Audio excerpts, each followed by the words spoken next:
Do you have 39 in front of you, Your Honor? I don't have anything right now, and I'm looking for the objections. Just give me a moment. Do you have a list of the... Do you have a list of the exhibits that can be admitted, that you're not objecting to?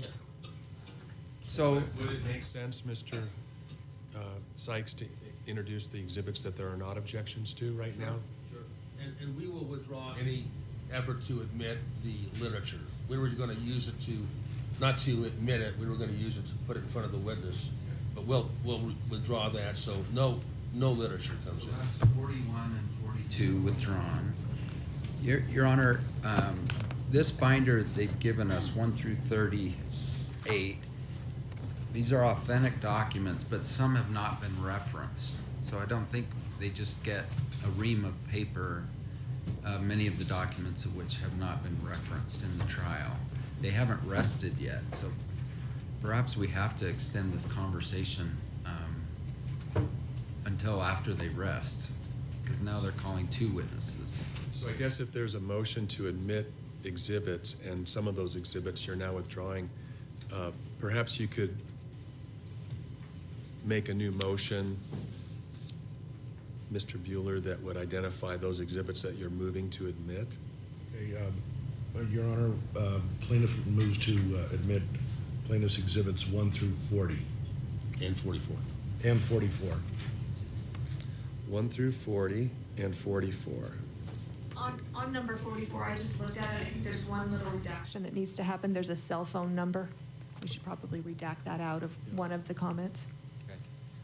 And then And what's the defendant's position on 1 through 40 and 44? So 33 is Dr. Fong's records, and there are fMRI records that she didn't speak to, and I think those should not be admitted given the court's ruling on her fMRI testimony. In the objection we filed, I believe I noted each of those particular pages within Exhibit 33, which is her records, Okay. that need to be removed. Your Honor, we'll stipulate to that. Okay.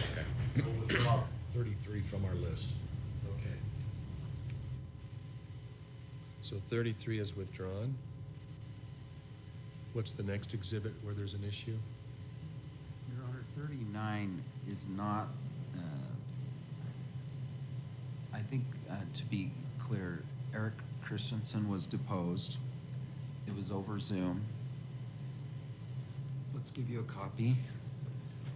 I've got...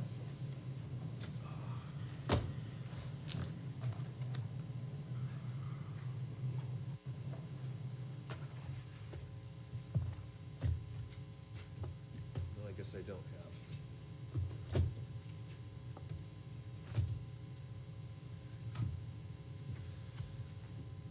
Your Honor, we have the actual easel that was used during Eric Christensen's deposition, so it's not a photograph.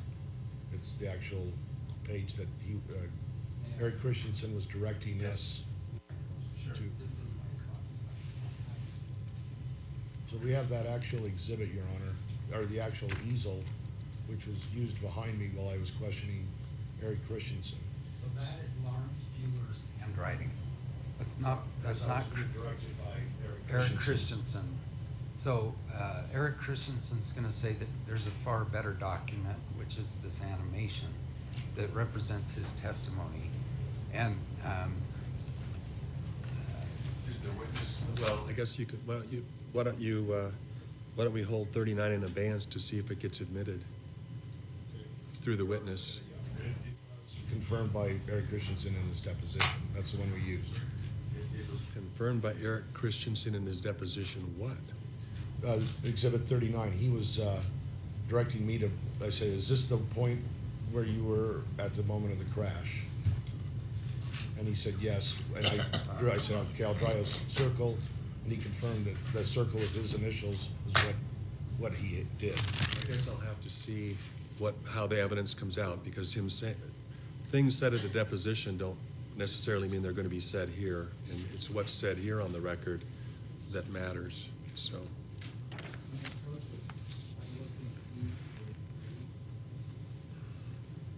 43 is not one of the exhibits they want to admit? That's only for illustrative purpose. I'll use it in closing argument. But there's a title on there that now appears that was not authorized by the court. Executive functioning has been put at the top. That's nowhere on the document that. Yeah, it is. That's the page before. It's in the last column, to the right. Is this added to the, All we did was we took the middle out like you suggested. And added. words executive functioning, were they added or were they part of the original? Yeah, let me show you. Let me have,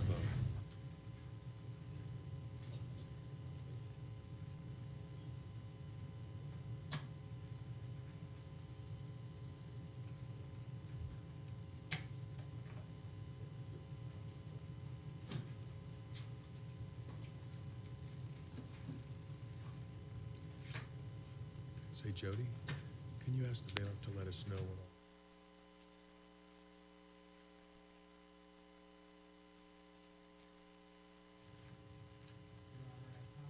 Copy, which is kind of marked up, but executive function is on the far right side in very small type, but they've put a title on the entire thing. if I could approach Judge. What was the original exhibit Page number? 19 of Goldstein's report. Okay, come on in, come on over. Let me show you this. There it is right there. Page 20.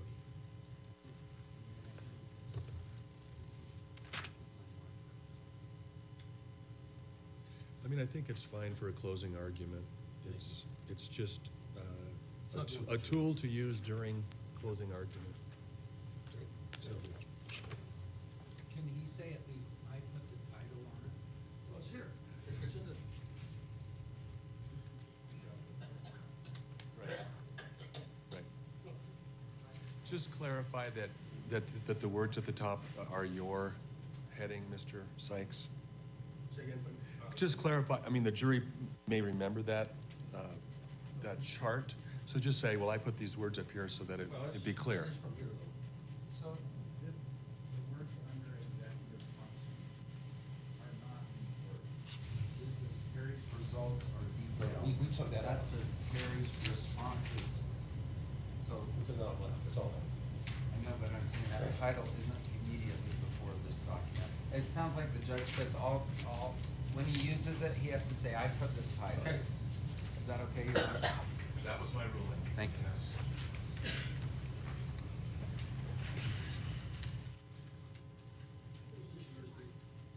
Pardon?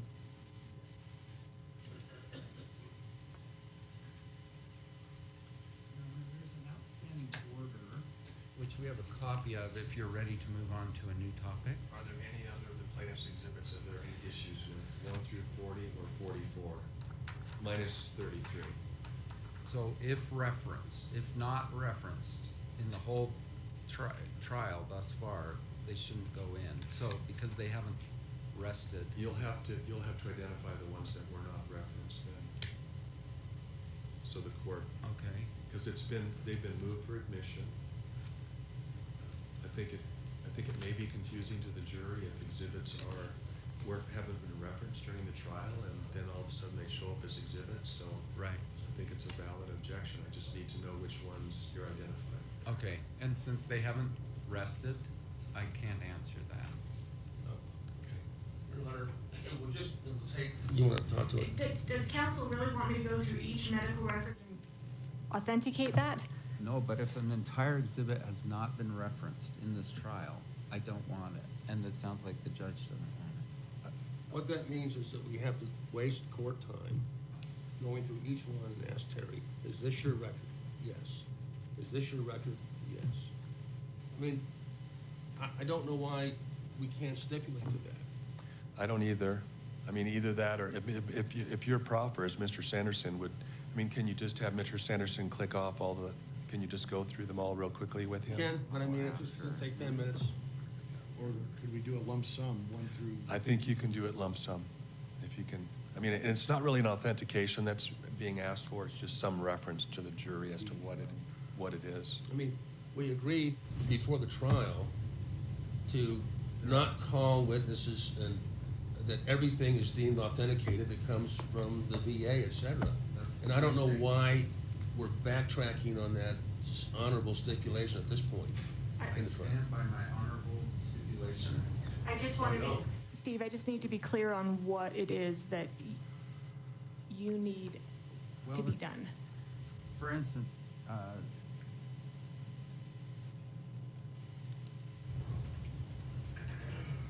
I'm echoing what the judge said, which it would be confusing to the jury if a record is never referenced in the trial and is suddenly in the jury room with them.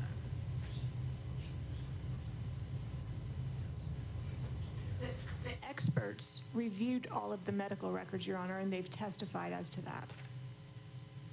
And that's what's contained in the exhibits. So they were referenced, they weren't referenced page by page or date by date, but they were given copies of all of the records.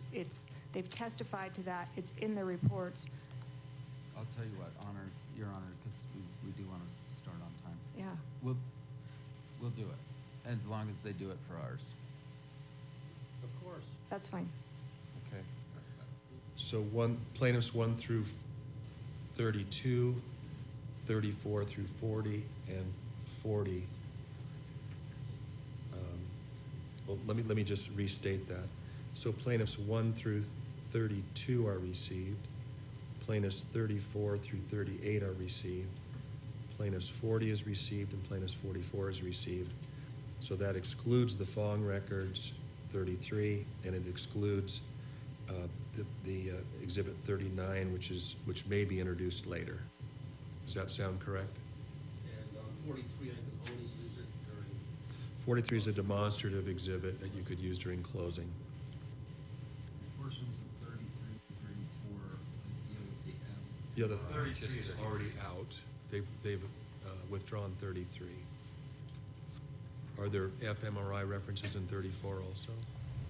I don't believe so. I mean, there may be references to the fact that Dr. Fong did an fMRI, but it doesn't have Dr. Fong's fMRI evaluation, I don't believe. Okay, so the court will receive plaintiffs 1 through 32, 34 through 38, 40, and 44 as exhibits. Yes, Your Honor, thank you. All right, turning now to this proposed order. I haven't read the proposed order. Is there an issue with the proposed order or an objection to it? On the animations? Yes. None has been logged, Your Honor, and this was produced weeks ago. Your Honor, it's our understanding that the court directed us to wait until trial to see what the evidence shows, and then we can object just before they're admitted, the animations are admitted. But we do find them objectionable now, and we don't want to waive that objection and have them just pop up on the screen. So we're. I'm not sure what the order is. Let me take a look at the order real quickly. And if I may, Your Honor, I prepared it, as I understand as I recall, from your instruction after the evidentiary hearing. Sure. I have a physical copy if you want one. No, I've got it here. Thank you.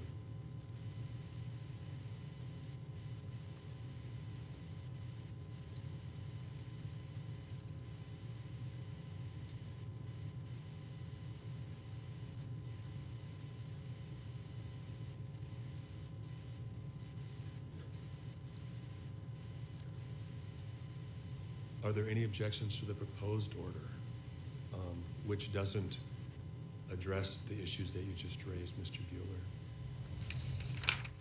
In other words, they're not going to flash the animations up before they're admitted. There has to be a sponsoring witness. Part of their paragraph 3, Your Honor.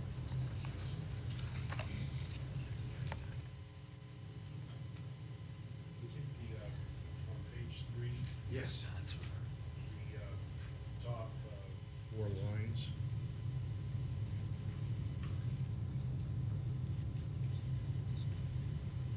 We don't recall that being part of the decision. Page 3, top 4 lines. I re-listened to it this morning before we started, and I didn't hear that part in there, Oh, okay. in my oral ruling. Then that's my mistake. And I'll probably add a little bit more. What I'll be adding is, if I can find my notes.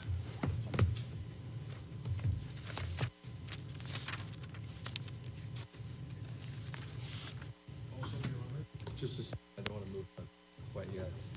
More on that. Mr. Bueller? he also specified in the hearing what the witness, the defense would have to do, the sponsoring witness would have to testify before it would be admitted. So I may edit this, and Who's more detailed? But this is what I would include, something in these lines. There must be sufficient evidence to support defense claim that an affirmation accurately reflects a witness testimony, and it may include uncontested facts. But the ultimate test the court will apply is, does the animation accurately reflect the witness's testimony? So it doesn't have to, it's not meant to prove what happened, it's proved as a demonstrative of a witness's testimony. Your Honor just mentioned, it should be in the order. I will consider that. I'll take a look at it. But yeah, made some notes this morning. I went back and listened to the WebEx hearing on it. And, I will insert. Is the jury all assembled? Okay, the jury's not quite all assembled yet, so let's take a short recess while we wait for the jury to be completely assembled. I do have one more issue, but it's not a big one. Okay, what's that? We produced a poor quality screenshot of the text right after when Gwyneth said that guy kind of hurt me, and we have a high quality now, and so Substitute exhibits. we'll give them a copy. Thank you. And then also, I'd like a jury instruction conference tomorrow. I need you to tell me if it'd be better to have it at lunch or at the end of the day tomorrow. So think about that, talk amongst yourselves, and get back to me. Thank you.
out right now. Which jury instruction issue? Thank you, sorry to be vague. With the newly disclosed comments section, if they're gonna use that with Terry, then I would like the instruction read that this came through defense counsel.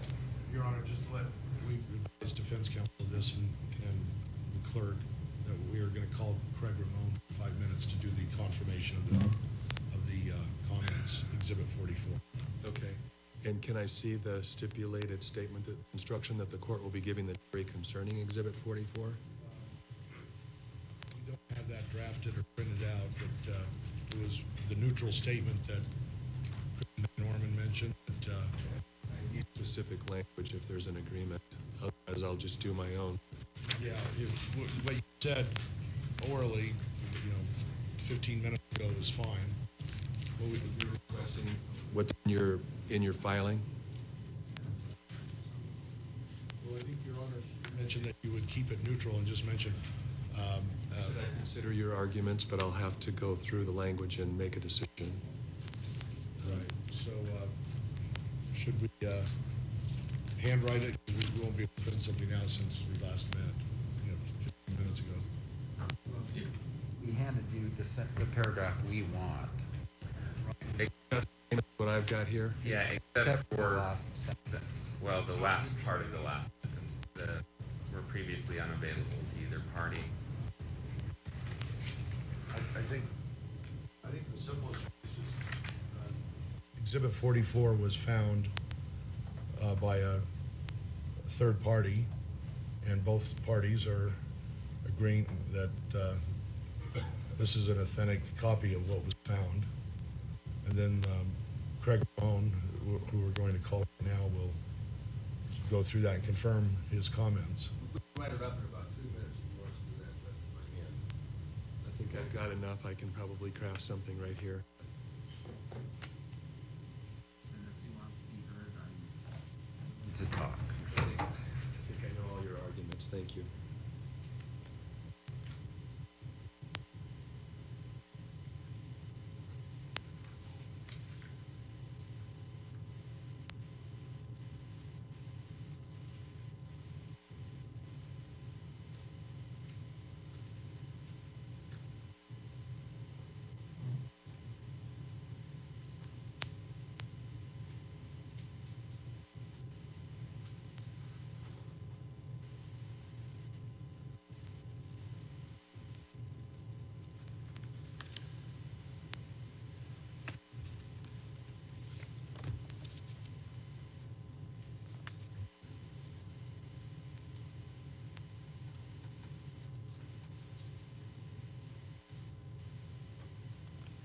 So I think what I'm going to do is I will read something on the fly, and I'm going to ask that the parties in council not embellish any of the facts concerning what I'm about to read to the jury, okay? Ms. Owens, you agree?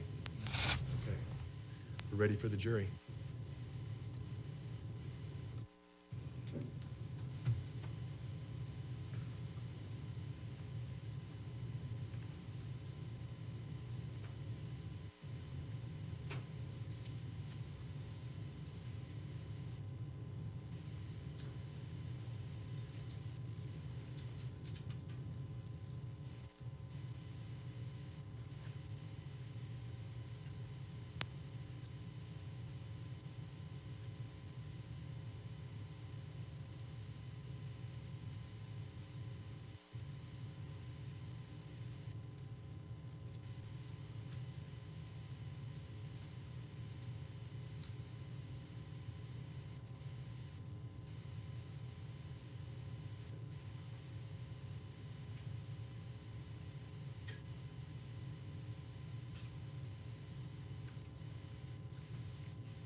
Good morning, members of the jury.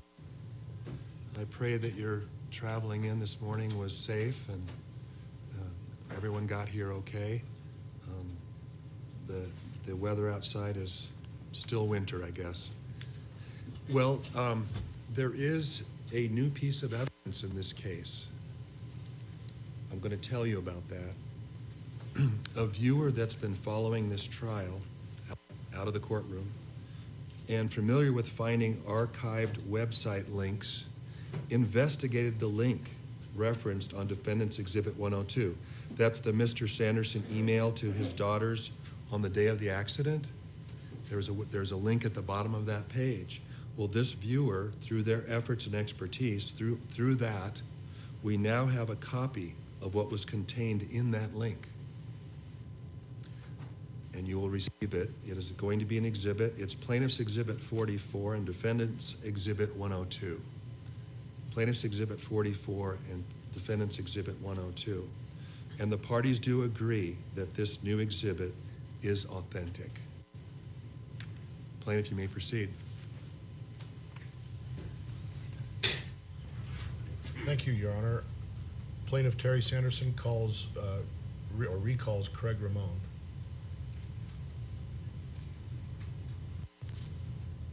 Mr. Ramon, you'll need to be sworn in again as a witness. It's a new day.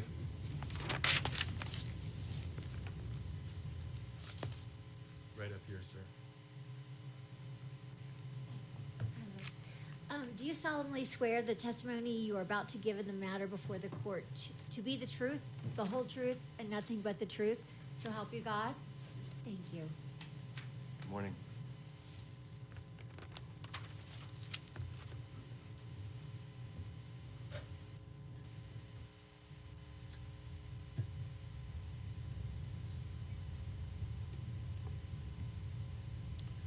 Good morning, Mr. Ramon. Good morning. I've handed you Plaintiff's Exhibit 44. Have you had a chance to review that before? Yes. And this are the comments and postings on meetup.com. Is that correct? Yes. And this was the website that you used to meet up with the other skiers on the day of the crash, correct? Yes. And first, I'd like to turn you to page 2 of Exhibit 44, Plaintiff's Exhibit 44. And on the lower left, you see the color photograph of the woman smiling? Yes. Is that the ski patroller that you met on the day of the crash? I'm guessing it is. Okay. You have it on page 2? Oh, yes, yes, I believe that's her. That's Whitney Smith that you met that day? Yes. Oh, show it, sorry.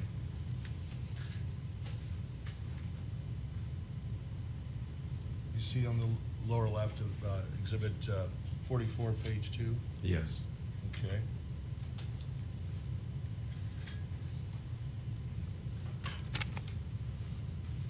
And you made a few postings on this meetup.com website, correct? Yes. Okay.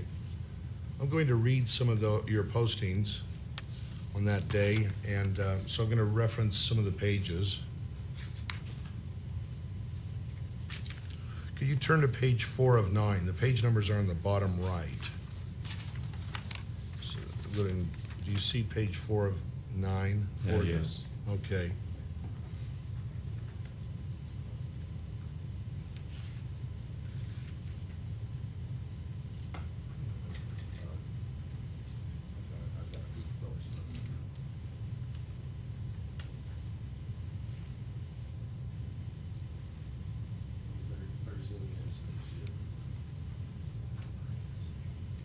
Okay.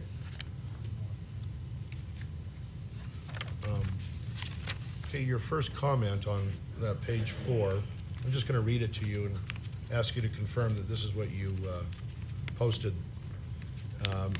but before we start that, you'll see it says 2,588 days ago. Yes, I see that. And this was probably before the ski crash, but on the same day, correct? It's, I'm not sure Okay. exactly, I'm guessing it's probably, it was right around, which one you're talking about, I'm sorry. The one in the middle of the page. Just give Deer Valley your pass. Yes, that's Okay, true. You wrote or typed in that day, just give Deer Valley your pass, they have your photo, it will be a great day, I will be on the hill at 9:30. That's your first posting that day, you believe? Yes. Okay, and then at the bottom of the page 4, you have another post.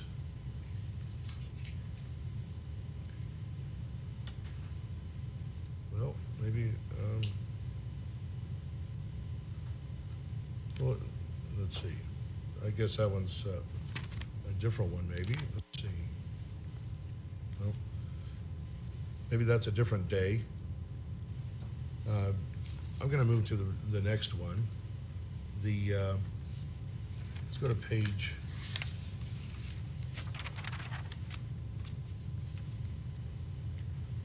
6 of 9. Can you go there?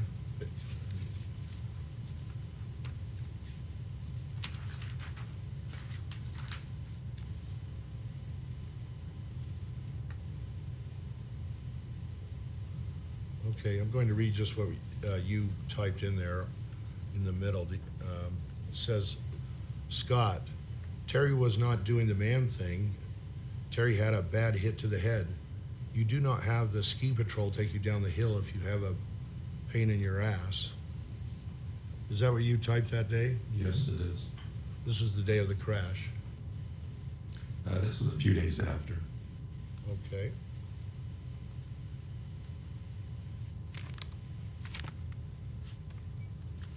Then at the bottom of that, page 6, and we're going to continue to 7, it has your name, and then it continues on to page 7. I'm going to read you what page 7 says.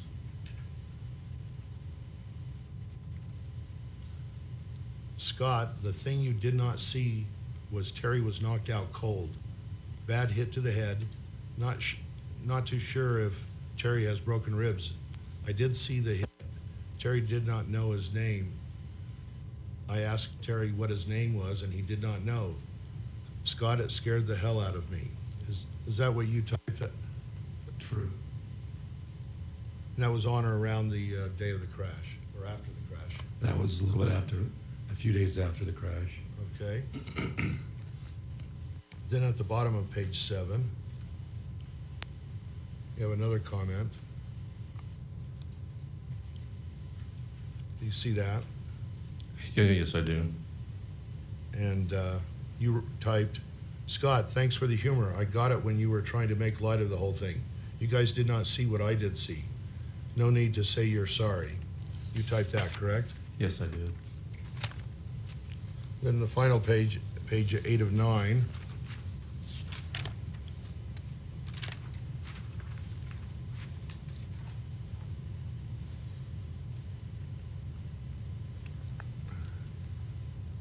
And under your name it says, you cannot make this up. Gwyneth took out Terry last week. Last Saturday, her son broke his arm skiing at Park City. Gwyneth was staying at the Montage. She took her plane out of Million Airport. I wish I did know so many people. What makes me mad is that Gwyneth took out Terry and just took off. Is that what you typed that? Yes, That it was is. the week after the crash? Yes, it is. Okay, and except for the irrelevant stuff at the end on page 9, that's all I have.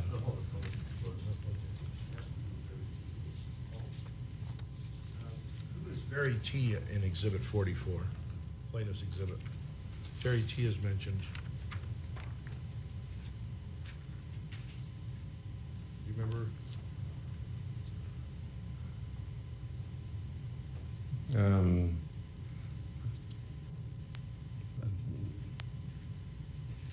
I'm not sure who Very T is.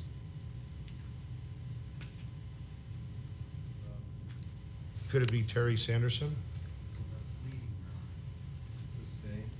Okay. Yeah, Why don't you look at the very T comments and see if it, Go ahead and ask your next question. yeah, that's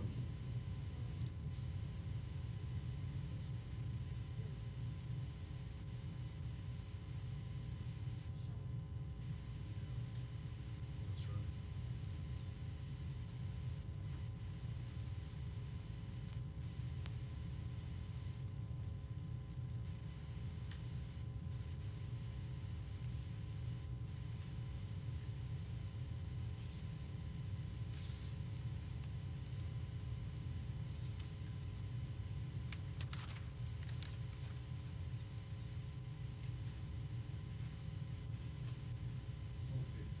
Craig, would you go to page 2 of this Exhibit 44?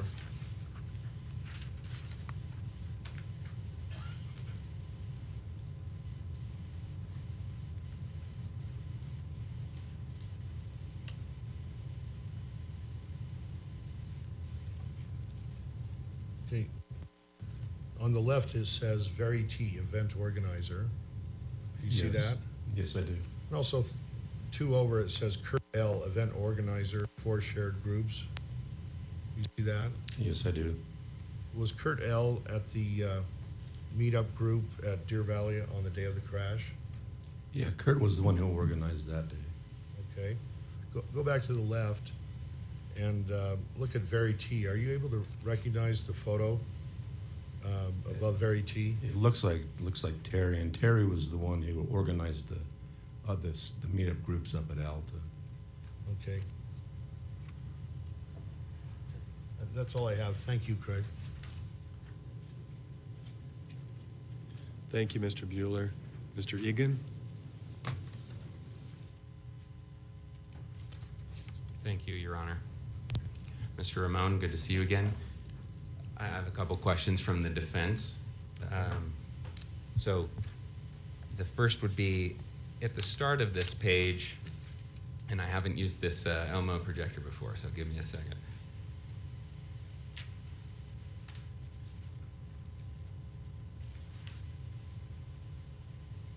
Do you see that on page 2? Got it, thank you. I have to press focus. Okay, there you are. So you see that there's some photos there at the bottom of the page. Yes. And do you recognize the photo there of the ski patroller? Yes, And was that Whitney Smith, I believe so. the ski patroller who responded to Mr. Sanderson on the hill Yes. and cared for him during the urgent care or the first aid clinic visit that he had there on the ski hill? Yes. And I do not see any videos there. Were there any, to your memory, GoPro or other videos posted on this webpage? No. And then, and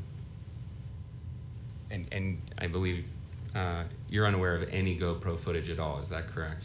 Yes. And then if you go to page, let's match it up with mine here, page 7.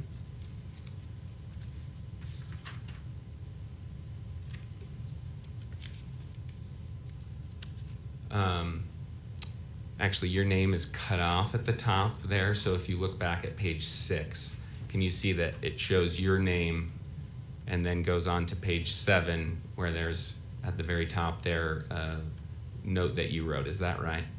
Yes. Okay, and in that note, you write, Terry did not know his name. I asked Terry what his name was and he did not know, but I believe you've told the jury last week that he did remember his name.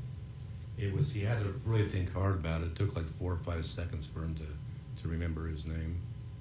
But that's not what you wrote here. You wrote here, Terry did not know his name. When I first asked him, he didn't know his name. He had to really think about it. I asked Terry what his name was and he did not know.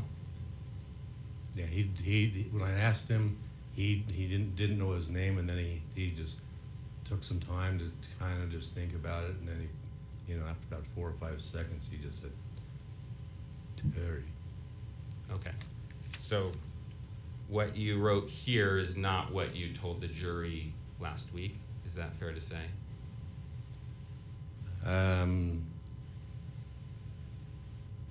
Could you please repeat that?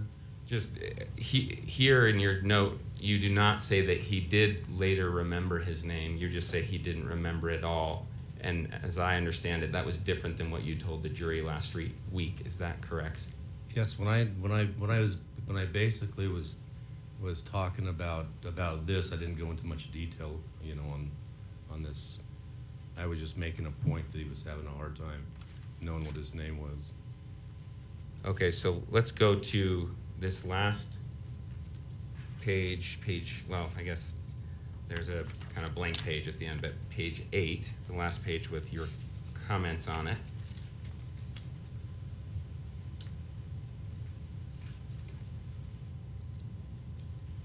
Do you see up there at the top another one of your comments? James, you can expand that. Okay. You can zoom. Yeah, that is hard to see.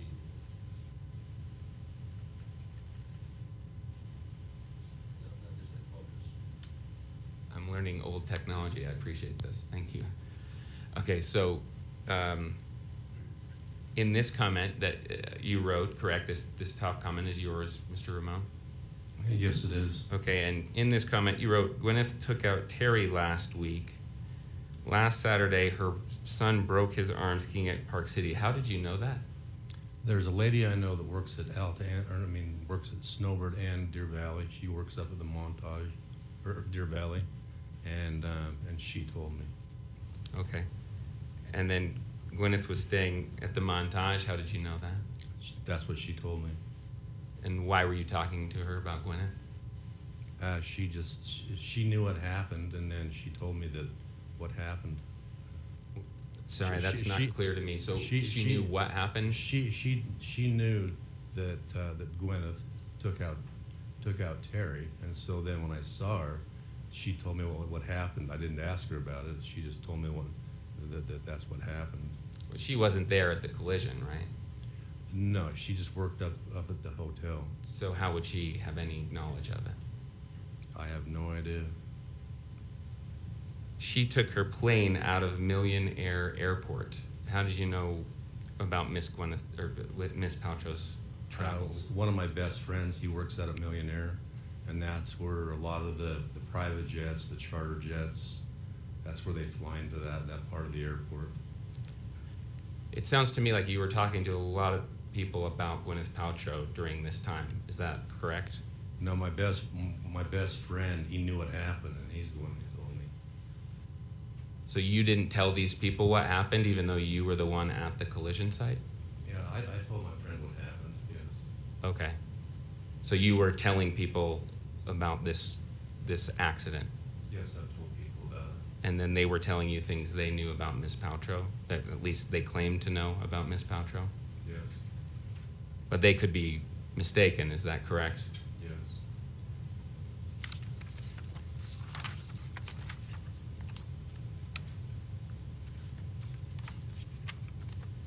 So if Miss Paltrow's son didn't in fact break his arm while skiing, you wouldn't dispute that? You wouldn't have any way to dispute that, I correct? have no idea.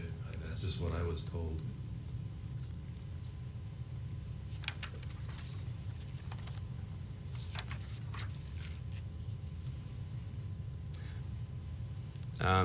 Let me go back. I just have, I think, one more question for you.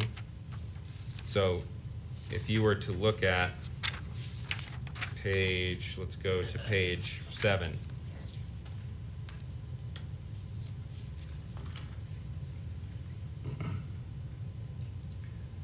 Those comments that I believe you've connected to Terry Sanderson, those ones in the middle of the page, you can read them to yourself. But my question is, given that you've described him as being knocked out cold in other comments here, I wanted to ask you whether you found Terry to be articulate in his posts and comments on this page following his injury.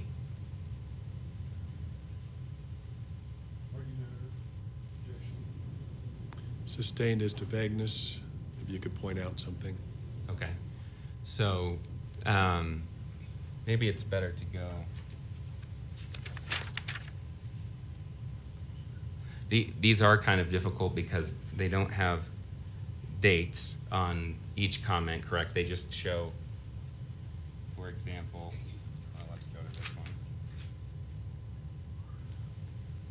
This one at the bottom, you see on Very Terry's, or Very T's comment, it says 2,584 days ago, correct? Yes, I see that. Okay, and James, that's from Saturday, by the way. okay, yeah, I don't know that. So I'm asking Mr. Ramon, do you know when these comments were made? Was this on the day of the accident when he says you organized a perfect day? I don't see where it says you organized I don't see where does it say that you organized a perfect day? It's on page 6, the third comment down.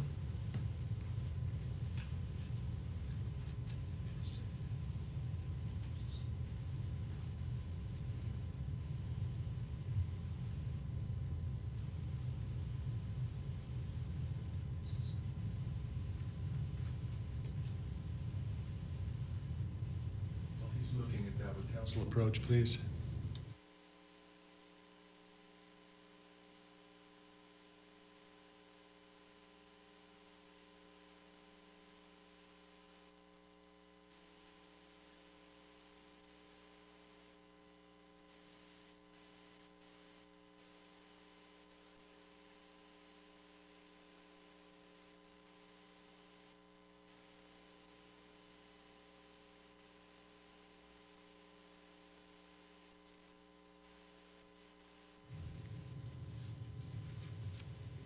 So, Mr. Ramon, this comment I'm pointing you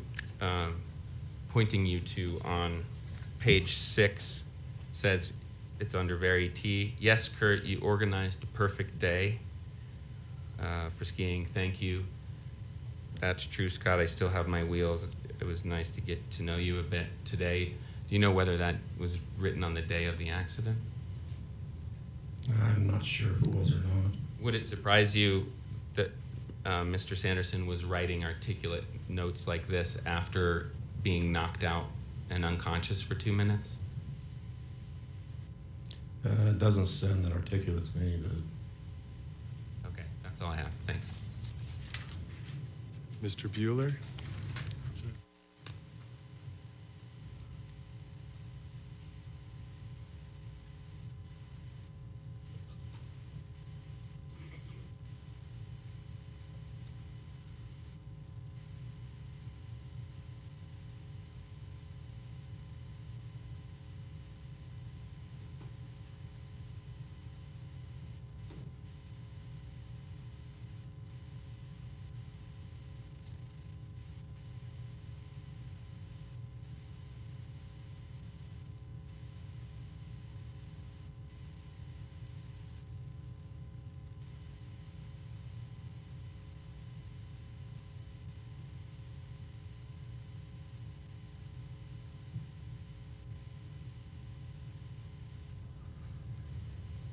Craig, can you look at page 6 again?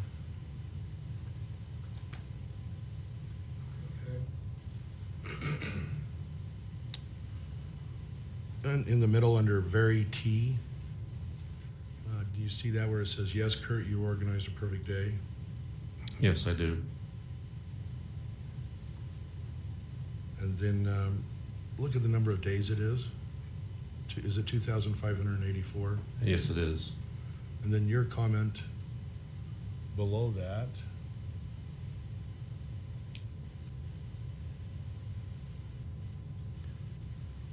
It says 2,583 days ago. Yes, So those comments were made on different days. yes. Okay. Thank you. Any follow-up, Mr. Egan? Okay, you may step down, Mr. Ramon.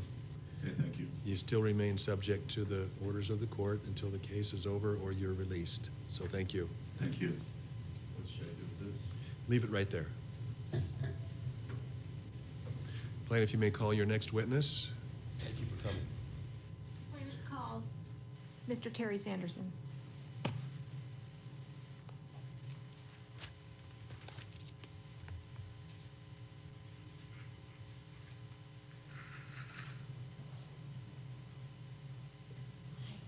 Please raise your right hand. Okay. Do you swear that the testimony you are about to give in the case now before the court will be the truth, the whole truth, and nothing but the truth, so help you God? Thank you. Have a seat. Good morning, sir.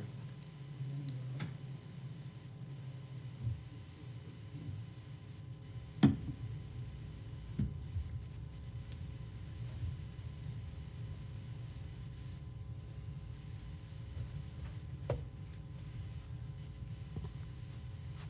I want you to get comfortable and speak into the mic, okay?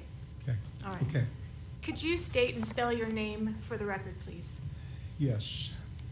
My name is Terry, Terry, Howard, Howard, Sanderson, Sanderson. Thank you. Now, Terry, this is the 5th day of trial. We started last Tuesday. You weren't here much last week, were you? Not at all. In the courtroom. Were you in the courthouse? Yes, definitely. Okay.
Terry, did you want to be here the last 4 days, last week, inside the courtroom? I love spending time with my daughters and have them hear what they had to say, but in this case, I didn't want to be here because I wanted them to speak totally freely and without the discomfort of being in my presence if they had something to say. Is that why you weren't here? Absolutely, yes. We're going to cut to the chase on a lot of things because I made counsel a promise that I would have you in less than an hour. Wow. And so I'm going to be true to my word here. It's 10 o'clock. We'll be done before 11, okay? I want to talk about skiing. Tell the jury about your ski experience. What type of skier were you? At that time, or do you want some background? We don't need a whole lot of background. Okay. Back in 2016, what type of skier were you? I was advanced intermediate. There was no places I would go except serious bumps, narrow little gulches, and didn't do any big jumps. So other than that, I would go just about anywhere. Okay. How often would you ski? 2 to 3 times per week. Okay. For how many years? Well, I started 37 years ago. It was a winter sport for my family. We lived at high elevation. Okay. And in all of your years, other than the ski collision with Miss Paltrow, have you ever been in another ski accident? Never, never. Have you ever skied with the ski patrol? As a matter of fact, I had the good fortune, I learned to ski from a family that owned a ski resort. They were relation.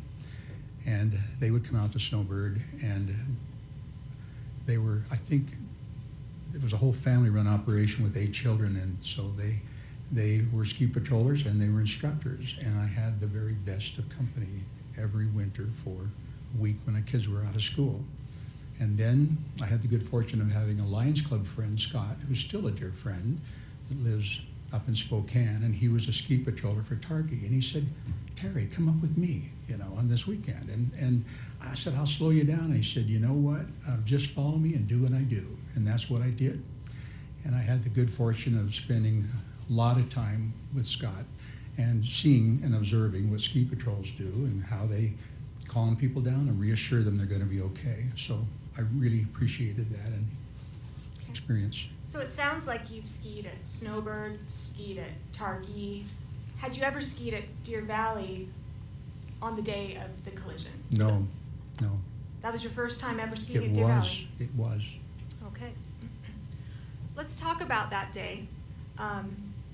Couple of preliminary things. I asked Miss Paltrow on Friday how tall she was. How tall are you? I think I'm now 5'5". And what was your weight at the time of the collision? Well, in the VA, you don't take anything off. Whatever you walk in with, your coats, heavy coats in wintertime, boots, walls. I give that excuse too when I go to the hospital. How much did you weigh about? Fully dressed, or undressed, probably 63, 62 pounds, 163, 162. Okay, all right. So the jury's heard about meetup groups. What is a meetup group? A meetup group was just a lifesaver for me, being new to this area. Hard to accumulate friends. And so when a fellow that I was on a hike with, a new fellow, said, have you heard of meetup? And I hadn't. So he says, look it up and sign up. And I did. And it was a wonderful organization of groups of people where you had a shared interest, whether it was dancing or concerts or skiing. And so I signed up and joined some groups, and it was really a life changer. Okay, so my understanding is the day of this ski collision, you were with kind of a group of people in the meetup group. Is that fair? That's right. All right. Did the group have a plan? I mean, were you the organizer of that meetup group that day? No, I was not. I'd asked Kurt to take that over because I planned on being gone that day, and Kirk organized that. Okay. It sounds like obviously you weren't gone that day. You ended up being able to make it. I came back a little early from wherever I was and just said, oh, I'm going to go ski today. And I happened to see on the list that day also was a lady that I had met when I first moved here, and she happened to be a ski instructor at Canyons, but she had been at Deer Valley as well. And so I called and said, Debbie, I'm going to go. I'll pick you up. So I picked her up at Kimball Junction on the way and went there with her and dropped her off with the skis. And we met the group, and I asked Kirk if it'd be okay if she let our group out because she's very familiar with Deer Valley. And so she said yes and gave us the rules of the road. Would you like to hear that? So the meetup group, you guys kind of ski all together-ish? Well, this ski meetup group is unusual. It's like herding cats. You've got those of just want to go, and they kind of know who one another is, and so they go ahead and group up, and sometimes I wind up skiing with the beginners and getting them started and making them comfortable. And so they don't stay together well. We meet, usually we'll say, let's meet at Alps at 1:30, and so that's what we do. Okay, so you mentioned we set forth the rules of the road for that day. What were the rules of the road that day? Well, the only rules of the road, we are pretty familiar with the rules of the road, so we don't go over that at the time, but Debbie just said, we're going to start down Bandana because that's how we'll get to the blacks of really good skiing. So our group knew that's where we're headed. And she said, whatever you do on bandana, do not go down the middle of the run. Why It's not? packed and crowded with people. She said, go down the edges. She said, it'll be clear. And so when I came over the edge of the hill, there were heads bobbing in the middle. It was just compacted with little heads and big tall heads, and I just diagonaled. I went straight over to the right edge of that run. And is that where you stayed prior to the collision? I did. I stayed there the whole time because it was wide open. So you were over to the right side to avoid the people. Did it have anything to do with your vision? There's been a lot of discussion about your right eye problem. Yes. And we'll talk about that in a few minutes. But skiing on the right side of the run, did that have anything to do with your right eye? Yeah, maybe that's one of the things, yes. Okay. We'll talk about your vision in just a couple minutes, but I Sure. want to focus on the collision right now. Craig Ramone, he just testified. Oh, yes. You saw him. He also testified last week. How well did you know Craig at the time back February 2016? He was one of maybe an average of 15 people, 10 or 15 people would come, so I shared his company during those times. And I knew him only as being an amazing skier, strong skier, and knew that. And I appreciated the fact he tended to like to follow the group and be behind as the protector, because he brought a lady that was a person I knew that was his neighbor. So he would bring her up and ski behind her as a protector. So good guy. Did you guys hang out a lot before You this know, collision? of course, at lunch, we spent time together. And there may be a couple of other occasions where we met with him, but usually there was somebody else there along with us. Okay. So I don't remember being exclusive with him. All right. So, Terry, take the jury through what happened in this ski collision. Take it from, say, getting off of the lift. Yes, happy to do that. It was really a very nice day for skiing, and I was really looking forward to it. And of course, Deer Valley has amazing groomed runs. Found that out right away. And so I'm starting from when I get off. When you got off of the ski lift. Gotcha. So I was on a chair with probably 4 people. I think Joanne, Debbie, Craig, and there could have been another person besides myself. And we had already met and discussed going down the right side of that run, or going down the sides. And so I came over the top of the hill and saw that and headed for the right side, and I'll pick it up there. And everyone just kind of dispersed, some more to the right and more to the left. And I remember looking and seeing no one. And generally, beginner runs, people are afraid of the off-piste, of the off-groomers, and so they stay away from that area where the snow is piled up. And off-piste can be a rough ride. If you have to divert and run out in there, some skiers can't make it through there easy. It's a lot of bumps. So I went right down the run and started just making nice soft turns and staying within that boundary. It could have been as much as 5 yards wide, but it might have been more like 5 or 6 feet. Can't imagine and can't remember. Lots of room. And so I'm just skiing easy and paying attention, and all of a sudden in front of me is 2 big signs. I've never seen that big of slow down signs. It seemed like they were 4x8, like a 4x8 sheet of plywood size high, with great big letters, slow down. I went, whoa, and I'm looking around, and the crowd's about the same as me, and speed-wise. And so Did you pay attention to the sign? I did, and I backed off of whatever I was doing, and then another big sign, like 10 feet away, the same 4x8 sheet up there, big letters. Well, they're serious, must be lots of merging trails down here. So I just backed off, and again, the skiers were on my left. We're all about the same speed. And I could see down where the edge of the run went.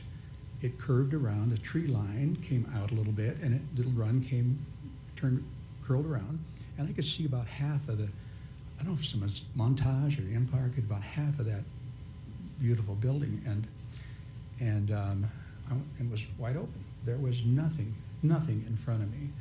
And so I came around that corner, and it takes my breath away to think this is hard, because I don't like going through this scene. I just remember everything was great, and then I heard something I've never heard at a ski resort, and that was a blood-curdling scream. Just, I can't do it. It was, ah, and then, boom. And it was like somebody was out of control and gonna hit a tree and was gonna die. And that's what I had until I was hit. That's what was going on in your mind. Overruled? That's what's going on in your mind when you hear that scream. That was instantaneous. Oh my gosh, somebody's out of control. And they're really seriously out of control. Not time for a hockey stop. I didn't go think about that, but most people could avoid that, I think. Good skiers. Okay. And I'll move on. Okay. So you He's overruled. thank you. So you hear this scream. Yes. What happens next? You know, I got hit in my back so hard, and I'm right at my shoulder blades, and it felt like, and was perfectly centered, and the fists and the poles were right there at the bottom of my shoulder blades. Serious smack. Never been hit that hard, and I'm flying. I'm absolutely flying. Now, you're not airborne. Well, all I saw was a whole lot of snow, and I didn't see the sky, but I was flying in that sense. I had no control. And I remember this thinking, okay, you really got to hang on. And then I thought about the crowd on the left, and I thought, I don't know who's wanted over there, and I do not want to get them mixed up in here. And I've heard, that maybe that's not decided about how my ribs really got hurt. I absolutely lurched with what little I could off of my skis a little bit more to the right to make sure nobody over here got involved on my left side. And then it was like the ground's coming up, nobody in front of me, just me going to the ground, and you're falling far further than 90 degrees like you'd fall on a floor. You got that extra, and so it's quite a ways to hit the ground. And I just said, okay, you got to protect your face, and your head, and that's the last thing I remember. It didn't happen. I did glance over and saw, just out of the corner of my eye, I could see, not glance over, but I could see somebody going by, and I'm going, okay, they're safe. Last thing I remember, everything's black. Did the person who struck you land on top of you? I wouldn't know that. I absolutely would not know that. I was just surprised. I had no upper body strength enough to be able to catch myself. I had no idea. Do you remember hitting your head on the ground? No, that part, no, that's all gone. I just remember my arms collapsing, and that's the last thing I remember. What's the next thing you remember?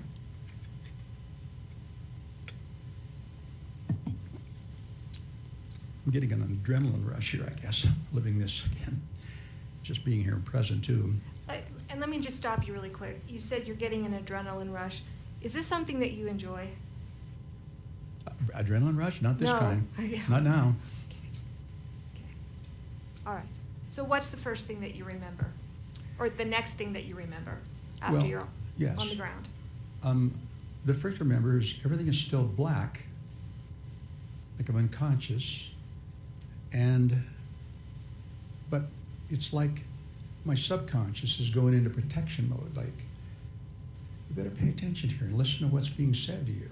And all I could recognize was that someone was really angry at me. And it was a man, and it didn't come out clear in the beginning. I couldn't really hear what he was saying, but I just knew he was mad, and he was right above me, right close to me.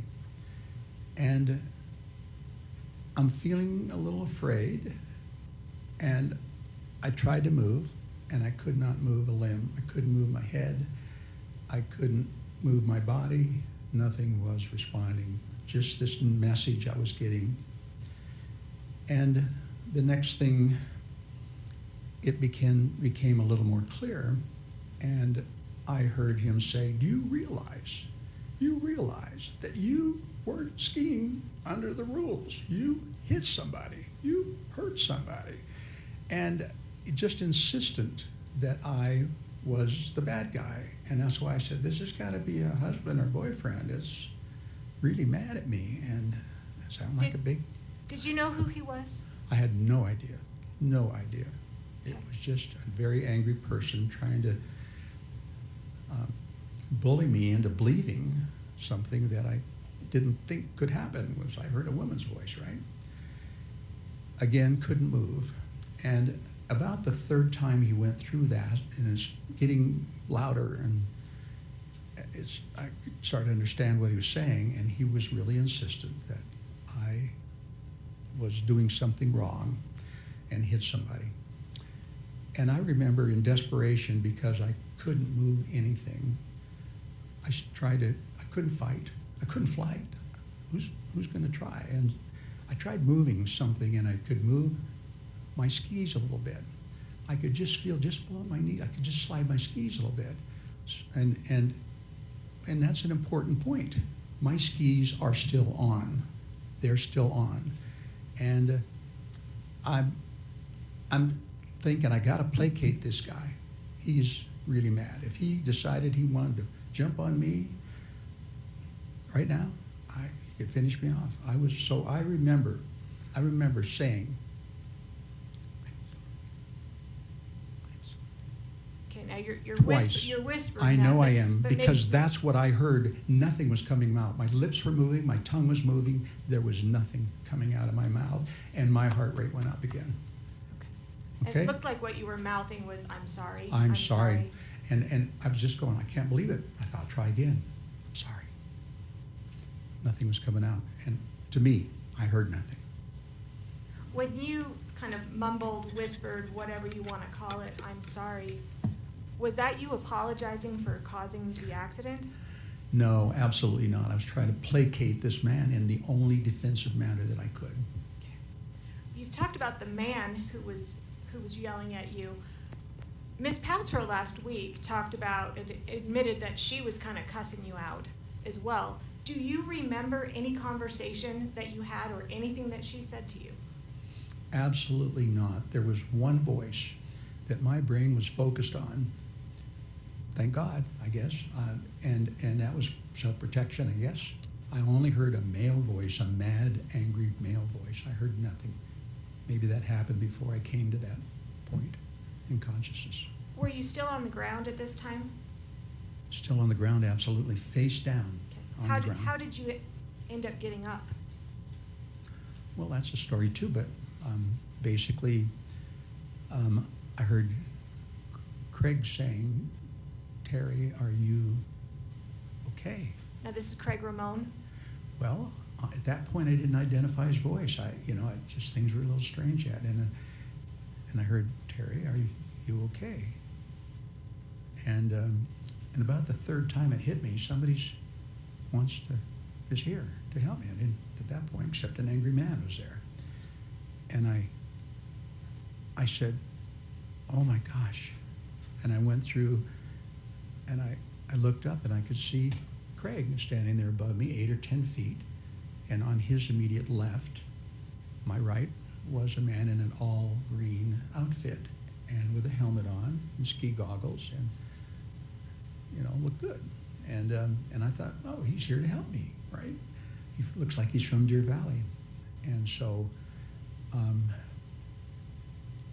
I was going through the things, answering his question about, that were my thoughts. Now back to my injuries.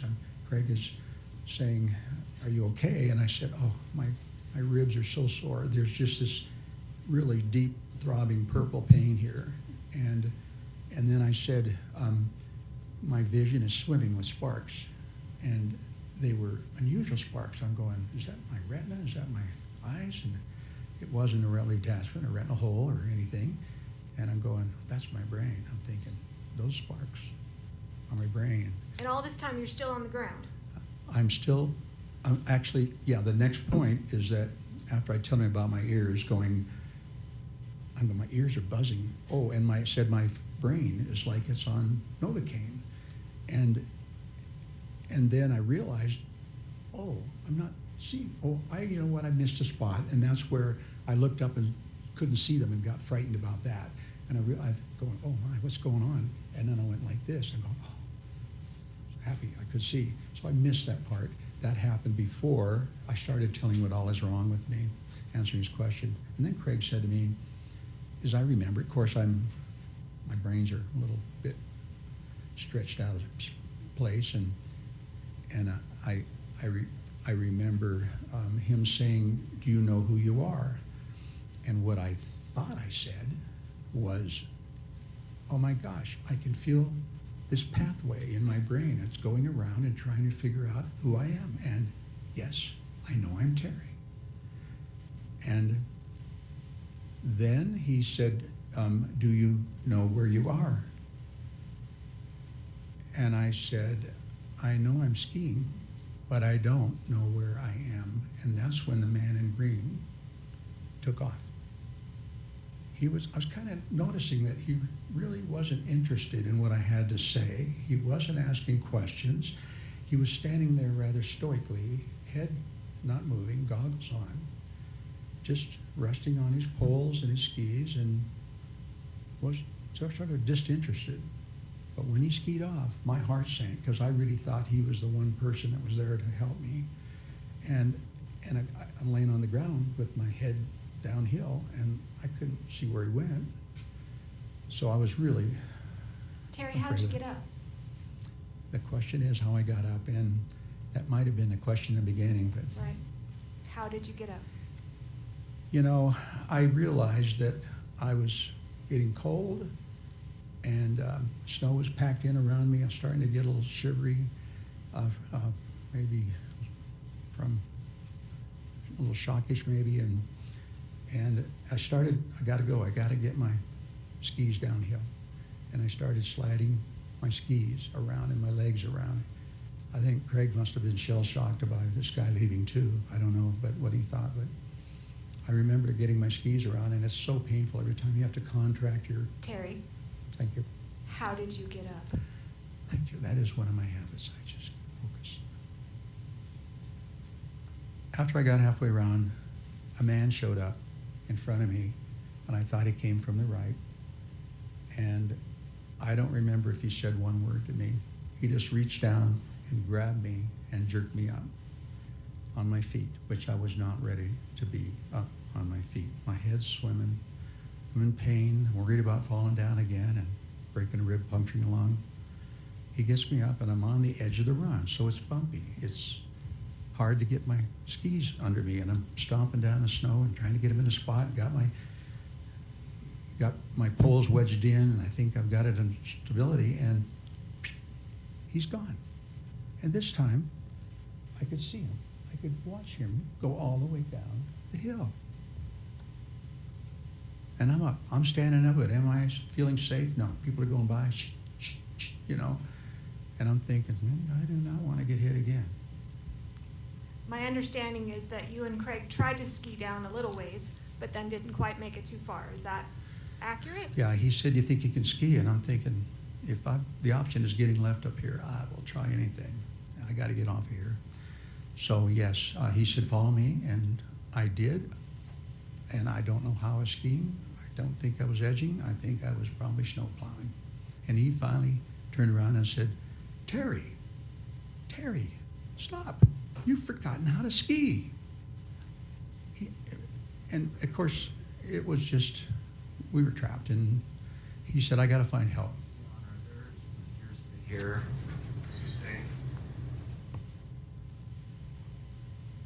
Eventually, Craig got help, yes? Yeah, he said, "I got to find help." And so he disappeared, and I just put my head down and prayed that I wouldn't get smacked into again. I felt pretty vulnerable. And he disappeared. What happened when help arrived? You know, Whitney showed up, and I was so grateful to see someone. And Now, is that Whitney Smith? Yes, that's her name. Mhm. And the jury has seen pictures, and we're gonna put another picture up in just a couple minutes. Is she the one in a red jacket that there's a picture of in this case? Do you know? Yes, as a matter of, yes, that's her. Mhm. All right. So did she take you down on the toboggan, or how did you get down? She did. She said, "Are you okay?" kind of thing, and I don't know, not so good. I don't remember the conversation. It was a little easy stuff, and so got in, and I remember Whitney saying to me, "Now, you got to remember these things because I'm going to ask again later." And she told me that she was from Michigan, moved 5 years before, and had started on the ski patrol here 5 years before. She loved her job. Her name was Whitney, and that she had a horse named Titan that she wore in the years off. So she told me to remember those things. I'm going, this is a brain test. She's wanting to check if my brain's okay. And from that point on, I quit worrying about myself. I quit worrying about my injuries. It was just like, I'm going to remember this. I do not want to have any brain injuries. And I locked onto that and nothing else. And later on, she did ask me, and I could repeat it back to her exactly as she told me. And she won the women's downhill in the ski patrol women's competition. Sounds like you still remember some of these details. I was so determined to hang on to that fact, those facts, yes. Okay. All right. Once you got down, what type of medical attention did you receive? Still at the ski resort? Yeah, Whitney is not a paramedic. She's not an EMT. I didn't really expect her to have advanced knowledge about neurological testing and pupil testing and cranial nerve testing. She did a great job of doing exactly what she's supposed to do, just to be at that triage level to decide what kind of care I needed. Okay, so what type of care did you get? What type of medical treatment did you get Oh, no when you medical- got down to the bottom? No medical treatment. Okay. Am I missing something? Did you get checked out at the Instacare or anybody? Oh, after Yes. we left there. Yes, I asked Debbie, I said, where can I go and get checked and see what they say? And she said, well, let's stop at the Instacare. I know what's on the way. So I'd never been there before, but that's where we stopped and went in there. All right. So you got checked out. When did you learn that it was Gwyneth Paltrow that you were in the collision with? It was brought up, I think, the people that came in to the room to check on me that were part of my group would check in and check out once, and which is what I tell them, go ski and go enjoy yourself. And so it came up, and it probably was Craig who said, I heard him say it was Gwyneth Paltrow. And to me, it's like, I'm not into celebrity worship, so I didn't care at that point. Did you think it was cool to collide with a celebrity? Absolutely not. That is not who I am, no. Did you ever write that? Ever tell anybody that? I don't think it came out in those words, but I don't remember that. But I think I was trying to communicate to my kids, and the reason was because I got calls from friends that knew my kids that heard I got crushed at the ski resort, and so I thought I gotta let my kids know I'm okay. That was my main point. I don't want them to worry about me. I'm okay. And so I started it out, and May said I'm famous or something. Okay, we're going to pull that up. Could you pull up Thank you. Exhibit 111, please? Yes, Defense Exhibit 111. We're going to call it the I'm Famous email.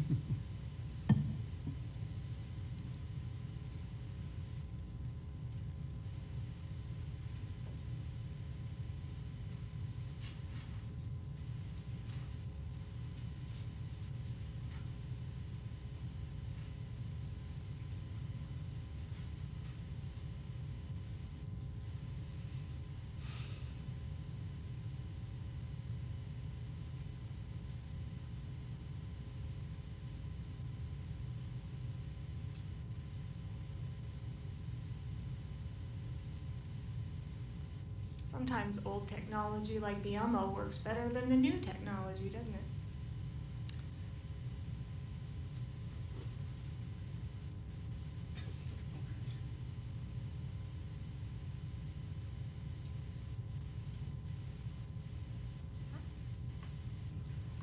You're not gonna plug it in? Oh, we're gonna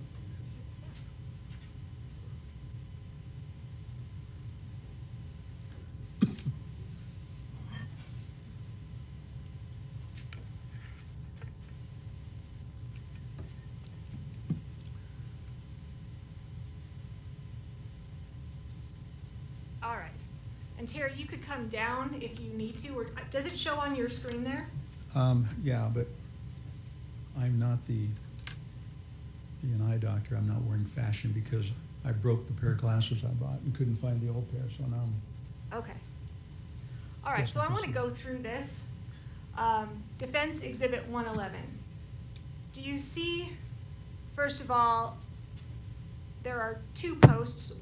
The first looks like on the bottom is the first at 8 o'clock p.m. And then the response was at 9:32 p.m. Do you see that? I do. All right. The message reads, and I'm just tell me if I read it right, from you to Jenny, Polly, and Shay. Those are your three daughters? Yes, they are. Okay. And the subject said, I'm famous. Do you see that? I do. Why did you write, I'm famous? You know, again, my head was scrambled. All I was trying to do is desperately communicate with my kids before they heard from somebody else I got crushed. So I didn't pick my words well, not at all how I felt. And I really was trying to add a little levity to a serious situation, and it backfired. Little did I know that this is where it'd be. So you write, I'm famous, and then here's what happened from my friend and eyewitness, and then there's the link. The link. The link. We now know what the link shows. Okay, sorry, I thought you were going to the GoPro. I'll withdraw my comment. I'm just talking about the link. Yes. Okay. So we now know what the link is. Yes. Correct? The link is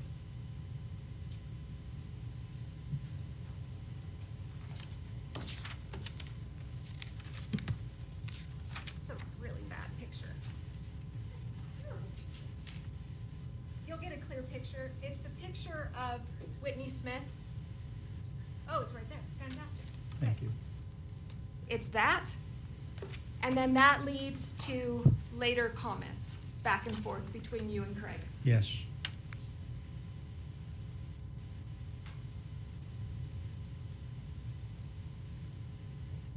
In that, under that picture, can you read what it says? Yes. Whitney kept me entertained while probing You me. want to speak in the mic? Oh, yes. Whitney kept me entertained while probing me with questions to evaluate my senses.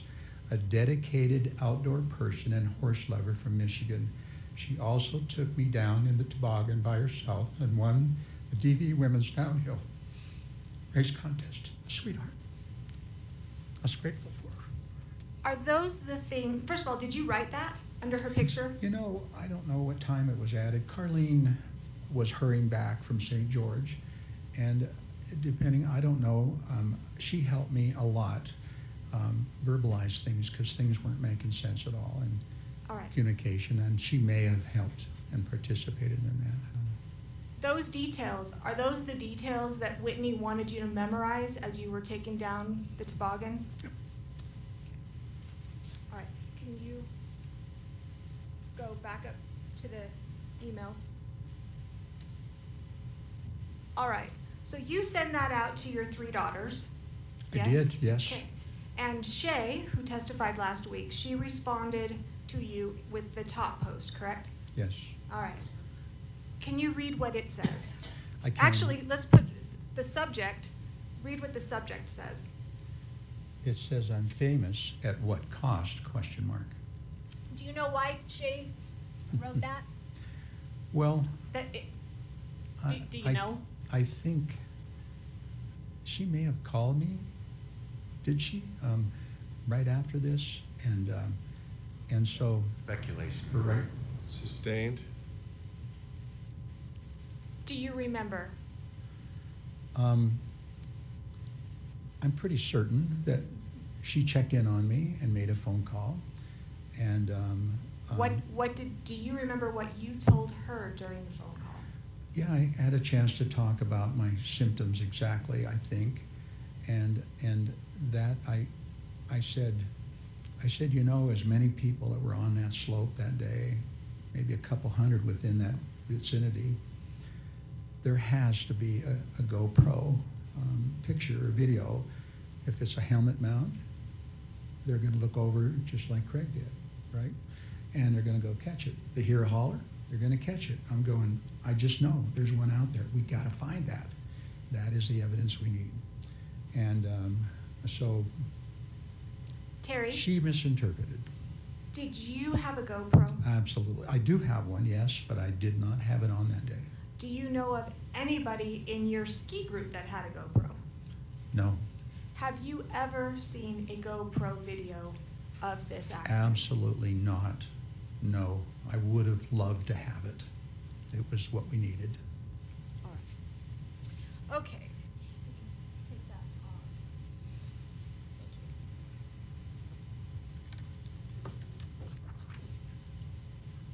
Let's talk about your injuries. What injuries, to your understanding, did you sustain in this collision? At this point, Right now? Right now. What your understanding as to what What happened to happened? Terry in this collision?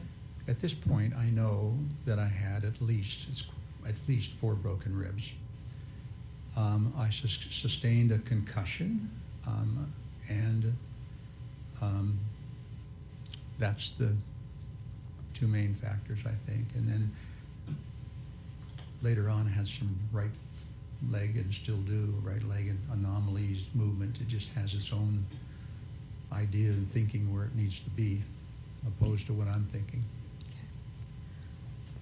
Let's talk about how your ribs, how your brain injury, how that has affected you, okay? Have things in your life changed? I'm like living another life now.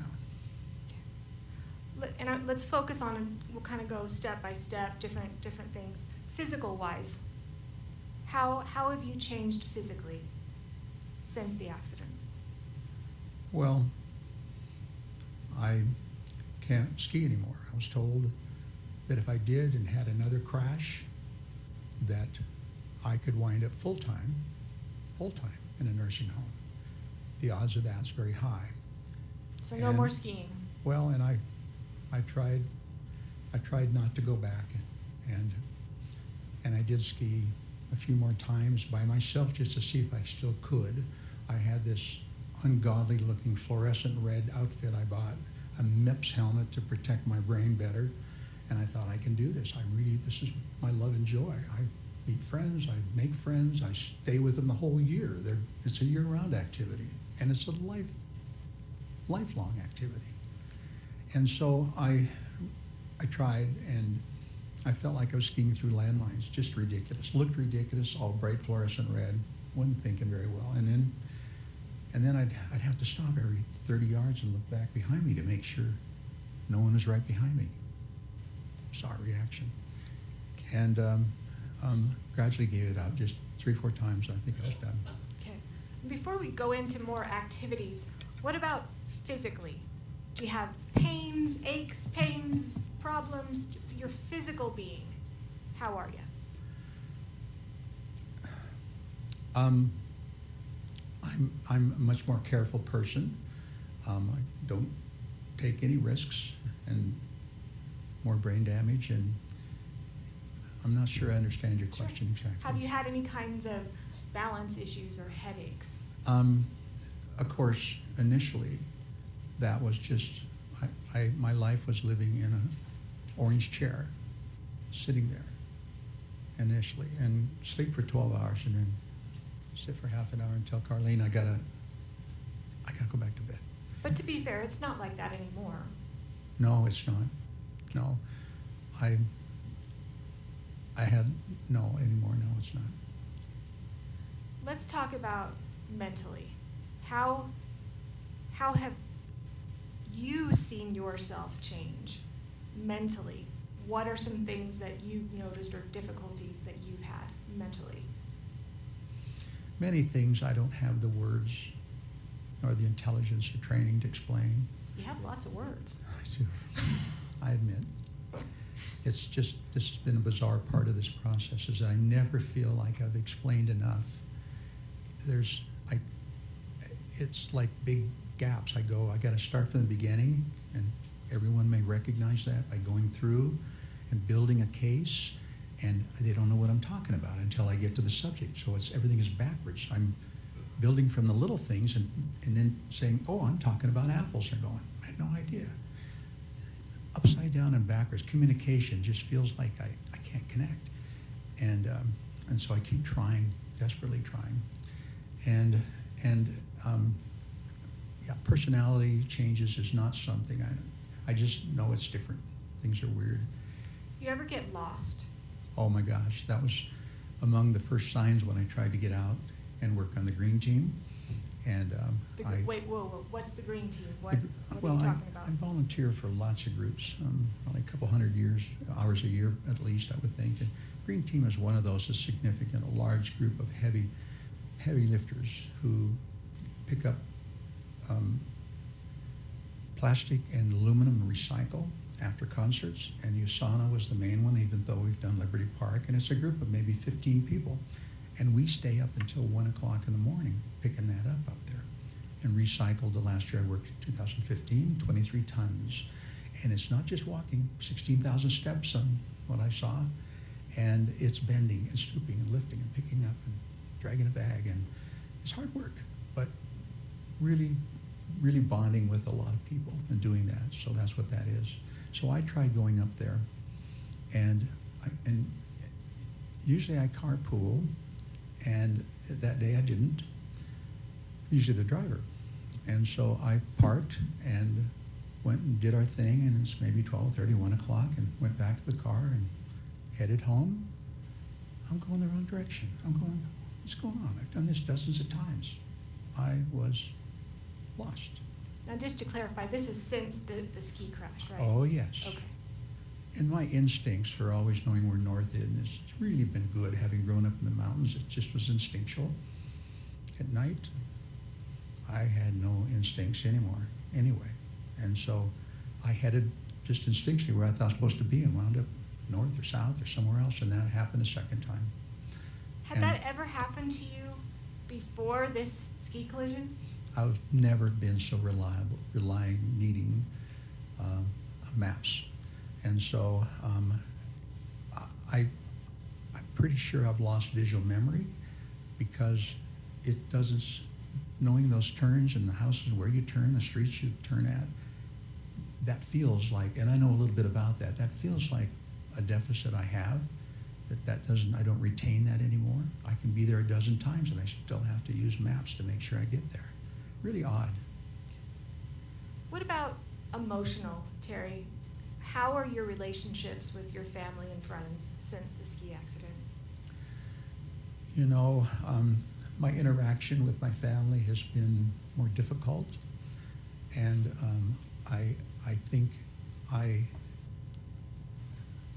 of course, I'm desperately to be close to my family and my girls, but something's wrong in my essence and what I bring to the table with them, and communication is not as smooth, and it's been more difficult, no question, and they've told me they've noticed some changes. Yeah.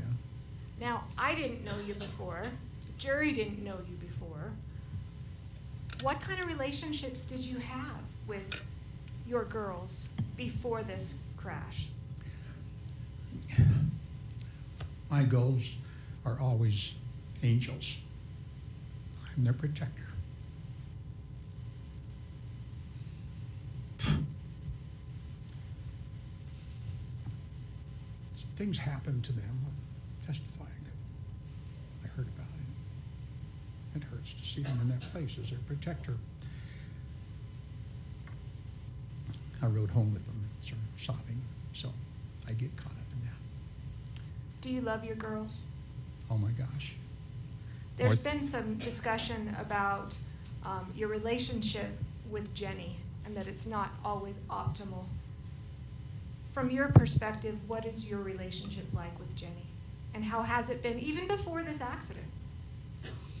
Yeah, Jenny and I probably don't communicate as well as I do with my other two daughters. Not probably, definitely we don't. We just have a hard time in that process, and I will not give up. I try to push to keep those lines open, but there's been times when there's been long breaches in our conversation. And yeah, I feel like her protector more than anybody does. So it's been harder for me to transition from being a parent to being an adult, an equal adult. I just feel like I need to intervene more on her behalf and help her. This has been hard. Let's talk about Carlene. We heard her testify last week. She's a catch. Why'd you let her go? In my choice, I wouldn't have, but I had to, after 8 months, I had to tell her to leave. I said, I'm not asking you, I'm telling you, you gotta leave. And Why'd you tell her to leave? I knew she didn't buy into this. She didn't buy in to me not being the same person and coming into a relationship. And I said, I'm not sure I'm going to get back to normal again. And I don't want you to feel like that I'm a crippled vet and you're going to stick it out with me, because I know you would. Half a brain or whatever. I know you would, but don't do it. You need your life. You run right now. And it was a sad time for both of us, I know. And she's in a great relationship with Bill now. And that was the purpose. And I think better than what I would have brought, honestly. It's hard to admit that, but it's true. Sure. Okay, we'll take a short recess.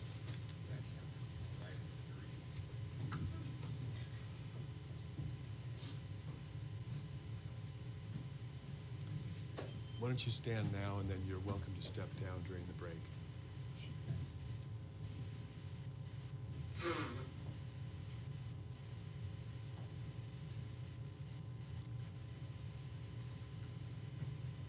Counsel, would you approach the bench, please?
realize it's less than smooth. And what I'd like to do and what I've done in prior trials is actually move to publish the deposition and then bring up on this the highlighted sentence and answer, because it's really slowed things down.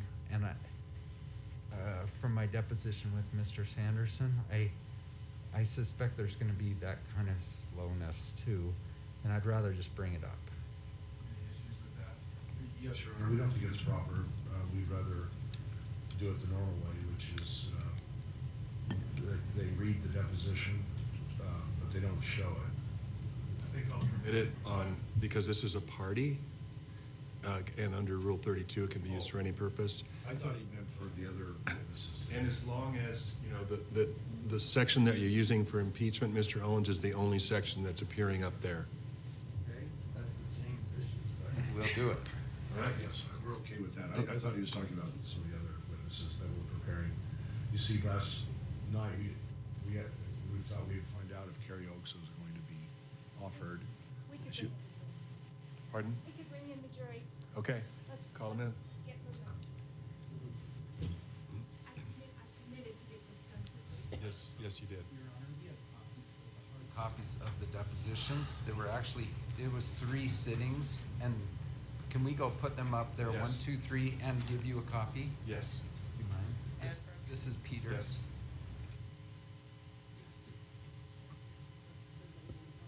These are for the court?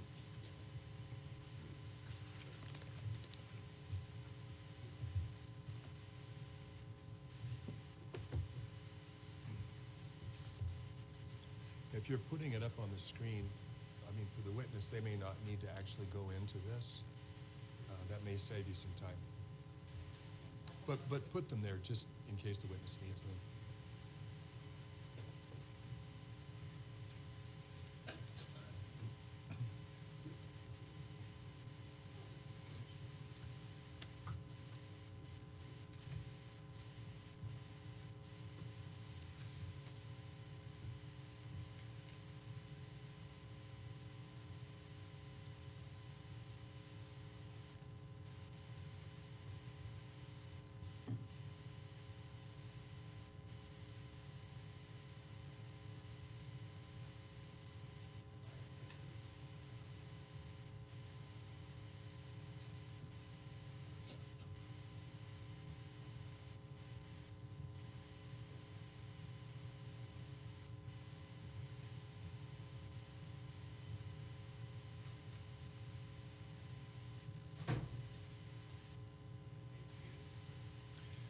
Ms. Van Orman? Yes, thank you.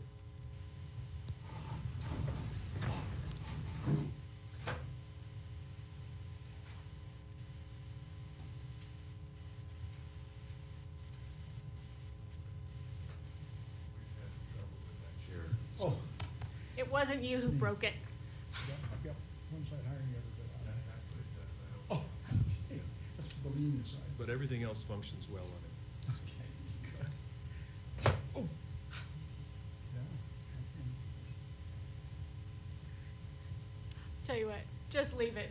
We'll work Move on. around it. Move on, yes. Okay, all right, so let's get back to some of the things that you've noticed. We've heard from others, but I want to hear from you. Yes. Have you had any type of anger issues since the collision that you've noticed? There's no question I have a much wider range of, temperament than I had before, much wider. What about your social life? Do you, before the ski accident, what kind of things did you do? You know, I look back in the last couple of years, in fact, I did that, and I just realized I was in the groove of my life at that stage. I had a lady in my life that I dearly loved, and we just did everything together and spent, I believe it was 2 years together, and had cleaned up our lives and physically great shape. Both of us like to hike and walk and travel, and really we're enjoying our lives. And we spent some time in St. George, where she's located, and I spent some time here. It was wonderful. We cleaned up the businesses of homes and combining homes. homes and parents' homes, and we had, she, as I hope everybody noticed, she is an amazing woman, and so I had a great deal of connection with her. And And the so, group. since the ski accident, Yes. do you still go and do fun things and have that zest for life? I've been self-imposed, 90% staying in the house, a recluse, self-imposed recluse, just not feeling as fun, not feeling as engaged in other things, just don't have that same spark I had, and don't feel the same about when I go to places. You still travel though. You know, I have traveled because What? Let's talk about travel for a minute. Yes. Before the ski collision, did you do a lot of travel? a lot of travel. It happened to be something that Carlene liked to do, and so we traveled a lot. Went on the only cruise that I was ever on before the crash, and yes, we had more plans. Did you ever travel alone before the ski accident? I did travel alone in a few places, yes. Okay. What about since the ski collision? Have you still traveled? I have traveled, and as part of the problem, I'm just easily confused about things. So I usually request having somebody else along. Also because of this funny aberrant foot thing, wanting to go its own way, I don't feel as safe. And then also, things would happen, like I put the wrong name, I'd get their name spelled wrong, and important flight tickets, and the birth date, which I should know.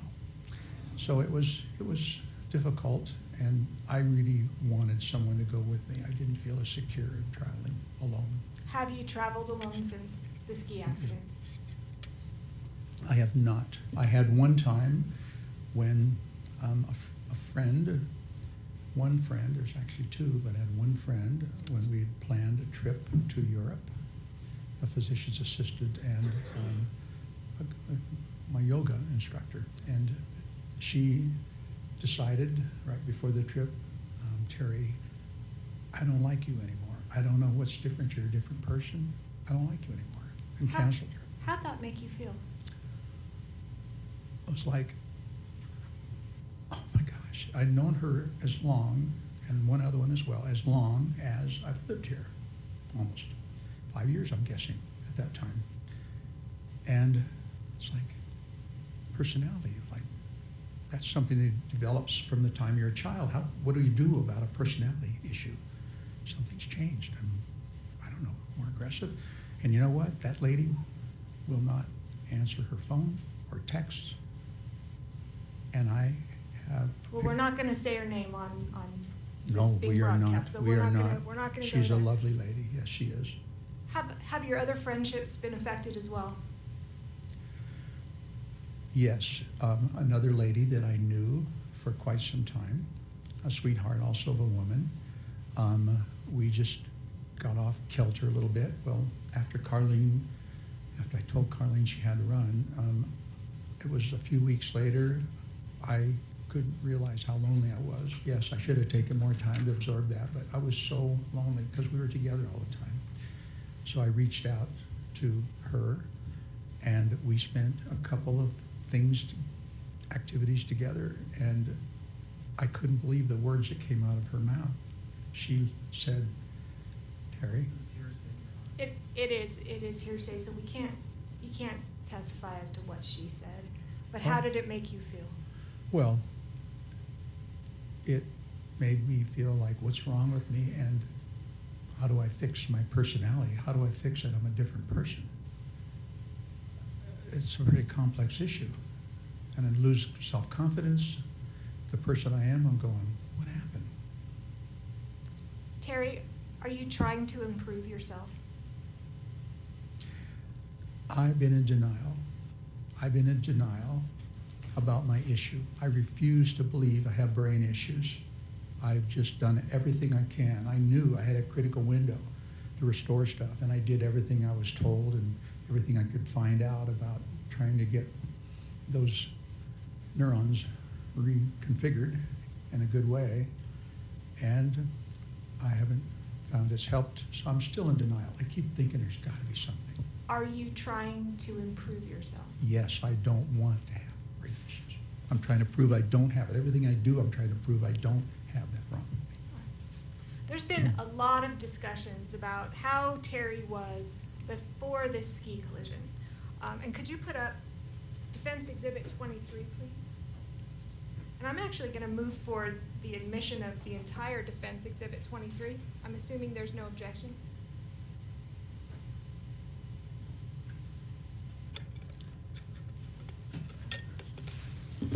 Does any of this need to be redacted? So,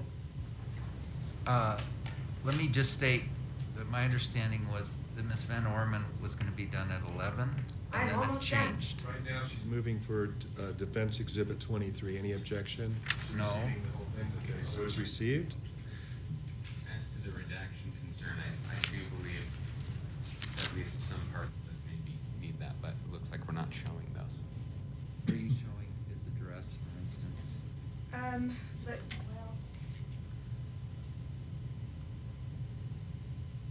At the bottom of that, do you have that exhibit in front of you? I think I do, yes. Yes, I think I do. All right.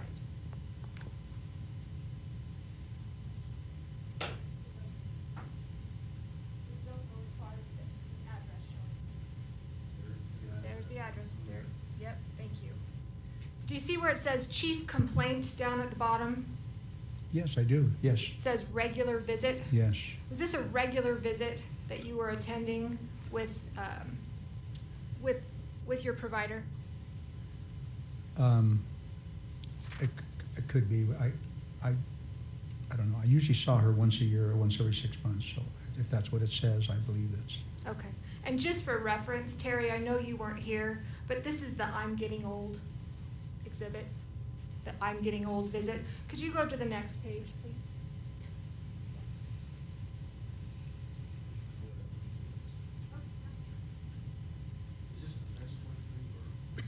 Defense 23.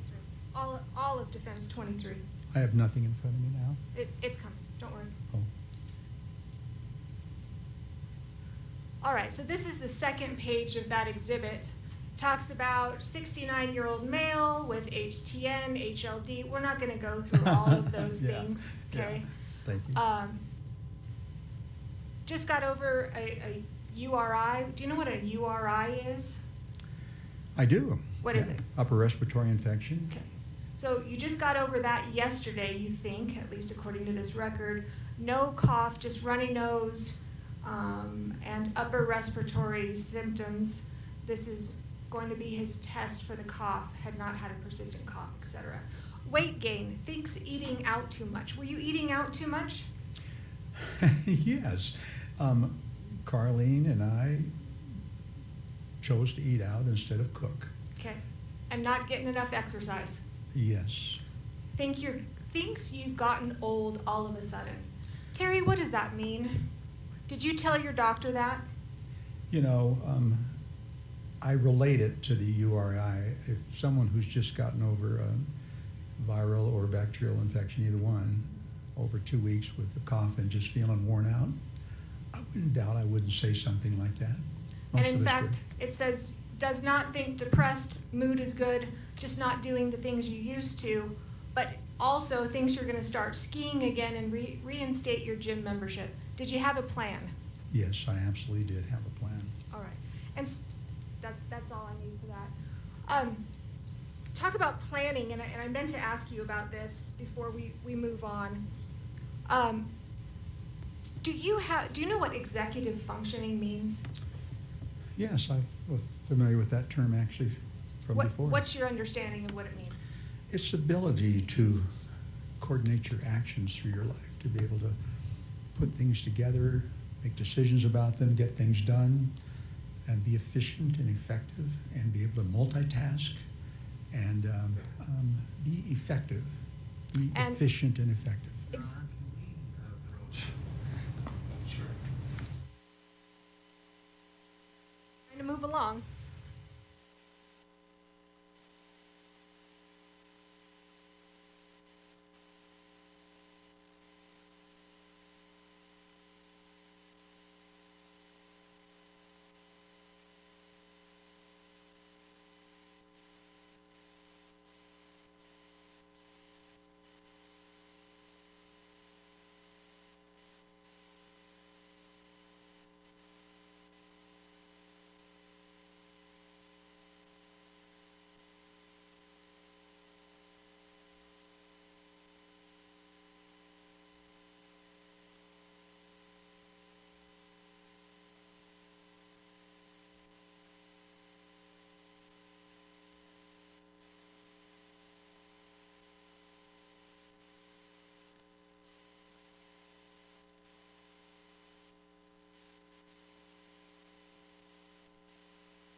So Terry, you were talking about executive functioning. You kind of gave what that means to you. It looked like to me from Exhibit 23, you were able to make a plan in your life and kind of follow through with that. Have you been able to do that since the ski accident? The examples of not being able to do that are one of my collections I keep track of all the things I want to do and can't do, and there's thousands. There's at least 12, I guess I should say 1,200 or 1,500 items on my to-do list. When I look back to 2016, it repeats every day, whatever changes I make. I look back to 2016 and there were half a dozen back there, which is Stephen Covey's rule, right? That's what you get done. You mark them as priorities and get them done. It's just now continuous stuff I don't get done. And I can't tackle because I can't figure it out. It's just goofy. The things that I could do, I was really handy. My dad was a handyman. And I learned, and I have the tools. I have an example. You know what? I would love to hear the example, but I have made a promise. Go for so it. I want to shift gears. Let's do it. At some point, after the ski accident, some time passed, and there was a press conference that was held. Yes? Yes. Okay. I wasn't involved in that. I wasn't even your lawyer at the time. Was the press conference your idea? Absolutely not. Do you know why the press conference was held? Your Honor, that's... Is he waiving his attorney-client privilege? Because if he is, I'm gonna drive a bus through that. What's the objection, counsel?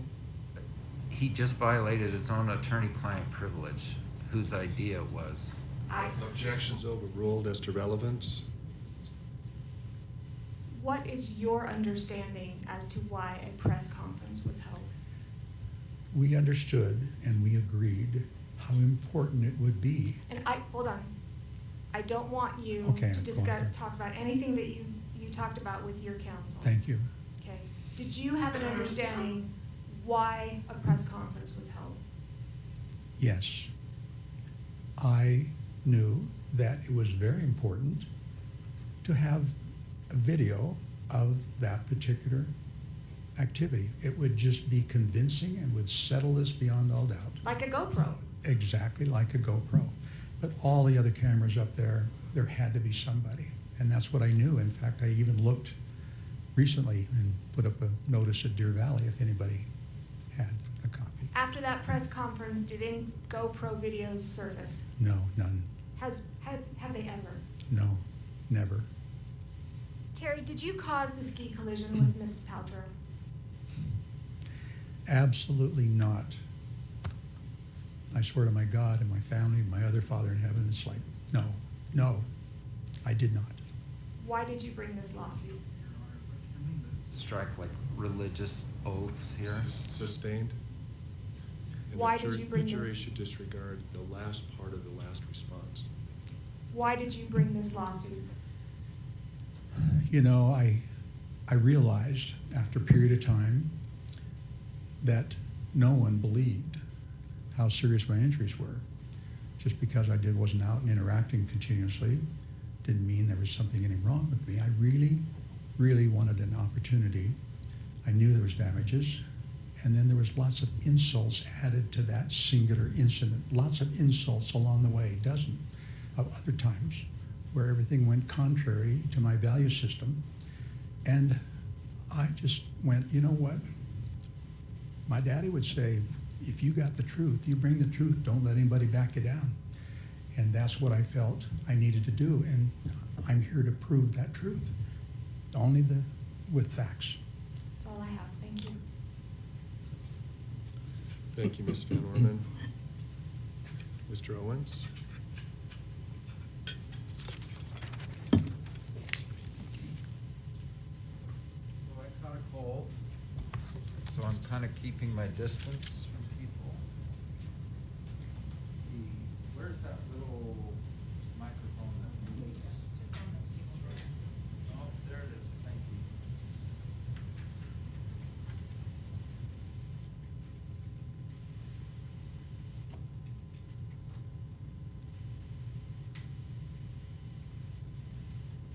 Sorry, I'm gonna be wiping my nose a little. And with this climate and dry air, I might have a bloody nose. Mm. Yes.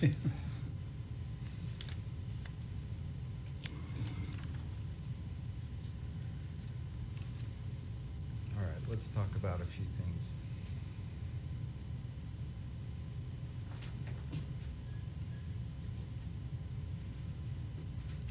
So we're not gonna get done with you today, because we have witnesses this afternoon, but I think we can go till noon. Is that all right with you? Yes, sir. Whatever you like.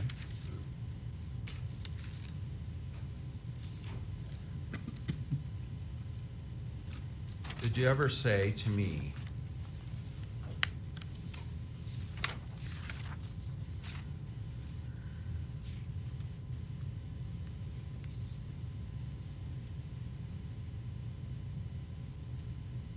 I wrote I'm famous because it's cool that I had a collision with a celebrity? Was that your thinking at the time? And you said yes. Do you deny it? Not if you have it on record, no, I don't deny it, I don't remember it, but. Well, I don't let's go to deny it. page 15. Can you bring that up? Move to publish the deposition, which Your Honor, he said he doesn't deny it, so why are we publishing? because he earlier denied it. Says, I'll overrule the objection and permit that portion of the deposition to be published. May I ask when this happened? Sure, like 1 hour ago, 2 hours ago, you told this jury, I've never thought it was cool that I had a collision with a celebrity. Do you recall that? Yes, I guess I did say that, absolutely. And But that's not a true statement, is it? You have said this in your deposition, true? honestly, I don't ever remember saying it. Bring it up But, whenever you but can. I don't doubt you. I misspeak a lot. Okay, this is page 15, line 5 through 8. So the words "I'm famous," this is my question, seem to say, I think it's cool that I had a collision with a celebrity. Was that your thinking at the time? And your answer was yes, I guess, yes. Now let's go to your weight. You testified today that you were 163 and 5'5", true? Yes, I did. And do you agree that at your deposition, you told me you were 175 to 180 and 5'8"? Yes or no? Yes or no? Qualified, yes. No, I don't want to qualify. I can't Did you answer tell this. me that? Tell Like me I my- said, how much do you weigh? And you said 175, 80. How much did you weigh? And then you said 5'8". How high are you? How tall are you? 3 inches different, right? I just found that out. I didn't realize. I've had Sir, people telling me that. You honestly. told this jury that at the time of the accident, you were 163 and 5'5". Did you not, like 2 hours ago? I did, yes. Yes. But you told me in your deposition years ago that you were 170 to 180 and 5'8". True? how many years ago did we do this? 3 years ago. I've lost a lot of weight. I'm down to my usual weight. You know we're interested not now in your weight today. We're interested in your weight on the day. Thank you. I knew where that was Do you going. agree you were 5'8"? Yes. Have you shrunk 3 inches? I couldn't believe it either. I wanted to argue because I think I'm 5'8" yet. You do have degenerative back disease, I and didn't- those I didn't- discs are I've always getting been- squeezed. Is that why?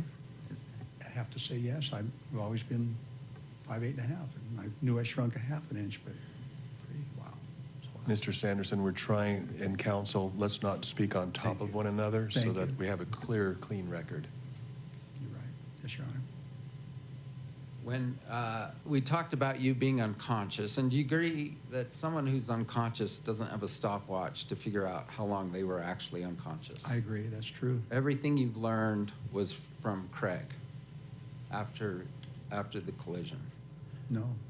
Yeah, that's over vague, and I'll withdraw it because I agree that's Not overbroad. everything. It's not everything. Sorry. Right. As far as level of length of unconsciousness, do you agree that you weren't stopwatching yourself? I have no idea. Yeah, and yet you did tell people it varied over time. First a few seconds, then 5 minutes, then 10 minutes. You did that, right? Do you disagree? Yes, it did vary.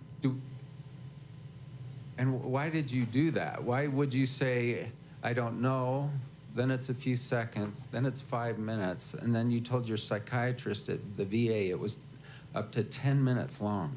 Why did you change? I had no idea, and I was searching. I really had no idea, and I was trying to answer. I sometimes make that mistake of guessing, but I really didn't know.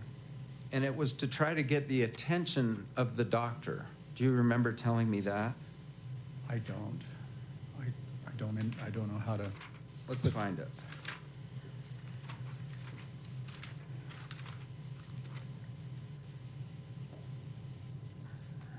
What's the date? Let's go to page 95.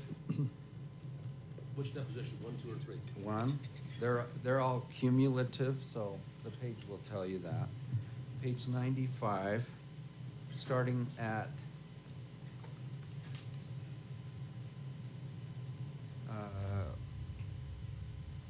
line 7. When you first tell your healthcare providers a few seconds, and then later it turned into 5 minutes, and then later it turned into 10 minutes, do you know that you gave varying answers to people? And then whenever you can pull it up, page 95. Yes. The witness says, and then can we go to the middle paragraph? Yes, I do. And that was referencing the fact I personally did not know. I was not a witness to how long I was unconscious. And so somebody told me it was 2 seconds, and somebody said it was 10 seconds, 10 minutes. And so I didn't know. It was hard for me to say. And then, next paragraph, it depends on my visit. If I want to make a deal out of it, and that was the reason for my visit, then I might say for 10 minutes. I might pick the worst. That's kind of how we are. We go to the doctor's attention. We go to get the doctor's attention about a specific thing. And it wasn't at that point how long I was unconscious was not a point of relevance for me. That's your testimony, correct? I'm even confused by those statements, so, Yes or no? yes, it is. By the way, when we took your deposition, there's a lot of formality to it. Too, you're placed under oath just like the one you were put on today. Yeah. And your counsel's present, and you were able to talk to them before. Yes? And I think I had, Yes. 11 hours or so of deposition? I can't really hear you, sir, but my question is, you had your advice of your counsel there. Yes. And I asked at the beginning of the deposition, is there any reason why you can't give me your best testimony today? And you said Yes. no, correct? Yes. And I even told you, I think, that if you testified differently at your deposition than you would in front of this jury, I would call it to their attention. Do you recall this? Yes.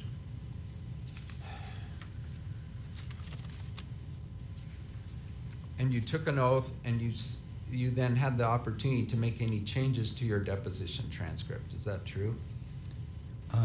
Yes. And did you? No, I don't remember making any changes. I think I made 2 with you.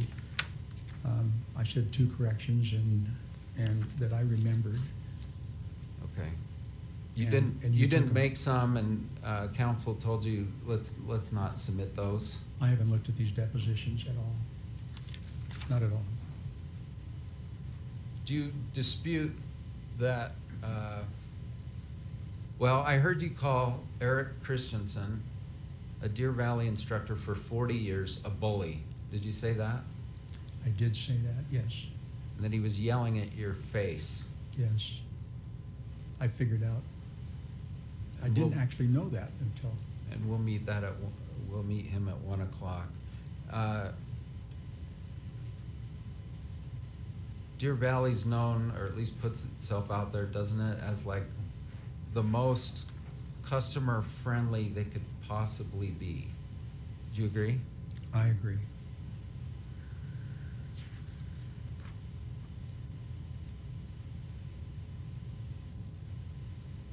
Were your skis on or off at the end of the collision, do you know? Absolutely, they were on, Okay. So Absolutely. you do remember some things after. yes. And Craig, by the way, you said you weren't here for your daughters, but you haven't been here for several statements, right? Several, yes. It was more than just like, I don't want to make my daughters uncomfortable. You haven't been here for many. I didn't. Yeah. And Sam Goldstein said part of the reason is you don't take criticism well. Do you agree with that statement? I always want to be a better person, and I even tell my kids, if I'm doing something wrong, tell me, I want to be better. All right, so do you agree or disagree with this statement? Mr. Sanderson does not take criticism well. Hard for me to measure that. I've not been around other humans as much as I have been in the past. So it's hard for me to measure that. Honestly, I don't. Do you agree that when Whitney came with the toboggan, Mhm. she asked you what happened, and you said, I don't know? Do you agree with that statement? If that's on the record, I don't disagree with it. I don't remember that particular part of our interaction. I just remember she said something to me, and It's the first question, right? Ski patroller comes up. By the way, you've hurt yourself before skiing, true? never But- needing help, right? Get up and Before ski this down. incident, though, you injured your knee. I had, when I first learned to ski, first year. All right. Beaver. Mhm. So you don't dispute that the first thing Whitney asked you was like, how are you? And what happened? Do you agree those are like the first 2 questions? I have no recollection of those questions. I don't. I would think she would reach out to me, but I don't know. Did you ever complain to Deer Valley about Eric Christensen, like I was treated like a bully? Had a lot of time to think about it. and Yes or no? I don't know if I did. I think when I contacted Deer Valley, I was just So- after I wanted to find out who hit me, and I wanted to copy the records, and I didn't bring it up. Yeah, you never once wrote to Deer Valley like, hey, your ski instructor is a total SOB to me. He treated me poorly. That's correct. I didn't bring it up because I did not want to cause some anger from them. I wanted to copy and find out who hit me. But 7 years later, you're here saying he was terrible to me, just terrible. Craig Ramon said words to the effect that Christensen said to Ramon, your buddy took out Gwyneth Paltrow. Did you hear those words? I did. You personally heard them with your, so now I want to be clear because I'm not trying to confuse you. Did you hear them when you were on the ski No. slope? Okay. And Ramon did not do anything to try to set the record straight at that point. Do you know anything about that? About who hit me? Correct. When we got down into the At that medical point care. was Yeah. my question. Yeah. On the mountain. Yeah, on the mountain, but in the shed. I was, Okay. You said your skis were on after the collision. Do you recall your head being downhill or uphill? absolutely downhill. I was going down and absolutely. So several witnesses say the opposite, and you It's not true. disagree? I disagree absolutely because I couldn't get up. And where was Gwyneth's head when she came to arrest? I Head have- down, head I- up? I have no idea. As far as I know, she didn't exist. Because you didn't see anything. I was out. I had no idea. Everything else is what I heard. Did you tell Eric Christensen, according to his report, that she appeared right in front of me? Yes or no? No. So he just Never. made that up. Must have. Deer because Valley just falsified a record. Is that your opinion? I never would have said that. I knew where it came from. You know you sued Deer Valley in this claim, true? Yes. Sustained? And we're not dealing with any of that today. True? We're not dealing with this. Objection, relevance, move to strike. Sustained, the question is stricken and the jury should disregard. So, Your Honor, I just want to be able to ask if you're willing, is you're not suing Deer Valley today? Your Honor, objection, third objection now, move to strike again. Sustained, stricken, Okay. disregard, please.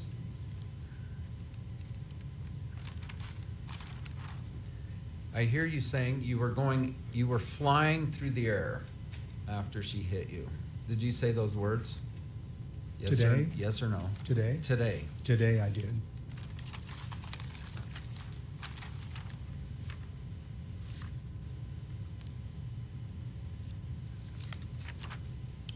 With regard to relationships prior, you had 2 divorces, true? I did, yes. And then, was it about 10 years of just dating various different other women? I guess I wouldn't know exactly. Wouldn't be unreasonable, maybe. Well, I'm just saying if the incident occurred in 2016, when was your second divorce? About 10 years 30 earlier? ago. I'm thinking 30 years ago, I'm thinking. Yeah. All right. So, I mean, it's nice that Carlene, you'd found a nice partner, but you were not engaged. Is that true? We were not. And That's she where we was had- actually living hundreds of miles away from you? We went back and forth. It's 3 hours, 4 hours maybe, the most. A couple 100 miles, I think, isn't it? I don't know. St. George. We'll move on. Thank you.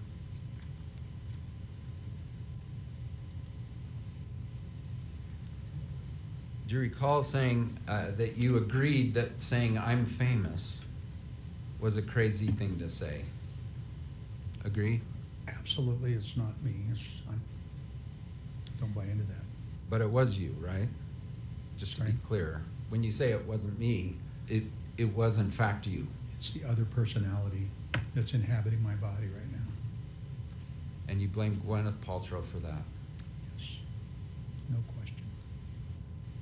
Do you recall having a kind of a stroke event like 10 years or so before the incident? Yeah, but that diagnosis has been changed. But it's an ischemic retinal occlusion, Probably due to a migraine. and you lost your right eye in that. I lost some vision in that eye, yes. And that was one of the reasons you retired. One of many. Mhm. In terms of your anger, do you agree you sought therapy for anger management about 10 years ago? I don't. Or 15 years ago? I guess 06, about the time of your second divorce. Because if you I don't deny it, we're going to remember. pull it up. I don't remember that purpose, but yes, okay. Was I seeing a shrink or? So you I can't don't ask know. me questions, unfortunately. Sorry, thank you. All I'm trying to have you say yes or no, and then we go to documents if we need to. So do you agree that you were seeing a therapist at the VA for anger management about 10 years even before the incident? I honestly don't remember it, but if you say so, I believe you. Yeah, I can't testify. So if you I don't. dispute it, then we go to the record. I And don't look at these records, I have it, 5,000 pages. So you don't dispute it?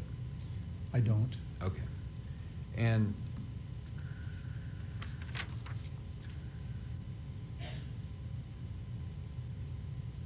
did you tell Shay that there was a GoPro recording? Absolutely not.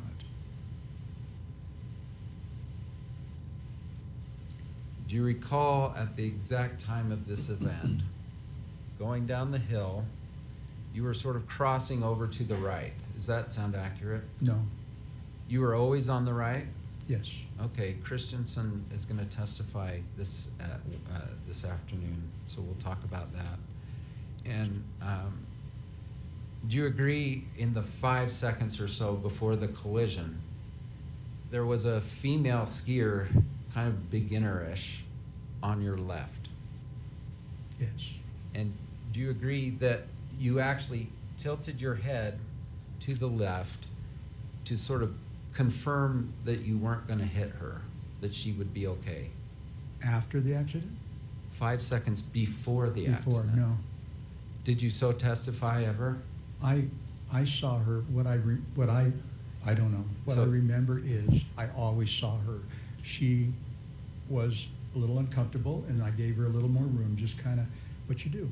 And did Passing you on your right? and did you turn because of your right eye is blind? No, Did you turn toward her? no reason to. Look, you did not. No. Okay, we'll pull that up in Please. probably at our next visit.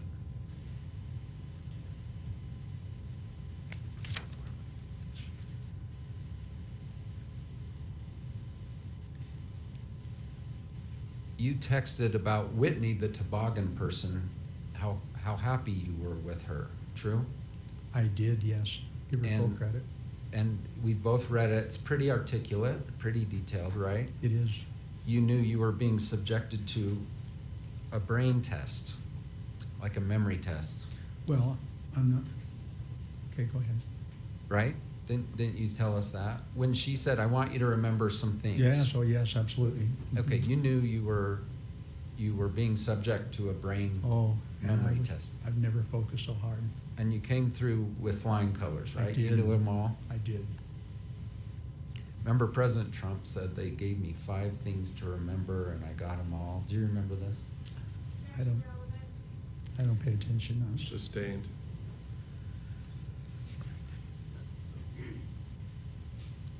You called her a sweetheart and that she entertained you. And that was all really within a half hour of the incident? A half hour of the collision? Is that true? I don't remember the time frame. Carlene may have been there by then, I don't know. She was helpful. But it was at the base where the toboggan went down to. Yes.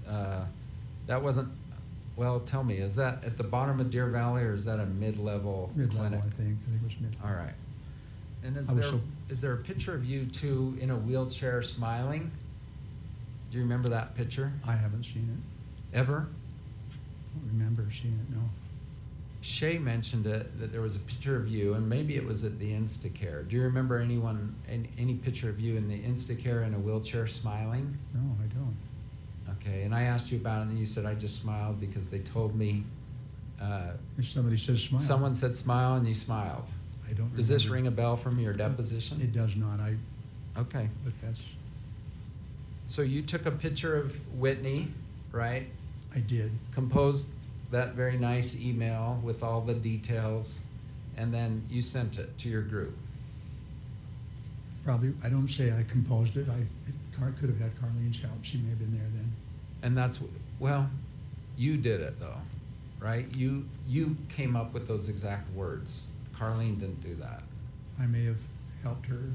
Well, she doesn't know she grew up in Michigan, that she's Exactly. won the Deer Valley collision, or the Deer Valley Grand whatever race, right? That's right. All right. She doesn't know that.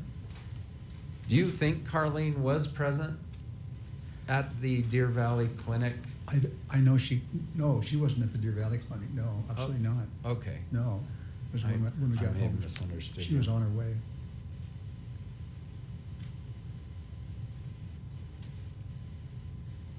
Do you remember Carlene didn't buy into this? Was that your quotes in terms of your, did you say those words just like an hour or two ago? Carlene didn't buy into what, Mr. Owens? Do you remember saying those words? She wasn't buying into this? What was the question? It was why your relationship with her deteriorated after the collision. I misspoke. I absolutely, Okay. I'm not sure I understand the, Okay. To be clear on that issue, and I realize I'm jumping around, but I'm keeping an eye on the clock. Did you, with regard to Carlene, it sounds like you shut it down. You shut the relationship down. Is that true? I made a very strong statement that she was going to be better off without me. Yes. And you told her that? Yes. So Carlene was here a couple days ago and said, he never told me. Did you tell her? just I had said- no idea why. I told her what I said. What I thought I said was, Carlene, you gotta run. I don't want you stuck with me. And I know you would stay by me. I know she would. So then you started calling your daughters, it sounds like, even before the I'm famous thing. Is that true? I don't remember that, honestly.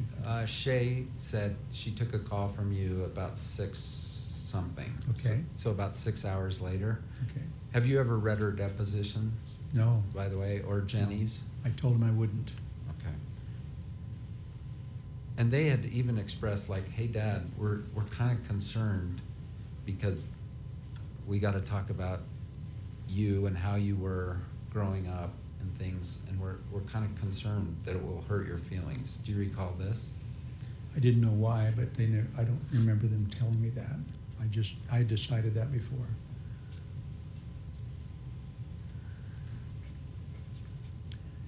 All right, so you're at the clinic. You take a picture. This is at this on the Deer Valley Hill. You take a picture of Ramon and one of the other skiers, and they're all smiles. Did you know that? Boy, that's a little bit. I do kind of remember that. Uh-huh. Can you bring up the picture of I Ramon? do. Sure. Yeah. I believe that did happen. And I don't remember them being smiles. okay, we'll Just two pull people. it up here. Okay. And do you have the number D? I'm gonna find it. 1 second.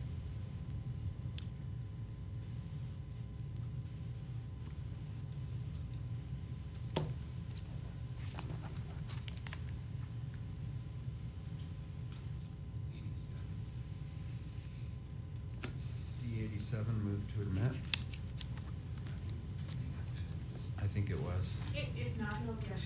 Go ahead. D87 received? Do you remember, and I can give you a hard binder if you want, it looks like the monitor's working. Do you recognize that you took this picture? I recognize the picture, and I probably did take it. All right. Smile,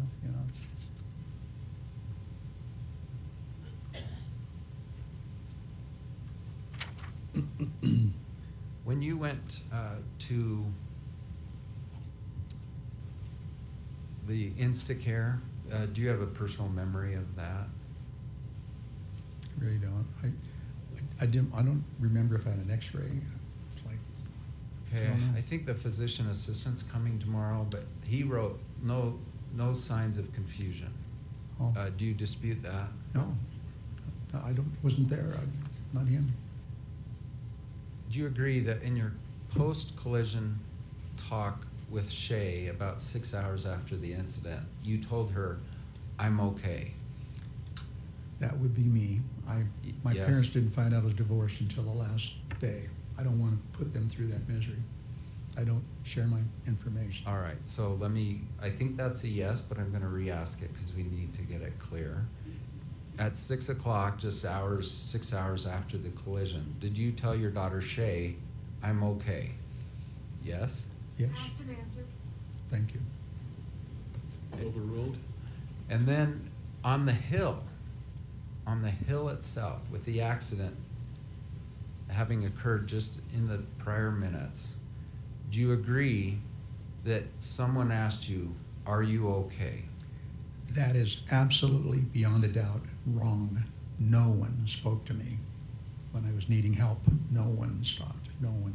So your testimony is Eric Christensen just sat there and looked at an unconscious man for several minutes? Is that your testimony? Yes, he never said one word to me that I recall. Maybe when he got me up. So Ramon, although he did try to change his deposition, did say that at one point you said, I'm okay. Do you dispute it? I dispute it. Now, I to never felt dispute it, okay. you have to know everything you said, right? Like, I know everything I said, and I didn't say it. Are you saying you have a perfect memory of what you said on that hill just after the collision? Yes or no? I knew, That's an argumentative. That's not argumentative. Overruled? Yes or no?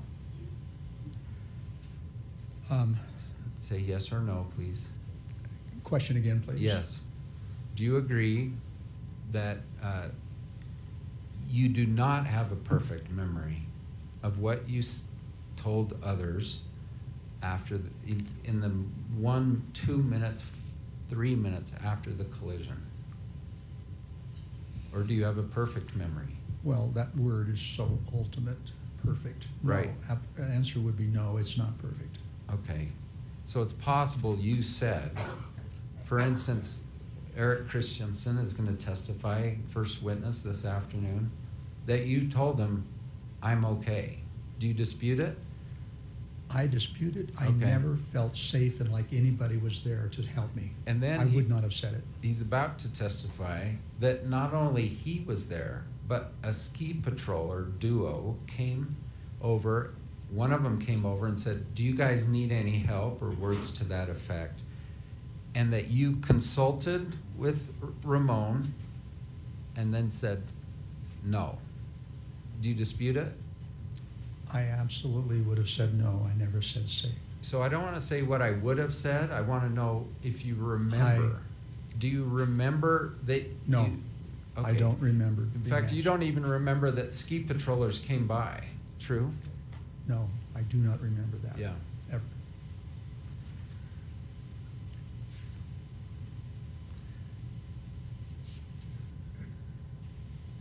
We talked about your right eye, but your left eye also has some severe vision loss. Is that true? No. I see 20/20 in that eye. Did you have a cataract in that eye? I did. And that cataract's been removed Yes. since the ski collision? Yes.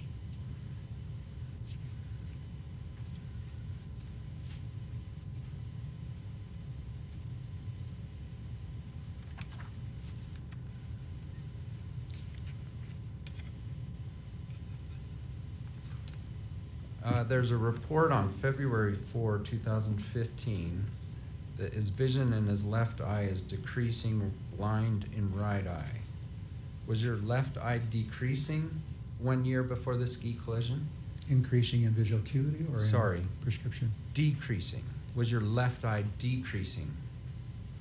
Yes, getting less need for prescription, but not the visual acuity. Now, in addition to your stroke, you also had your heart was not perfect. Do you agree? Before the ski collision? Perfect, of course, I couldn't agree with the word perfect, no. Palpitation, you had palpitations, agreed? Had them most of my life, Yeah. Most How many likely. years? 40 years probably. And what's the lay term for palpitation? Is it just It's called, unusual it's- beat? It's just a little out of sync that happens when I'm really tired, or if I've been on the treadmill too long or running too long and hard, then it will get a little funny syncope. It's called PCVs. So your beat's off. Is that fair to say? Yeah, but it's nothing. Yeah. I notice it doesn't change. Okay. But you were on 2 different high blood pressure medications. Does that sound right? Yes. And that's because one wasn't adequate. You needed both. Well, Objection relevance. We're going to I can explain if you want, Your Honor, but this event changed. Later witnesses to which this forms part of their opinion? Sure, his overall health, yes.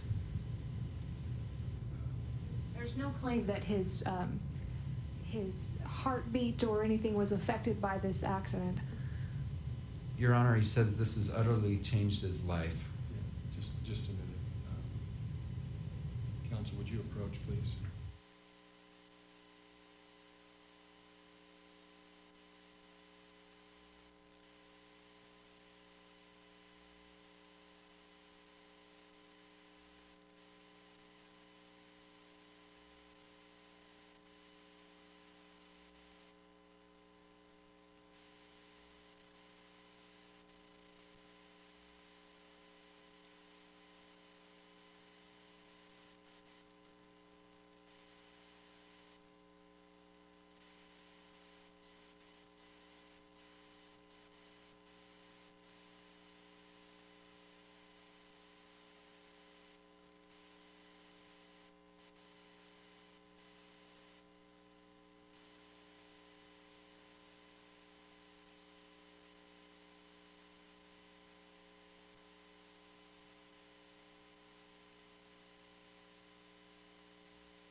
In recess at this time and return at 1:30.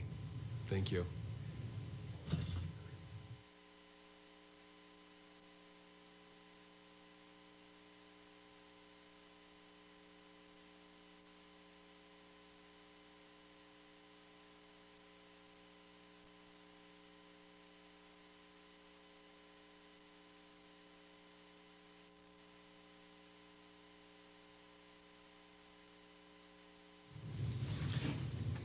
May be seated. So, counsel, consistent with the motion in limine ruling that the court gave at the before trial, Mr. Sanderson, you can certainly step down.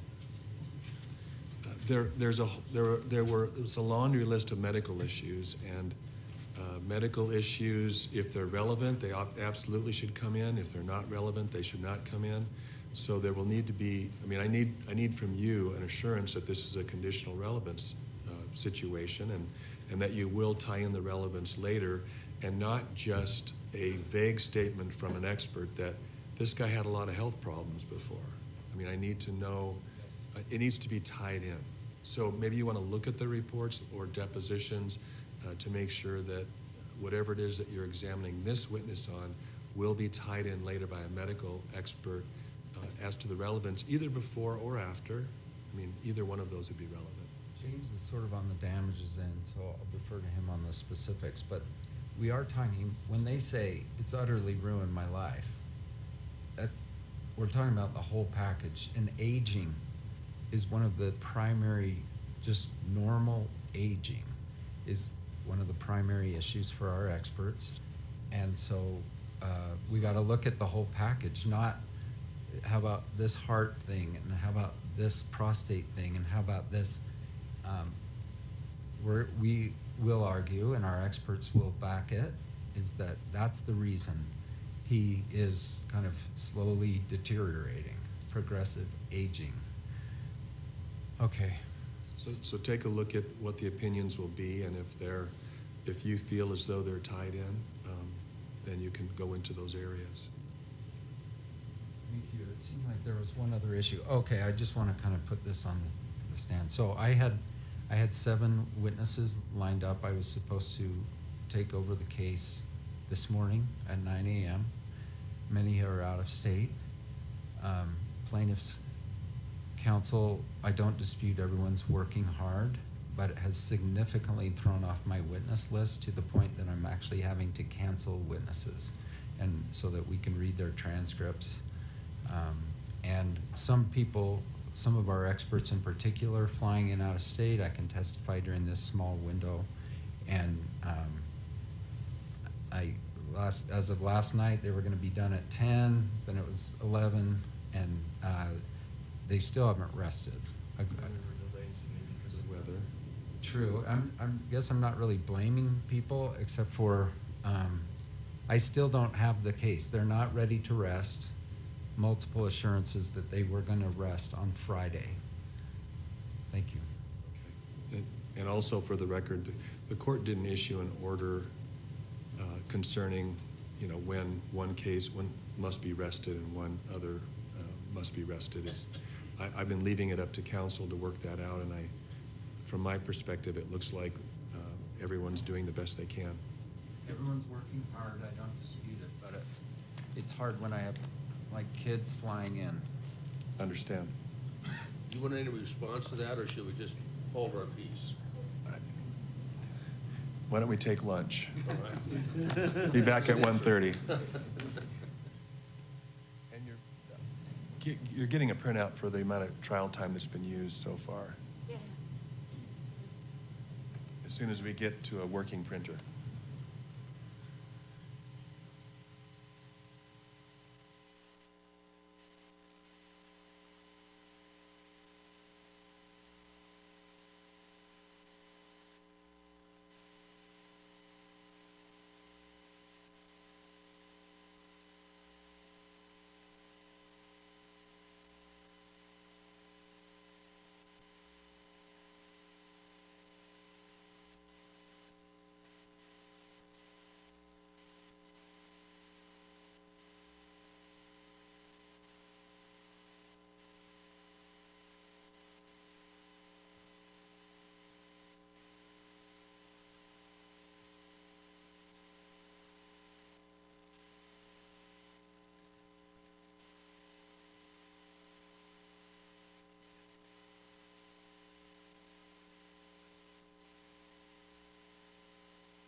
May be seated.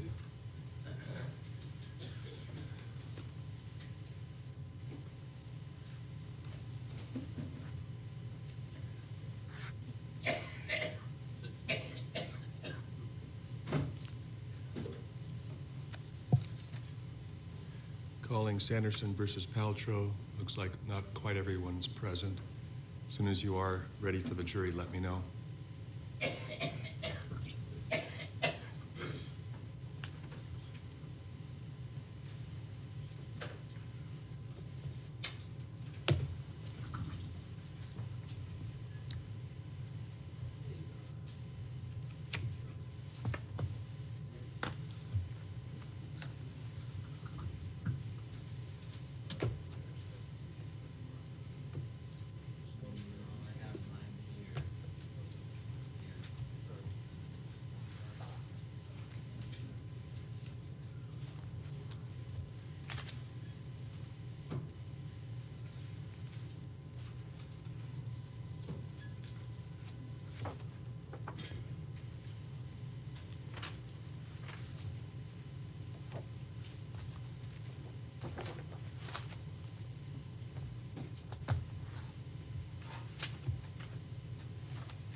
Looks like we got a binder. Just thought I was up here. Yeah. Yeah. Ready for the jury, counsel? All right. We're ready.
Thank you and good afternoon. Mr. Sanderson, would you please retake the witness stand? Your Honor, we've made an agreement. Oh, okay. Sure. So because we have Deer Valley people lined up, I would like to continue my questioning of Mr. Sanderson, but at a different time. Okay. Very good. And so who's the next witness? Eric Christensen. Mr. Christensen?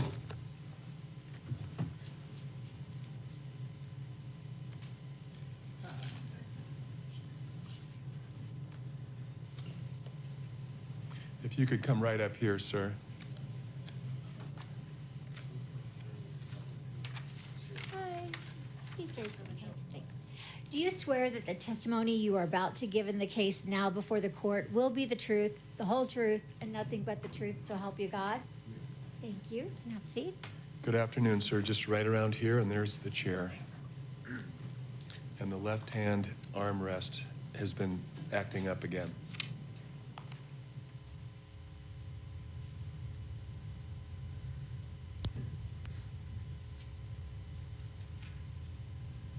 I'm sorry, I have a cold. Sir,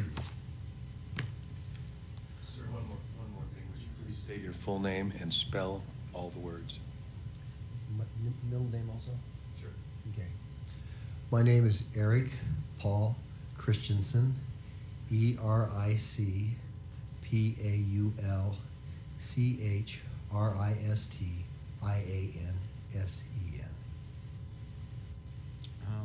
Let's introduce yourself. What city do you live in? I live in Camas. Okay, and married, kids? I have 2 children. They're both in their 30s. I have 2 grandchildren. And skiing has been a big part of your life, is that fair? It has been. I've been a ski instructor for 44 years, 39 of those at Deer Valley. And I can think of what a ski instructor is, but just comment a little further on that, would you? What is a ski instructor? Once I came to Deer Valley, I went through both of my levels of certification. There's 3 now, but they've added one on the front end. But we're members of the Professional Ski Instructors of America. We happen to be in the Intermountain Division. I'm certified to teach all levels, from young kids all the way through adults, from never evers, never been on skis, through experts. Okay, I talked to your wife. She's been in the ski industry 50 years too. She actually receives her 50-year, she just received her 50-year level 3 pin, yes. But during that time, she spent 32 years as a patroller at Park City Mountain Resort. She was a weekend patroller. You mentioned level 3. Is 3 good? Yes, it used to be called associate and full, and then they changed it. They added a bronze pin at the front end, and so it went level 1, level 2, level 3, and so the former full certified is now called level 3 certified. Sir, I'm going to ask James to show you a 20-second animation. May I do that, Your Honor? Will you approach the bench? Sure.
So objection overruled? Well, I'm holding it in abeyance right now until you show the witness the animation. So may James approach the witness?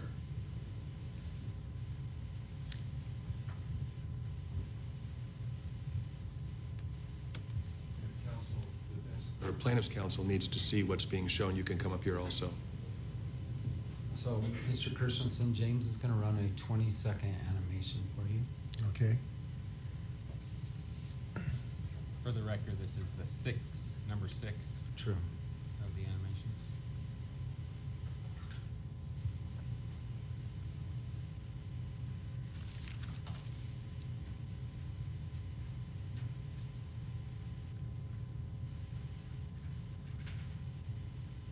There's no sound. Please tell me when it's over. Have you reviewed that? Yes. Okay. Can I have plaintiff's counsel go back? Will that help you explain your testimony to the jury? Yes, it will. Will it help explain the position of the parties at the time of the accident? Yes. Does it help explain your recollections of the events? Yes, it does. Is it substantially similar to your recollection of the events on the date in question? Yes, it is. So, Your Honor, I move to publish this animation to the jury as a demonstrative exhibit. Plaintiff objects. The demonstrative is not illustrative of the witness's viewpoint, and if you wouldn't mind, Your Honor, I'd like to have another sidebar. Okay.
Okay, the motion is granted. The animation number 6 will be received for demonstrative purposes.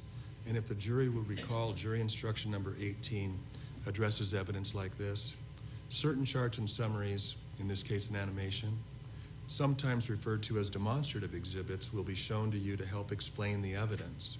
However, these charts and summaries, and in this case an illustration or a animation, are not themselves evidence, and you will not have them in the jury room with you when you deliberate. You may consider them to the extent that they correctly reflect the evidence.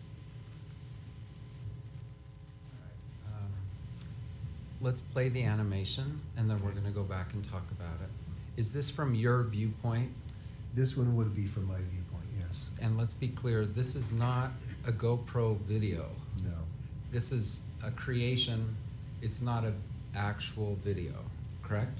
That is correct. All right, so this is from, if you had a camera on your forehead at the time,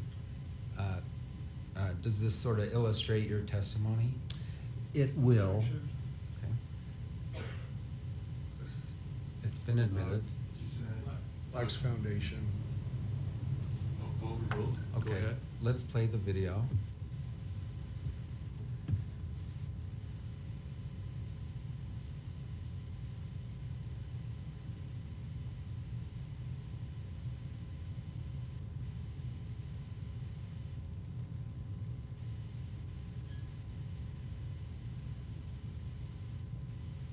All right, we're gonna take this kind of piece by piece. Let's go to the very beginning.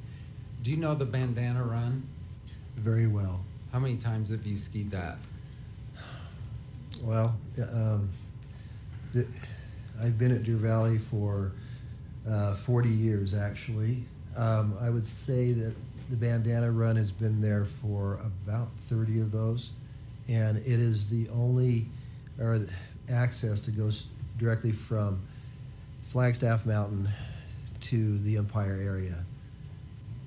And do you recognize this, for instance, this little cabin there on the left? Oh, yes. What is it, a private home? It's a private home.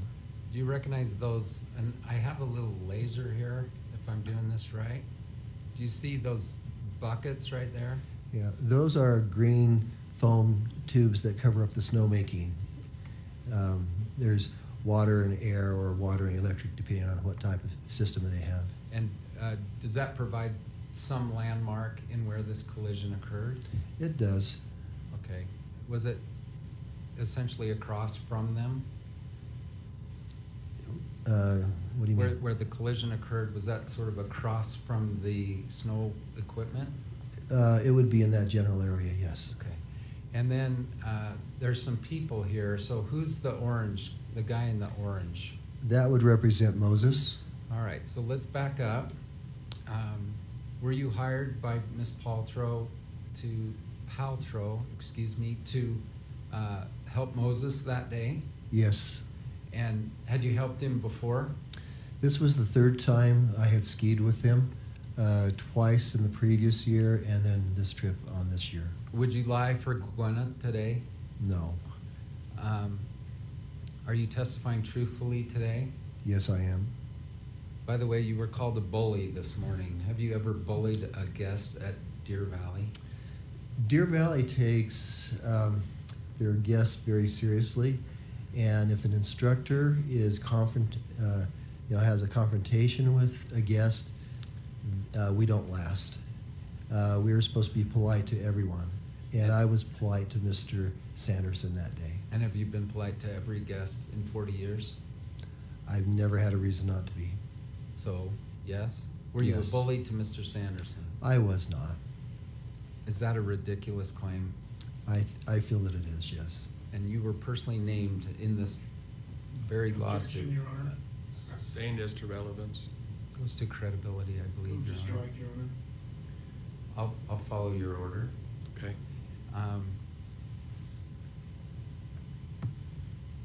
There's been an allegation just this morning that you stood by and yelled at an unconscious man for 2 or more minutes.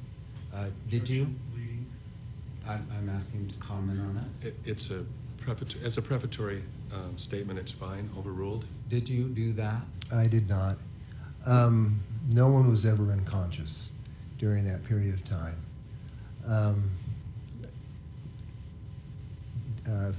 Where do you want me to start? Yes, it's a big story. Okay. Okay. Who are these 2 people on the animation? Those would represent Apple and also Carrie Oakes, another instructor. All right. So they were a little head. Is that fair? They were in the proximity. I can't tell you for sure exactly where they were, but we were all in the same proximity. And do you actually recognizing this as an animation, but does it illustrate well the geography of the actual run? It does. Do you know anything about like a special photographer going up and actually contouring the run? Well, it is what I've been told. It is an actual photograph of the run. And this was a clear day. It was. And that's. Do you know whether this was the actual month and day, not the year, of the actual incident itself? Like, this is literally the day, like February 26th? Right, I was told that the other day. that Okay, you don't personally know that? No. Okay. All right. The title of this image is Christensen's POV, point of view, and let's run it, and then James, I'll ask you to stop at some point.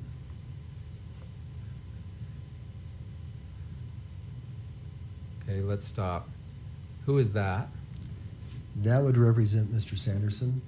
All right. Why is it you would look up to see someone like Mr. Sanderson? Well, when you're working with students, especially if they're children, you're always looking around. It's very much like driving. You're aware of everything around you. The one thing this animation does not show is I actually watched him make several turns down, and that's what caught my eye. And so Mr. Sanderson has some very strong skiing skills because he was skiing edge to edge, rolling his skis. An intermediate skier skids much more, but he was skiing edge to edge, and he was making what we would refer to as GS, giant slalom turns, which basically means that they're round and large and fairly fast. Okay. And comment on Moses's ability? Moses, I think it was maybe his fourth time. He went to Big Bear one day, from what my understanding, and then he had skied a few days with me on one trip, a couple of days on a second trip, and this was his first day of this trip. So he did not have a lot of experience. He was 9 years old, and so he was still in a wedge, and so we were skiing very slow. We were skiing on the side of the run. And comment on Gwyneth's skill level. Gwyneth is a strong intermediate skier, and she was skiing skiers right while we were on skiers left.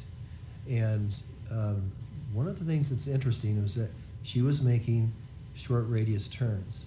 Now, when we teach people how to be safe, one of the things that we do is we try to teach them to ski not right down the middle of the run, because that's where all the traffic is, but if they can ski a shorter radius turn on the side, that means they're in a narrower corridor. It also means that they are out of the line of traffic, and uphill skiers who are faster can watch and anticipate them and miss them. And that's what she was doing. She was actually skiing short radius turns on the skier's right next to the edge. I did jump beyond your background. So when it's not ski season, what do you do for a living? I also teach at the Winter Sports School. It's a high school that was set up for winter athletes. And so we start in April, and about the second week of April, and then graduation will be the week before Thanksgiving. And so the students get an academic education, but they also get 5 months off during the winter to work on their sport. Okay. I think I mentioned that your wife is a level 3 instructor. Are you a level 3 instructor? Yes, I am. And is that the highest level? It is. And highest means most advanced? That is correct. Okay. All right, let's run the video just a little bit more.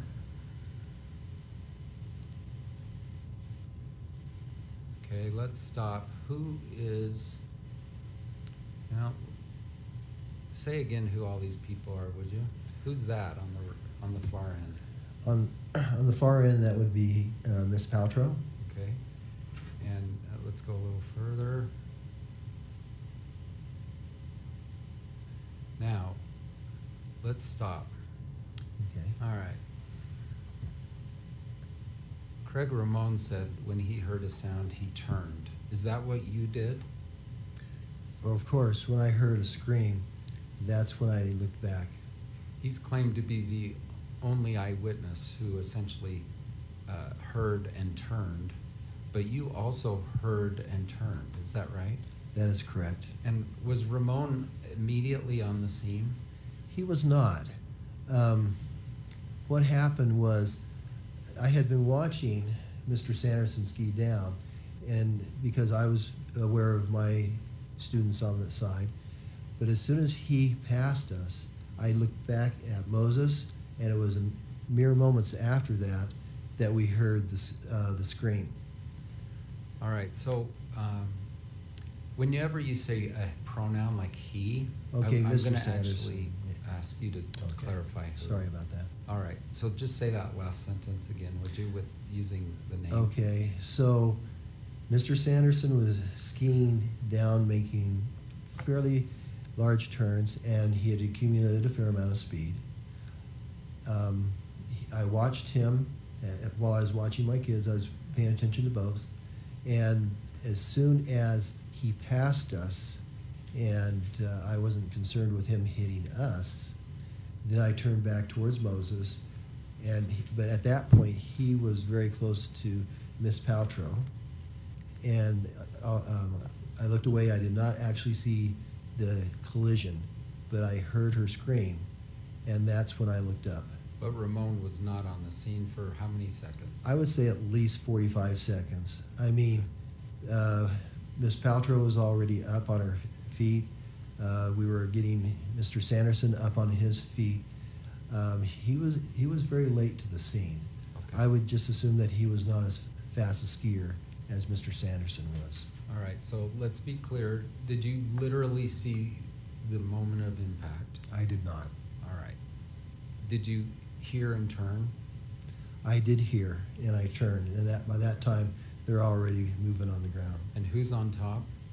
Miss Paltrow is on top. All right, and let's finish running the video if you don't mind. So is this you skiing over to them? It is. Is this more or less what you saw? Pretty much. They were below me, so the first thing I did was I turned to Carrie and I said, asked her to take Moses, and I said, I'm going to go over to see what happened. And at that point, I traversed across. They were below me, and so I didn't have to skate or anything. I just Did you went hear Miss Paltrow say anything? when I got there. Paltrow, pal, like a Miss pal. Yeah, okay. When I got to the scene, she was talking and a little bit upset. They were both talking. The first thing I did was I took off my skis and I moved around on would have been the right-hand side. And they both had their heads uphill. Both sets of skis were still on both she and Mr. Sanderson. And their skis were below them. And they were basically lying pretty much on their backs. Okay. And I think Ramon said that their heads were downhill. Do you agree or disagree? I disagree. And you even smiled. And why did you smile? Well, for one thing, he wasn't there at that time. But no, they were, I don't know how to describe it with my arms, but, they were on the slope and she was underneath and he was on top of her. And he also, Ramon said that Mr. Sanderson was a spread eagle pointing downhill. Did you observe that? I never observed that. You would have remembered that, wouldn't you have? Well, of course. Okay. And then when you first came over, then I heard you say Gwyneth was upset. Yes. Is that the first thing you heard out of their mouths? It's been long enough. Excuse me. It's been long enough ago that I can't give you, an exact, play-by-play of who said what when. I do know certain statements were made. Okay.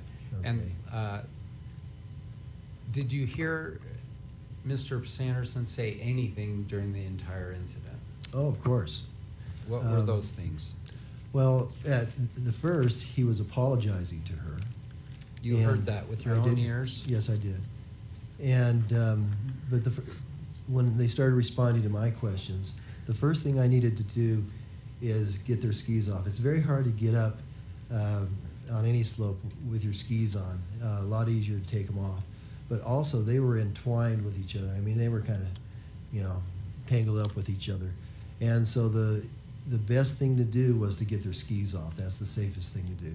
And so she was on top, and so Okay, I think took. you might have said at some point Gwyneth was underneath, but she was on top. That's your Did testimony. I? Yeah, she. I didn't Oh, catch I'm it. sorry. but Did my- I get that backwards? My partner said you did. I didn't actually Okay. catch that. Just be clear. Okay. Who was on top? She was on top. Okay. Okay, Mr. Sanderson was on the slope, lying down, and she was on top of him. Okay. I'm sorry. I And their skis just were said that. intermixed. And their skis were kind of tangled up with each other with their legs Okay, first thing you did, I heard you say, you removed her skis, because she was on top. It's the only way I could do it. okay, and helped her sort of separate. Right. I gave her my arm and helped her up. And then I immediately went and helped get Mr. Sanderson's skis off. And then I put my arm out and helped him up also. Did you just grab him and jerk him up onto his feet? Of course not. Would you do that? That would have hurt my back. I'm too old to do things like that. No, I just simply gave him my arm to help him get up. You heard him say what words in terms of the apology? He said, when she was talking to him, he simply said, I'm sorry. But then he also made a statement about, she just appeared in front of me. Okay, you remember those words? Yes. What would that indicate to you in terms of who was the uphill skier? Well, what indicates that he was the uphill skier is that I witnessed him coming much faster than anybody else on the slope, coming down the hill, and I looked away mere moments before the impact. So that's number one, why he would be the uphill skier. The other thing is that it would be very difficult to be underneath her if he hadn't hit her from behind. And explain. Well, Projection, foundation. I don't know what that means. He didn't see it. I'll allow a, Okay. Instructionist. Go ahead. what I Oh, did. oh, just a second, overruled, I think. Okay. He was there, his perception. What I did see is everything leading up to it and the immediate aftermath. So I cannot speak to the actual collision, but I can speak to what I saw immediately before and the aftermath. Right, but I think you told me at one point, like if a soccer player takes out someone's legs, they're underneath. Yes, it would be very similar to that. It's a situation where it would be almost impossible to be in front of Miss Paltrow and then end up underneath her. So I heard a few things, if we're trying to outline things you heard from Mr. Sanderson's own mouth. She appeared right in front of me, yes? That is correct. I'm sorry. Yes. He was not real talkative, to be honest with you. How about, did you ask him, are you okay? I had to. That's the whole time I'm removing skis and getting ready to help them up. I'm asking, "Are you okay? Are you okay?" So the answer, did Was you a- ask him if he was okay? I did, and he was affirmative. He said yes. All right. And did a ski patrol duo come by? They did. It was just a few minutes later than that. Now, by this time, Mr. Ramon has arrived on the scene, and so two patrollers are just making a ski by, and one of them came up to us and said, do you need any help?"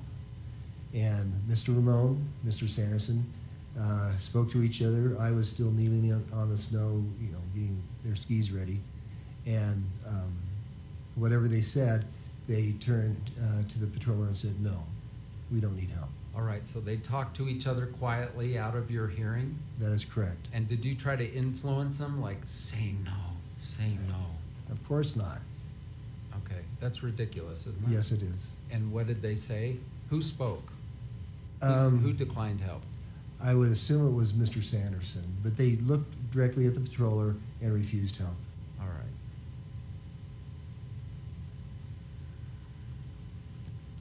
If they had said, "I'm not okay," if Mr. Sanderson said, "I am not okay," what happened? What would That, have happened? that would have changed the entire situation. People on a ski slope have minor bumps and things constantly. Objection, speculation. Oh my God. Maybe you could rephrase the question as phrased, it is speculation. Well, what have you observed over 50, 40-some years 44 years. with It's to vagueness. regard to skier collisions? Okay. Objection. Sustained? Would Okay. it- Have you yourself? I can answer the original question. So the judge sustained it, so I'm rephrasing my question. Okay, yeah. I'm just wondering, have you personally come across skiers who have collided before?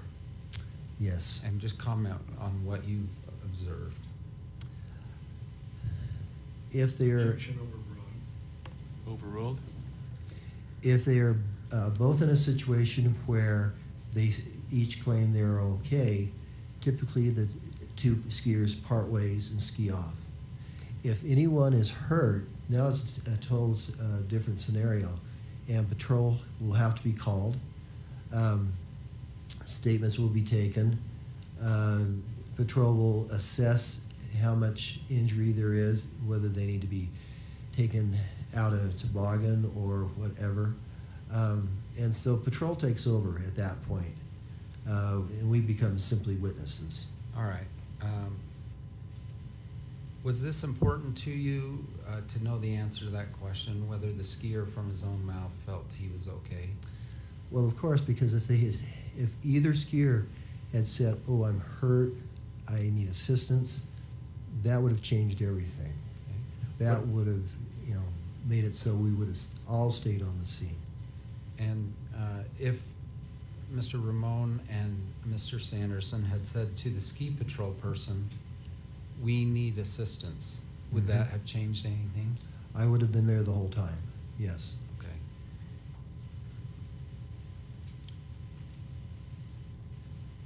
Gwyneth testified, essentially, she said, "You just skied into my effing back." All right. Did Mr. Sanderson say anything like that? No, he did not. What did he say? She appeared right in front of me. She appeared right in front of me. You didn't know that he had a blind eye at that time. No, I did not. Okay. Your Honor, I'm now going to have James show an additional, just to the witness himself, an additional animation. Wonder if we could approach the bench on that.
Thank you for your patience. Thank you. Mr. James is gonna show you another animation.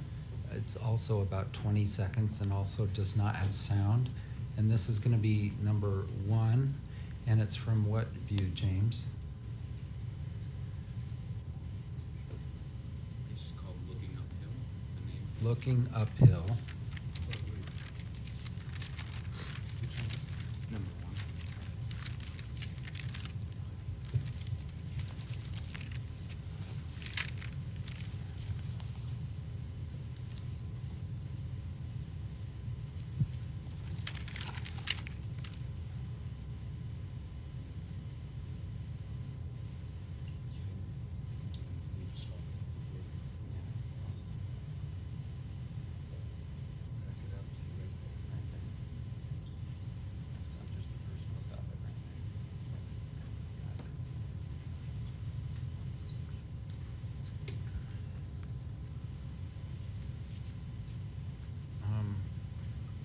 By the way, I wanted to introduce the fact that Deer Valley's lawyer is here. Is that true? Far Yeah. right. You're right. My right. I see him. And I don't represent you. Is that true? That is correct. Okay. Before we show this, maybe finish Yes. laying your foundation. Let's do that, please. So you've had a chance now to review what we're gonna call video number 1, okay? That is correct. Will that help you explain your testimony to the jury? It will.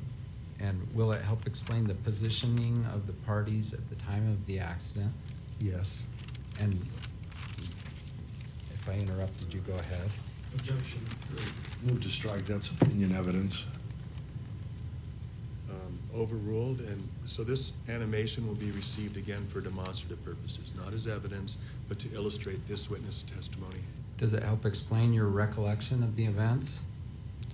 Yes. Is it substantially similar to your recommendation, or recollection of the events on the date in question? It is very similar, yes. So, I will ask for permission now to publish this to the jury as a demonstrative exhibit. It is received and read for that purpose, and it'll be stopped where I've indicated to Mr. Egan to stop it. Okay.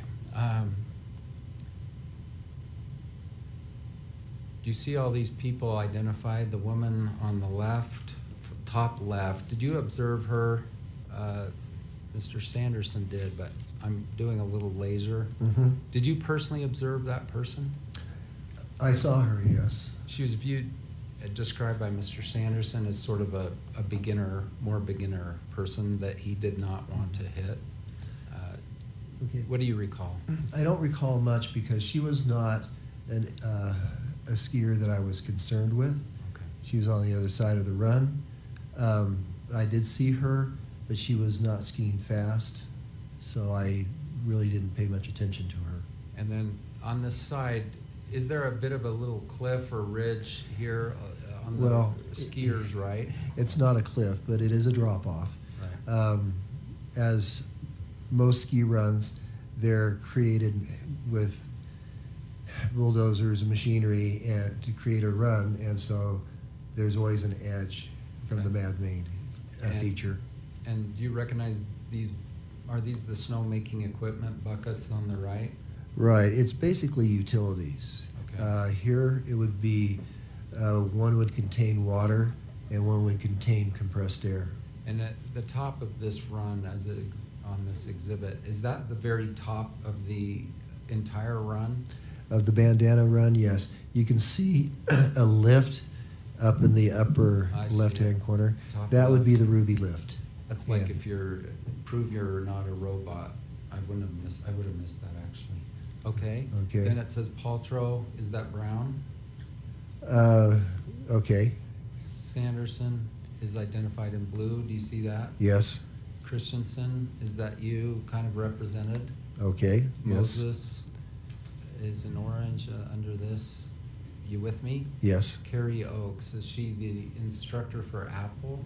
that is correct. All right. By the way, plaintiffs asserted in their opening that Ms.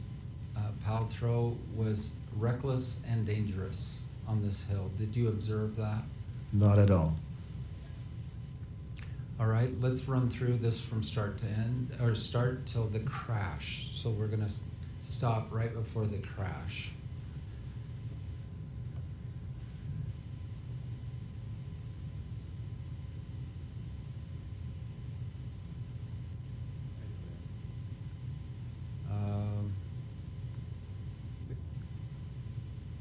Okay. Can we do it just a little longer to see where they're, well, let's talk to you. So when you turned your head, we wanna fast forward over that.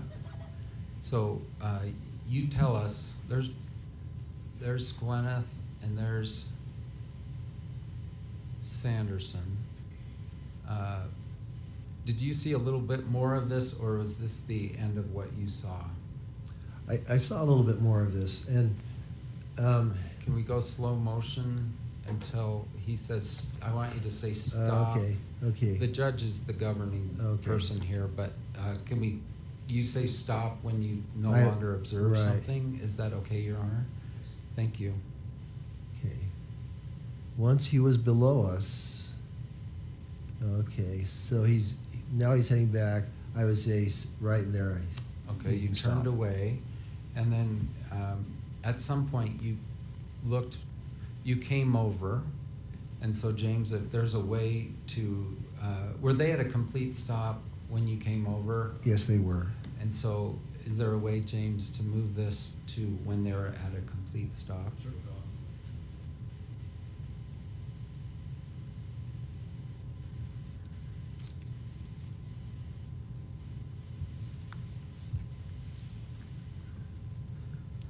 He's gonna put it back on here. Okay.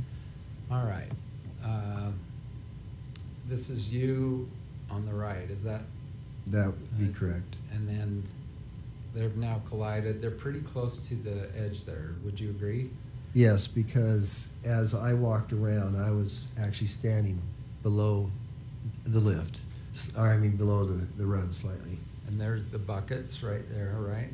Right, those are the tubes. And now can we play the remainder?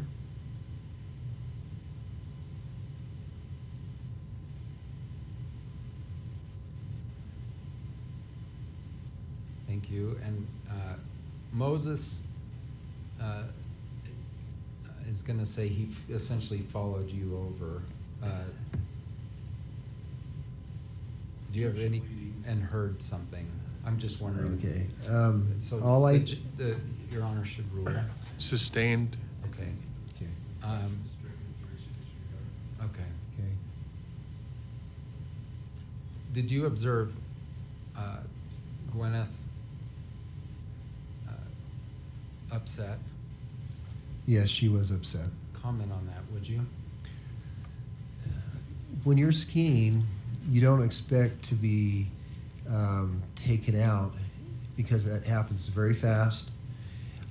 We cannot look behind you. Now, I'm in the habit of always looking uphill because quite often Non-responsive. Sustained. Okay, just let's be a little more precise on the question. Was Gwyneth upset? Gwyneth was upset, And yes. what did you observe? As I came across, she was speaking to Mr. Sanderson. Once again, the first things I did was ask if everyone was okay. Did she yell at him? I don't know that she yelled. I remember that she was speaking quite sharply, And but I don't know that I would say she yelled. I can't recall that. in your experience, is it the person who hits the other that says, I'm sorry? Objection, overbroad. Overruled. Go ahead. Who apologizes typically? Usually the person who runs into the other person is the first to apologize. And who's mad? Objection. Who's usually mad? Excuse me, objection, that speculation, vague, and overbroad. Overruled. So who's usually mad? Usually a person that feels like they were the victim Okay. is upset. And have you seen collisions where there's a dispute, like you did it, no, you did it? Have you been there? That happens from time to time. Was there any dispute between these two among what you saw and heard from them? Mr. Sanderson never said, "You ran into me," or Did- anything of that nature. So was there any dispute to investigate like who's telling the truth? Not at that time. And did Ramon, by the way, did he ever come to you and say like, hey, I saw it and she hit him? He did not. He never said a word to you, right? No.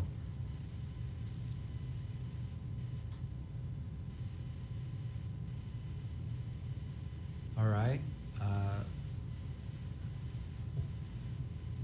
Let's go to the next. James is going to come show you another one. So I moved to admit this one, I believe, and it was received.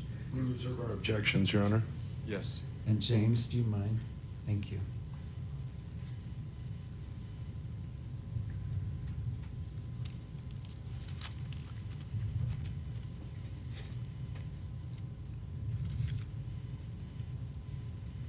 Counsel, would you just approach before you do that?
Now, while they get ready for us.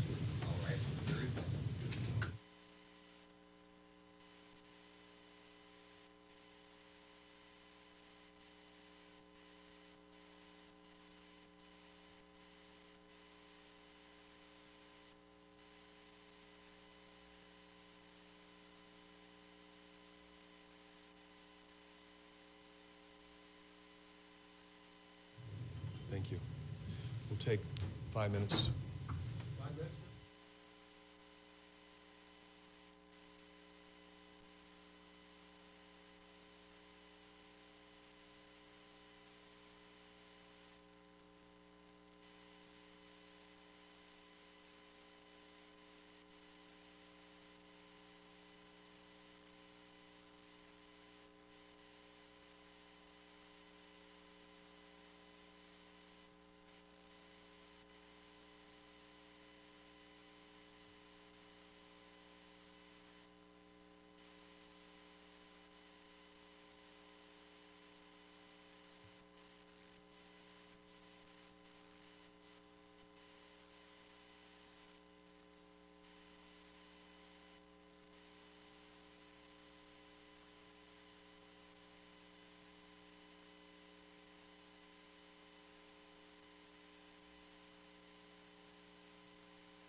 jury's assembling.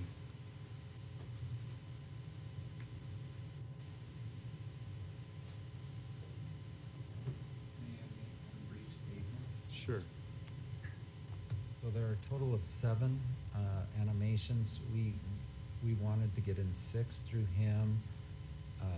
Your Honor has mentioned concerns with repetition, and we'll show one, has asked that we show just one more. I will represent that he will establish foundation for all of them for the portions he saw. What I wouldn't want is, because we have to hurry, we only do the 3, and then they object, the plaintiffs object to us getting in the other 3 to 4. So I'm all for not repeating myself, but there are different views. So I kind of moved to publish all of them. Okay. And I think I've made my ruling that at least, each one of these, any animation is a demonstrative exhibit, and it's illustrative of a witness's testimony, not of a case. And right now, we've had 2 come in for this witness. Well, it looks like we may get one more, or a portion of it anyway. And all I can do is say that I'll take the other animations as they come, as demonstrative of a witness's testimony, if they are.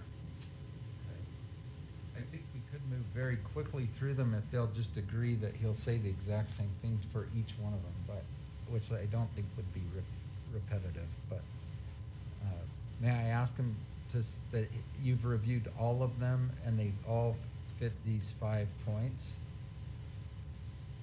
But we're only gonna address one? I mean, it's repetitious with this witness, so. Right. We're only gonna show one, but can I establish the foundation for each of, like, the other 4 in mass? If there's an agreement to that effect, otherwise you'll have to go through the normal process.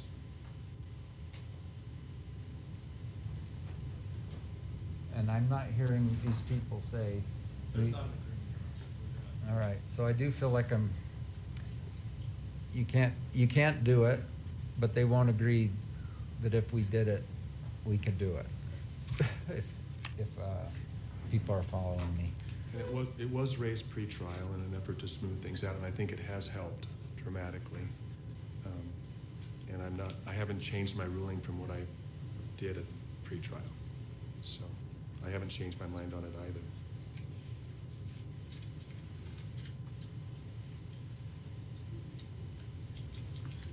Okay, we're ready for the jury.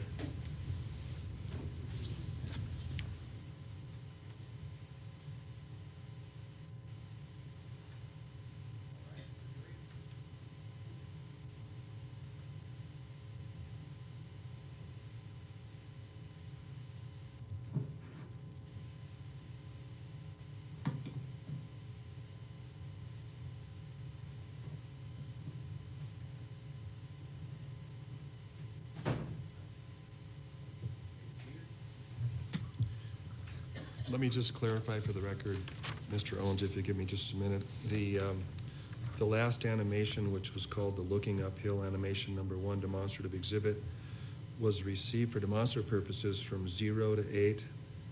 I believe that's 8 seconds, and then from 17 to 22.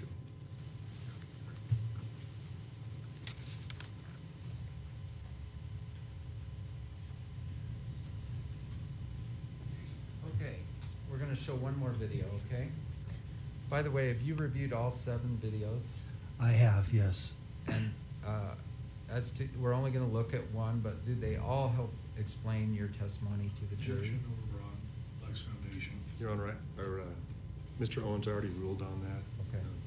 It's- We're only gonna talk now about the overview view. Okay, overhead, thank you. Can Mr.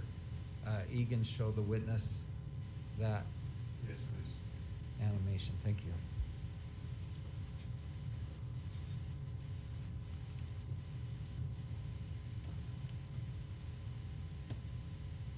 This is also about 20 seconds. It's also no sound.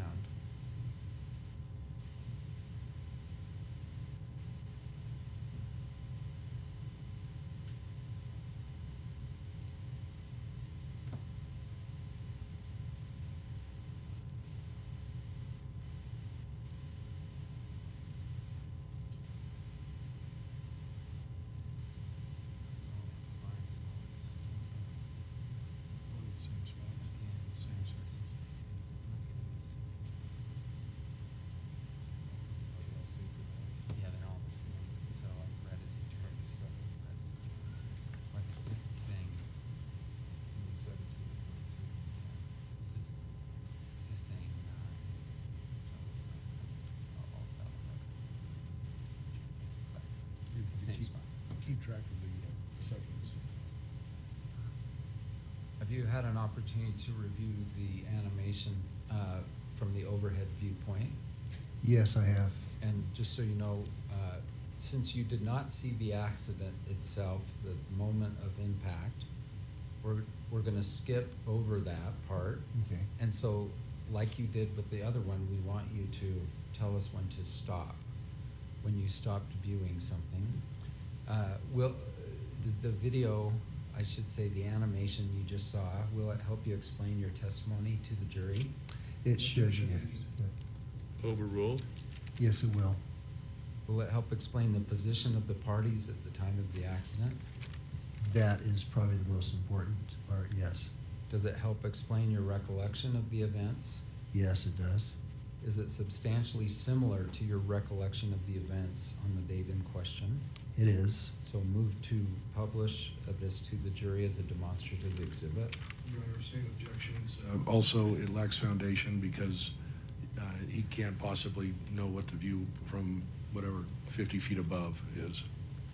It's received for demonstrative purposes only, not as evidence, but as illustrative. Your Honor, once again, what number is this, please?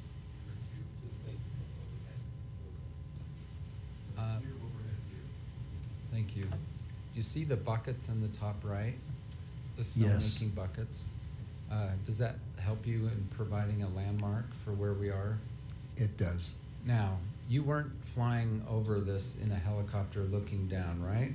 That is correct. And the animation isn't perfect. Do you agree? It's not as good as if we had had a drone looking down on the site. Yes, the animation shows everything almost in slow motion, and the events were much more dynamic. Okay, fair enough. But as far as positioning, it's very good.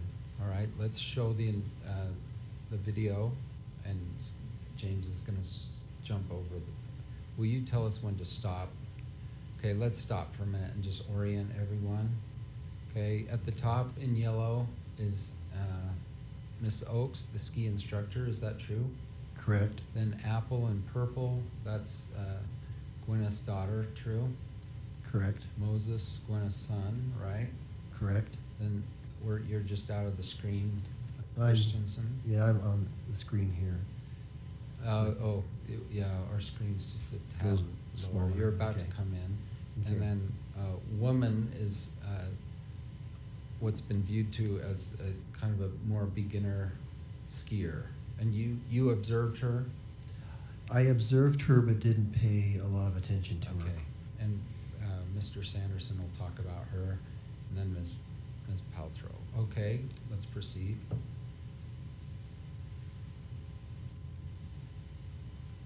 Okay, let's stop just for a minute. Mr. Sanderson is over here. Did you observe him making turns? Yes, I did. What kind of turns? They were large radius. Asked and answered. Overruled. They were large radius turns, edge to edge, quite dynamic. What's the word radius mean? Radius is from the center of what would be a circle to the outside of the circle, and that's the arc that your turn makes. So big or small? He was making fairly large radius turns. And what kind of turns was Gwyneth making? She was making a shorter radius turn, so she was in a very narrow corridor, and he was, we use a term carpet to carpet, which means that you ski from one side to the opposite side as you make your turns, and he was close to carpet using the entire run. And which is safer for the skier? Well, if you make a small turn, you're out of the line of traffic. Making large radius turns is fine, but you have to be aware of all your surroundings, and you have to be watching to make sure that you're not coming into traffic. Okay, and when you're, let's play a little more, and will you tell us when to stop? You're seeing this on your own monitor. Stop when you stop seeing things. A little bit further.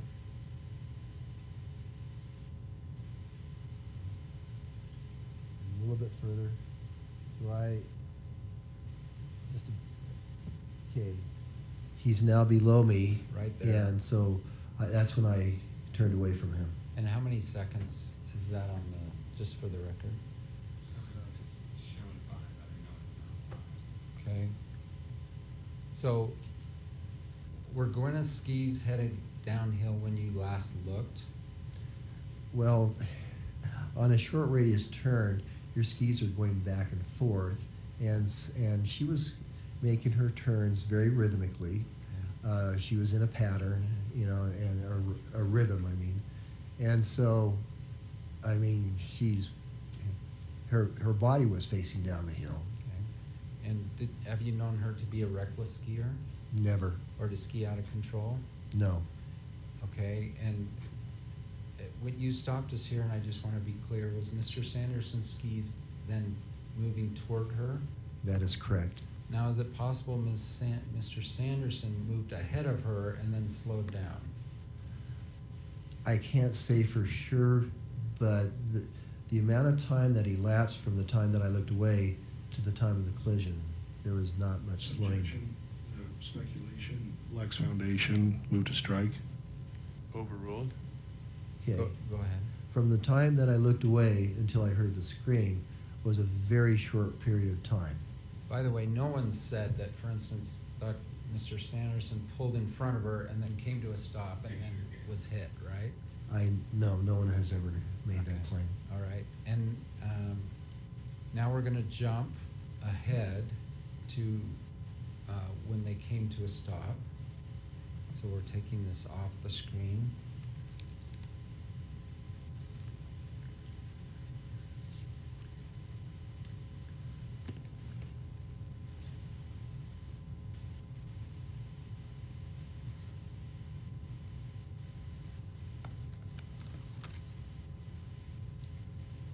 All right, and how many seconds do we know is this through? So wait, turn till we go. Yeah, I gotta press play, I think. Okay, let's play the remainder.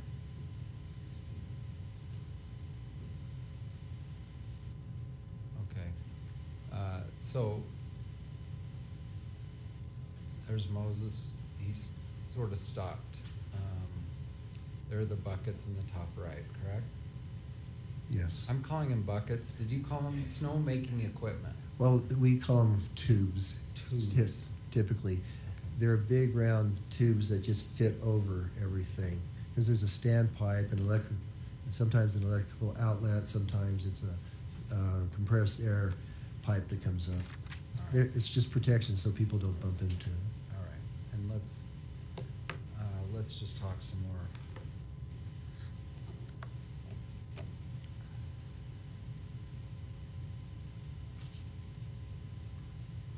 Are there risks associated with skiing? There certainly are. On the back side of every ski pass you've ever seen, are those risks identified? They are. And what do they include? They say that skiing is Objection, Your Honor. This is, we've already discussed this. This goes beyond the scope of his testimony and what's allowable. If you'd like, we can approach. I think it's fine, so I'm gonna overrule the objection. Go ahead. Okay, well, the discussion about the inherent risks of skiing. Yeah, I don't hear that question yet. Well, he just said it. Well, he asked him what was printed on the back of a ticket.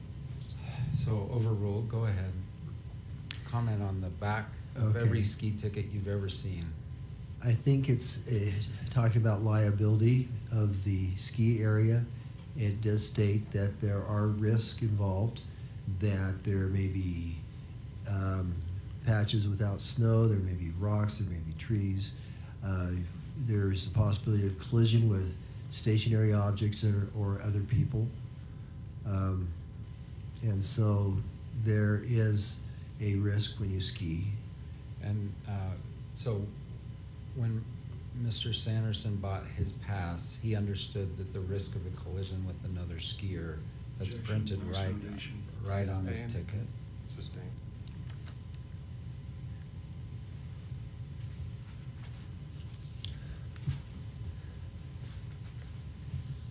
Are you aware it references the risk of collision with another skier as an inherent risk of skiing? It is, it is, Overruled. it is printed on the back of the ticket, yes.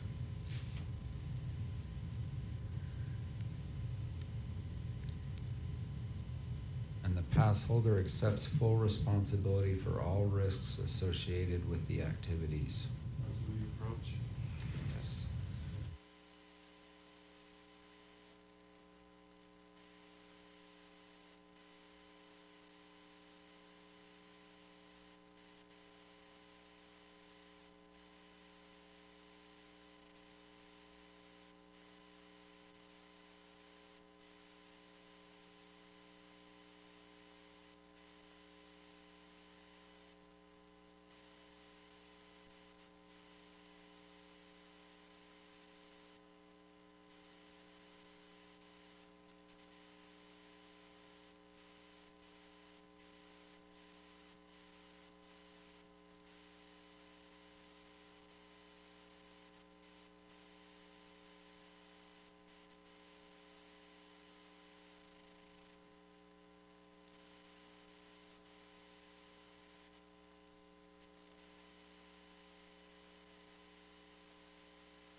Let's talk about risks of skiing. So separate from the ski pass, okay? I do want you to just reference, what do you understand the risks of skiing to be? Well, you're dealing with activity that involves sliding on snow. It covers different conditions, different weather conditions, different times of the season. Conditions can change constantly. You can have a front that can move through, and it can go from a fairly nice day to a super windy day with snow, blowing back and forth. So conditions are changing constantly, and part of what we try to do as ski instructors is to give people enough skills that they can deal with all conditions. And there are times when you have to go in. I mean, there's times where it's just too nasty outside and it's not comfortable and you will go in. But we want to help people be safe at all times. And but sometimes even though skiers are being careful, collisions do occur. Objections. Calls for opinion, evidence. Sustained. Comment on terrain. Terrain varies as well. Terrain varies very much. You would never want to take a low-level skier. Same objection, Your Honor. Overruled. You would never want to take a low-level skier on something that is over their head, where they would be frightened, unable to move, and make mistakes.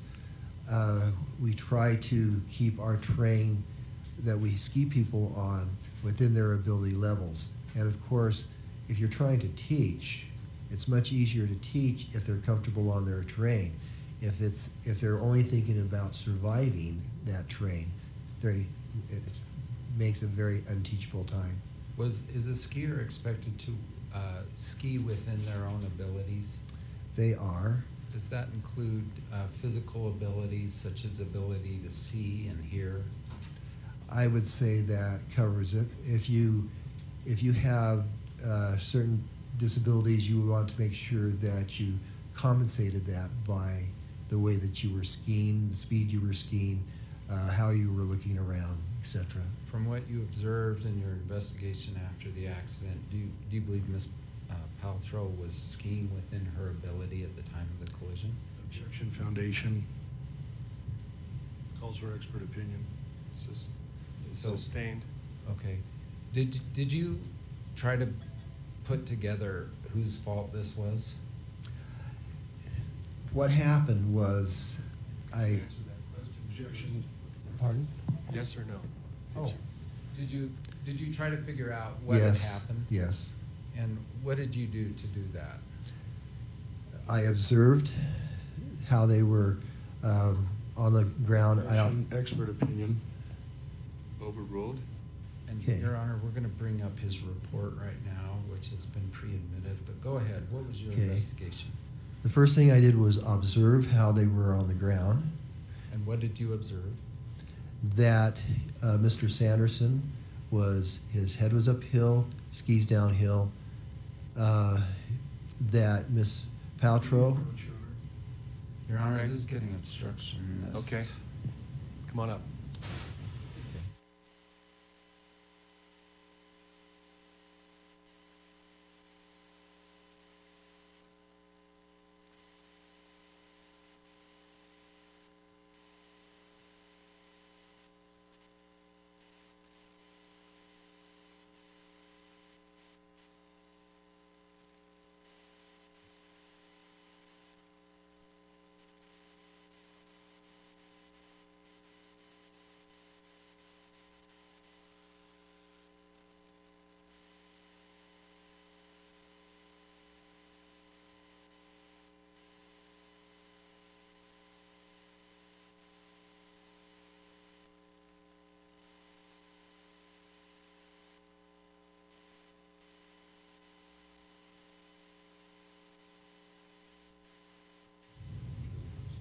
One of the points, so is that overruled? To be, okay. So, we're gonna bring up that report. What did you observe on the issue of where the people were when they came to a stop? So Sanderson Okay. versus Paltrow. okay. When they came to a stop, they were very close to skiers' right, the edge of the run. Both had their skis below them. Both had their skis still on their boots. There was no releasing of skis. Their heads were uphill, their feet were downhill. And Miss Paltrow was on top of Mr. Sanderson. And what does that tell you, the fact that their skis were still on?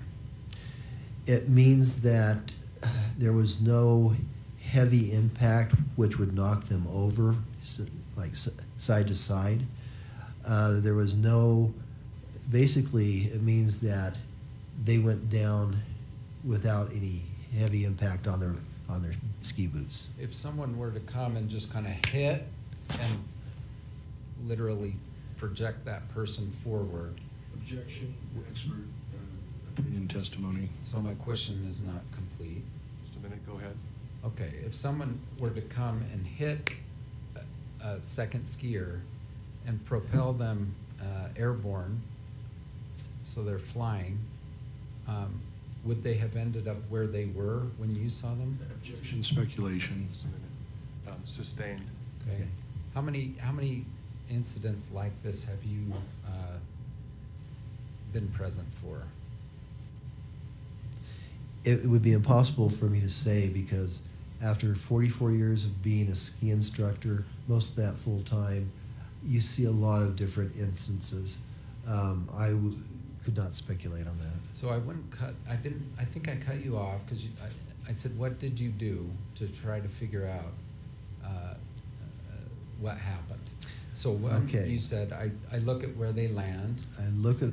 Go ahead then. I look at the positions of the body where they land. It would be very difficult to get in that position without somebody hitting from behind.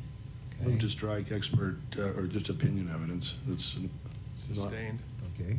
So what else do you look at other than where Well, they land? The next thing I observed was what they were saying, and what, of course, Miss Paltrow was saying that she had just been hit. She never saw it coming. She was surprised. Mr. Sanderson made the statement that she just appeared in front of him. He was saying he was sorry, and that's basically the conclusions that I came to. Objection. Move to strike. The conclusions are opinions that lack foundation, and that this witness is not able to, not properly designated. These are speaking objections, Your Honor. Would you please approach the bench?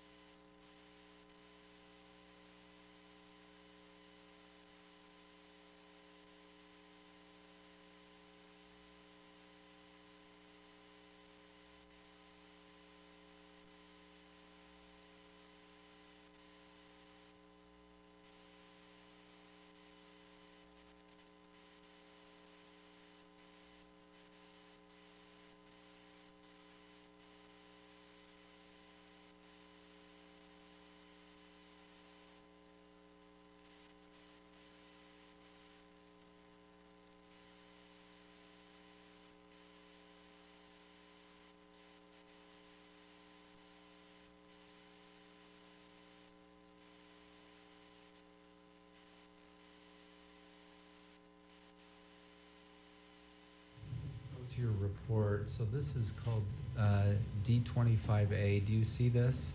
I do. Did you prepare this that day? Yes. And did you engage in a cover-up to try to hide Gwyneth's reckless scheme? Objection, relevance. Overruled? No, I did not. Is that ridiculous and offensive? It's very much so. Part of what we're required to do is, if there is an incident, if there's an injury, it's mandatory that everything that we be written down in a report. And on instances where there's a bump or something like that, where there are no injuries, it's up to us to decide whether it is prudent to fill out the report. And I decided it was prudent that day. Okay. And exact location of incident, you wrote what? I wrote skier's right, bandana, slight pitch before the flat on top. Okay. Is that an accurate statement? It is. Number of students, you said there was what?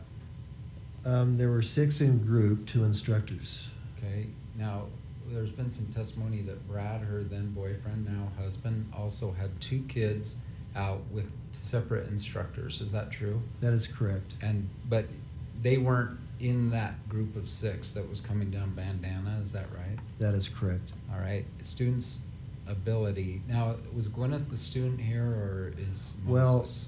Well, Moses was my student that I was skiing with, but Gwyneth was the person in the incident, so I wrote her name on the top. There's some suggestion that immediately before this incident, somehow Moses was going, "Hey, mommy, look at me, look at me." Did you observe that?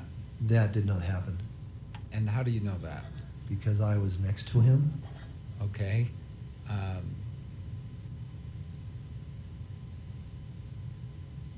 So again, any implication that she was distracted because she was looking across the hill to Moses, you would dispute? Objection, speculation, leading.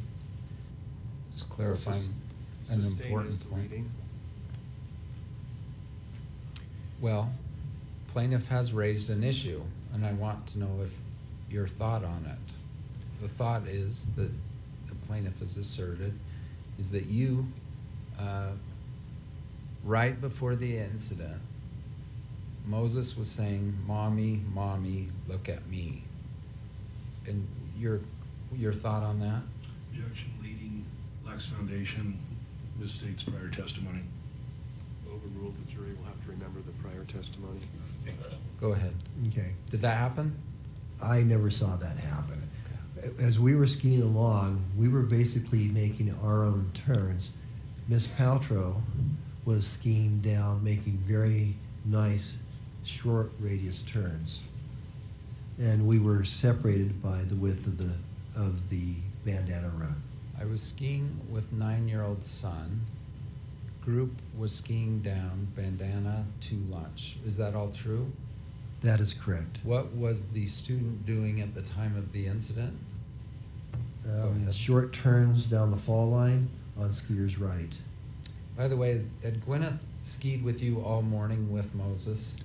I think we took one initial run together and then we split up with the intention of meeting at the top of Flagstaff Hill at a certain time to go to lunch. All right. And had you and Moses already been on some ski runs without Gwyneth?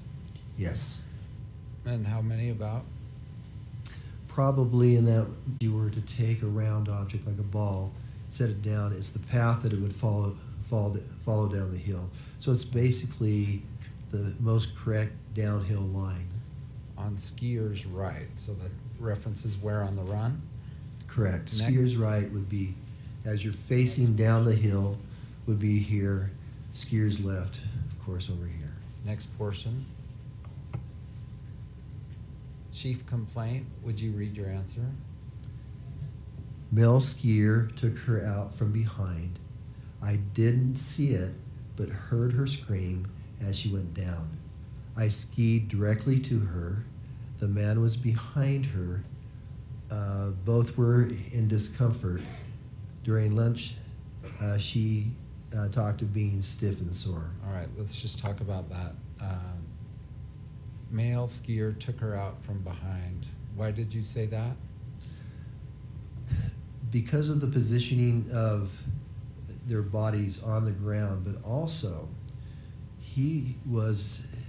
I clearly observed him as the uphill skier. Now, you can't, right on the skier responsibility code, it says that the uphill skier has the responsibility to avoid the downhill skier. Because as we're skiing, our vision cannot see behind us. And that's the reason for the responsibility code. And since I observed him moving very rapidly down the hill and only missed a few moments before the contact, I can clearly say that he was the uphill skier. Did you determine one of them violated the skier responsibility code? That would be my observation. Judge, way beyond the scope of this witness's. He's not an expert witness. Overruled. And who did you believe violated the responsibility code and who complied with it? I would say that the uphill. As to that question. Okay. What did you find at the time with regard to the skier responsibility code? Sustained. Okay.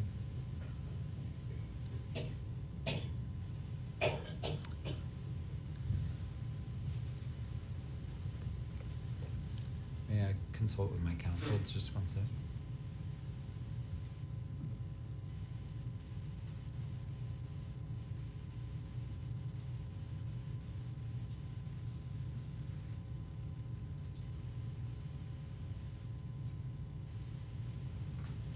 All right, next statement here.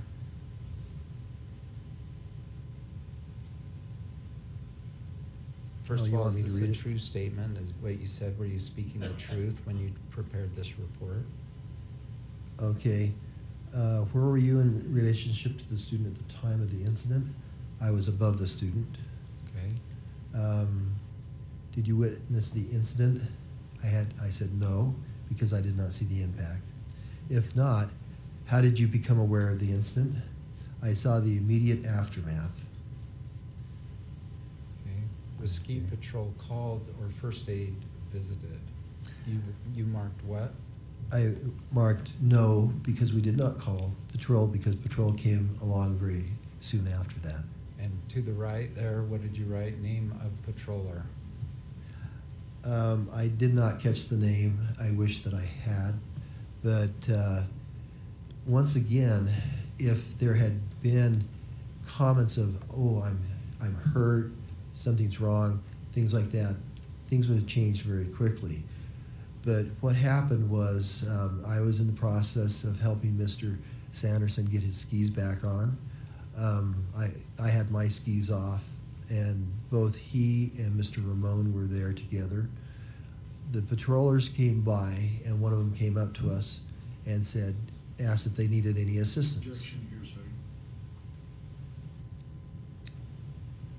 Hearsay? This is what He is explaining a story. This is exactly what I observed. Yes, for limited purpose, not necessarily as to the truth of what this person said, but as to why he acted the way he did. So it's limited purpose evidence. Okay, thank you. Okay. Keep going. Okay, so- The controller said. So the patroller asked if they needed assistance. Mr. Sanderson and Mr. Ramon spoke to each other. I was just kneeling on the snow. I did not hear what they said, but they turned to the patroller and said, "No, we're fine," or something to that effect. And so the two patrollers continued down the hill. And then it says student returned to skiing. That's Miss Paltrow. But comment, did you see Mr. Sanderson then ski away? I was the last one to put on my skis. So Mr. Sanderson, Mr. Ramon were already in their skis. I was the very last one to leave.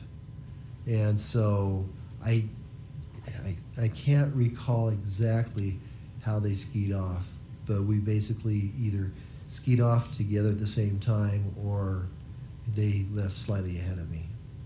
Okay, we're going to look at the end of this report and move on here. Additional information, you wrote Carrie Oaks, correct? Right, she was the other instructor that was there. Additional comments, first thing male skier. or Stated. Stated, Oh, ski- male skier Skier. Should be male skier. was that she appeared right in front of Of him. thus admitting that he was the uphill skier. She never saw him because he came in from behind. Was that your finding on that day? That was my finding, yes. So there's, I think, a comment that because she was tipping you for your service, that you falsified your report. Is that true? That is ridiculous.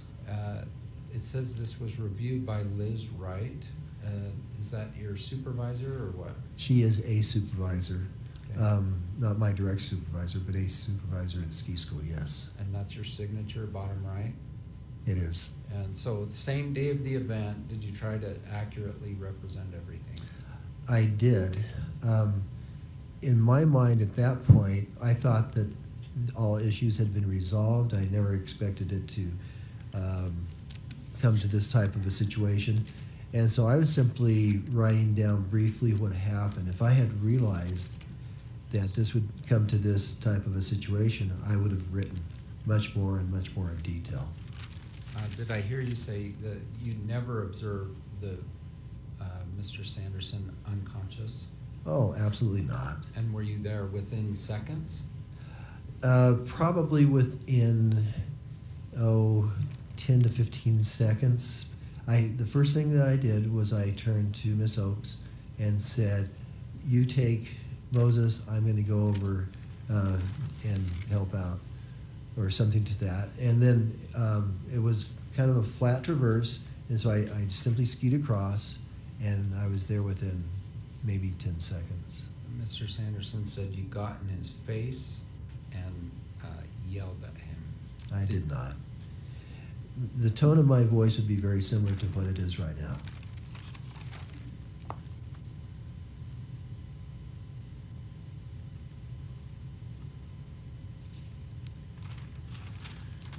I think they're about to get up and suggest that you were sort of in Gwyneth's agent in making a cover-up. Objection. Do you- Legal opinion. I'm gonna have them comment on it, Why don't you leave it for redirect? okay? That is my cue to sit down. Okay, Thank you for your time. certainly. Thank you, Mr. Owens. Is it Mr. Bueller?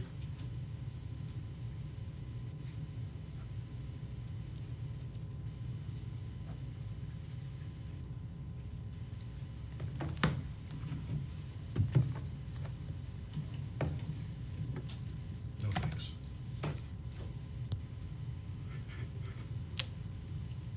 Just for the record, that second, or that third animation went from 0 to 8 and then from 16 to 22.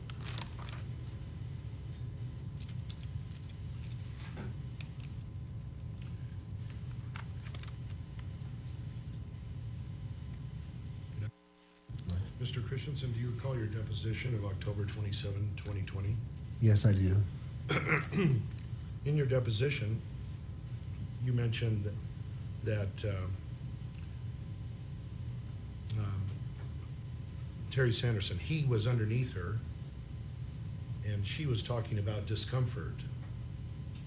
She was shocked. She was somewhat hurt. Is that correct? She was in discomfort, that is true. Was she hurt? There's a difference between being hurt and injured. And so anytime that you have some type of a incident, you're going to be hurt to some degree, but that doesn't mean that you're injured. You just testified that Miss Carrie Oakes was instructed by you to take the kids down the left side, correct? I didn't tell her, I just told her to take Moses. I didn't tell her where to go. Okay. Miss Oakes said she went over to the crash scene and was assisting you with the two people in the crash. No, at one point, she had the kids follow her and they went down the hill and they came by us a little bit, but she did not assist, no. Did she stop by you? No. Did she also say that one of the kids said, "Mommy, watch us ski"? That would have happened at the very top of the hill, not at the time of the incident. Yeah, but before, just before. No, it didn't happen while it was just before the incident. It would have happened Let's say at the top. within 10 seconds. No. Well, how long would it take to go from, when you say the top of the hill, do you mean when you get off the chairlift? Yeah, as you get off the chairlift, you have to push yourself a little bit to the top of the bandana run, and it would have been in that area. So it would have been, a minute or so ahead.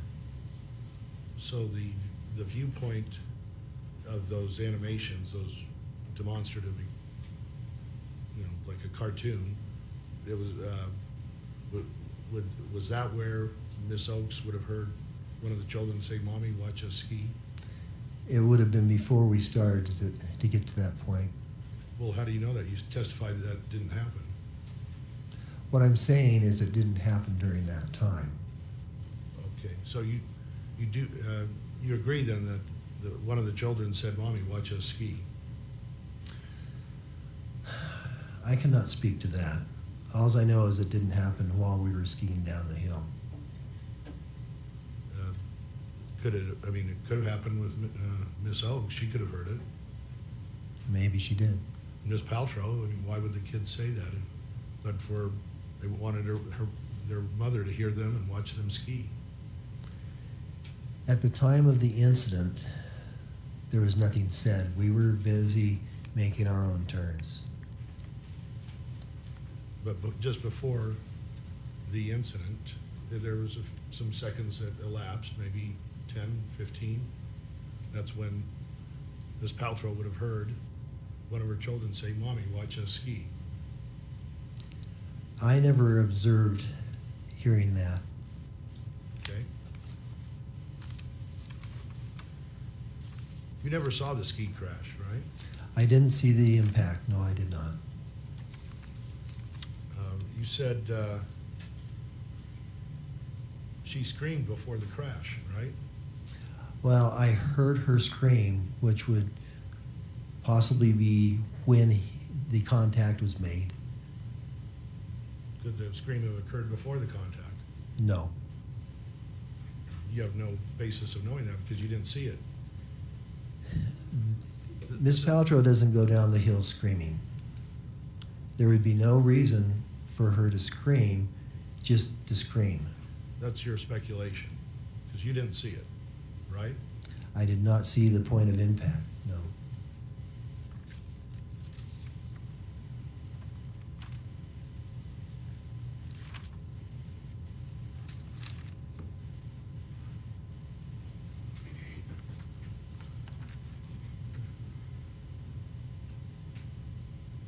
you've heard of photographic memory, right? I've heard of eidetic memory, yes. I don't know if this is a word, but it sounds like you have a videographic memory. You've got a view of everything in front of you and to the side and behind, and it lasts for several minutes. Mr.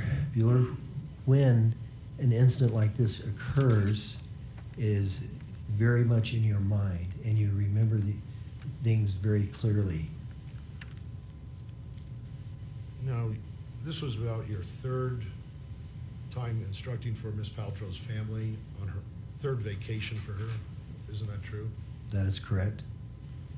And isn't it true that you got so close to the family, maybe not close friends, but close enough that you sent Moses, her son, some handmade pottery that you made?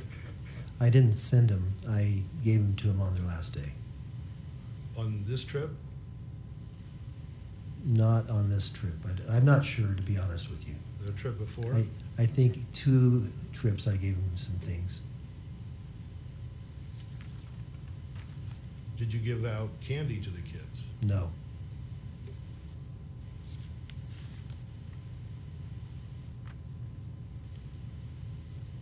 Did you ever tell Craig Ramon, your buddy just took out Gwyneth Paltrow? I don't recall that. Do you recall telling Miss Paltrow's name to Terry Sanderson or? I don't recall it. It may have come up, but I don't recall. With Miss Paltrow skiing away and her group skiing away, you were the last one at the crash site with Terry Sanderson and Craig Ramon, right? I did stay with them until they were up and on their skis. That is correct. They being Miss Paltrow. No, that they being Mr. Sanderson, Mr. Ramon. Well, Mr. Ramon wasn't on he didn't take off his skis, or he wasn't on the ground.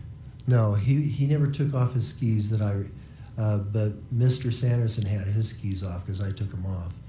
And so I was helping him put his skis back on. And that was what was going on when the patrol came by. You never got the name of the patrol. True? That is true. Once again, Did you report this to the ski patrol at any time? if people say they are not hurt, I know, I just wanted to but get. no, I did not report it because, once again, We heard your patrol reason. came and he refused. Plaintiff's counsel is interrupting the witness. Okay. Point well taken, counsel. Did you finish your response? My response is that they were offered help from patrol and they refused.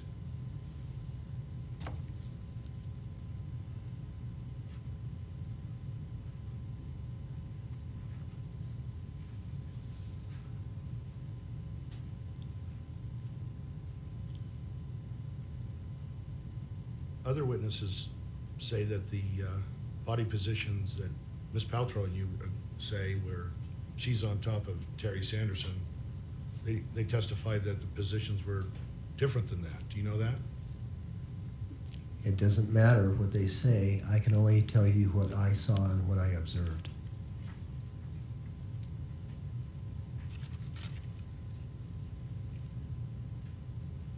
You've talked about the importance of filling out an incident report accurately, right? Yes.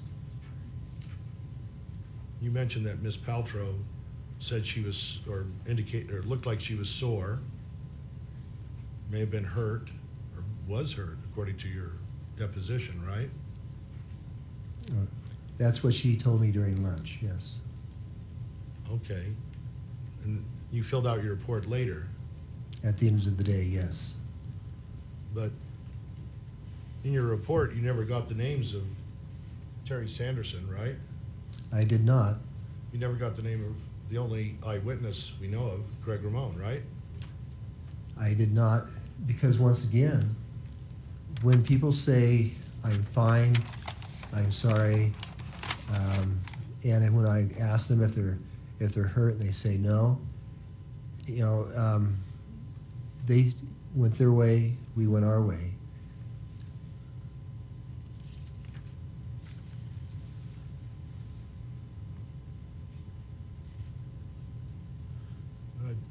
Do you know Gwyneth Paltrow says she got up by herself? Alls I can say is I helped everybody get their skis off, and she may have gotten up by herself. I may have helped her with an arm.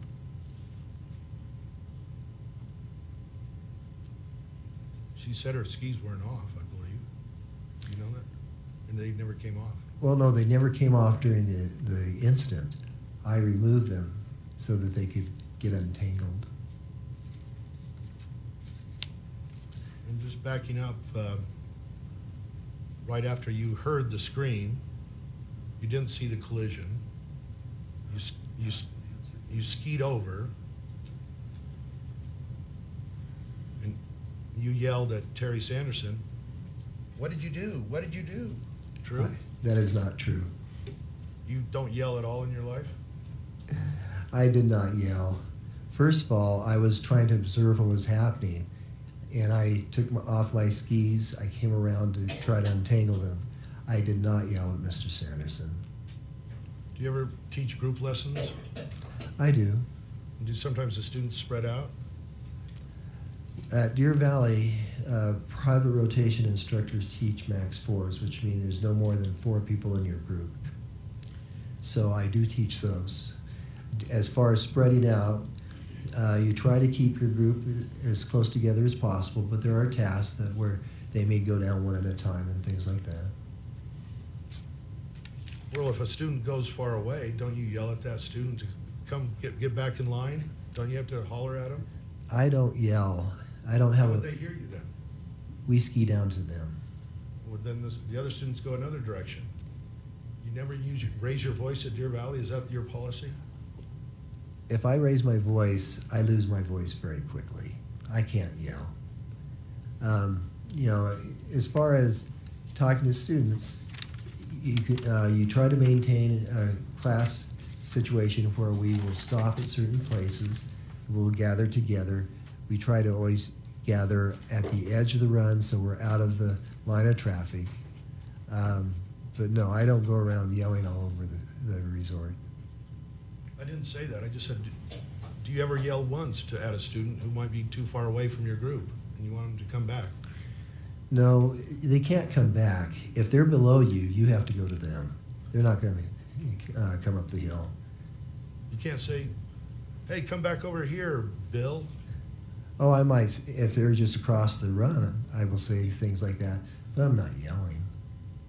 You're whispering? Or No, I'm talking in a normal voice. But if there's a lift machinery or there's noise or something, you never raise your voice at all while you're ski instructing? This is getting a little silly, don't you think? I don't know. You're the one that says you never yell while you're ski instructing. I find that hard to believe. So you didn't see the crash, but you saw injury and soreness, and you didn't get the plaintiff's name, even though Ms. Paltrow may have been hurt.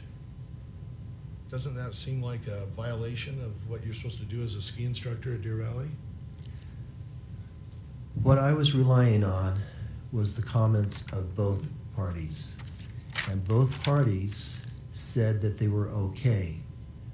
As far as Mr. Sanderson being injured, he had a wonderful opportunity to tell patrol, I am hurt, I need help. But instead, he refused help and had patrol continue on their way. Those are when things like that happen, I made the decision that he was okay, and so once I had his skis on, I put my skis on and I left. You know, within maybe 3 minutes of you leaving this crash scene, Mr. Sanderson was talking to a ski patroller who actually wrote a report and said he had sore ribs and disorientation. Well, Second, yes? there's an objection. Overruled, asking if the witness knew. Okay. That may have happened then, but he did not report that to me. And that was after I had asked him. And once again, patrol had asked him. The mystery patrol that you don't know the name of, right? I do not know the name, but they know who it is from the log. Basically, they have a log where they write down when they go out to make a ski around. So they do know who that individual is. But once again, if you're a ski patroller and you come up on someone and you say, do you need help? And they say they do not, and you ski on, 3 or 4 years later, it's very unlikely that they will remember that incident. I wouldn't. Correct. You just said that the incident that you report, which is Terry Sanderson waved off the ski patrol, Mm-hmm. is in a log, the ski patroller's log? No, their rotation of who would be going down would be in the log. Okay, but there's no, There- there's no report of this in the ski patroller's log that you just reported is in there. That's because they stopped and he did not ask for assistance. And so there's no reason that they would go down and write in a log, stopped and talked to this person, they didn't need help.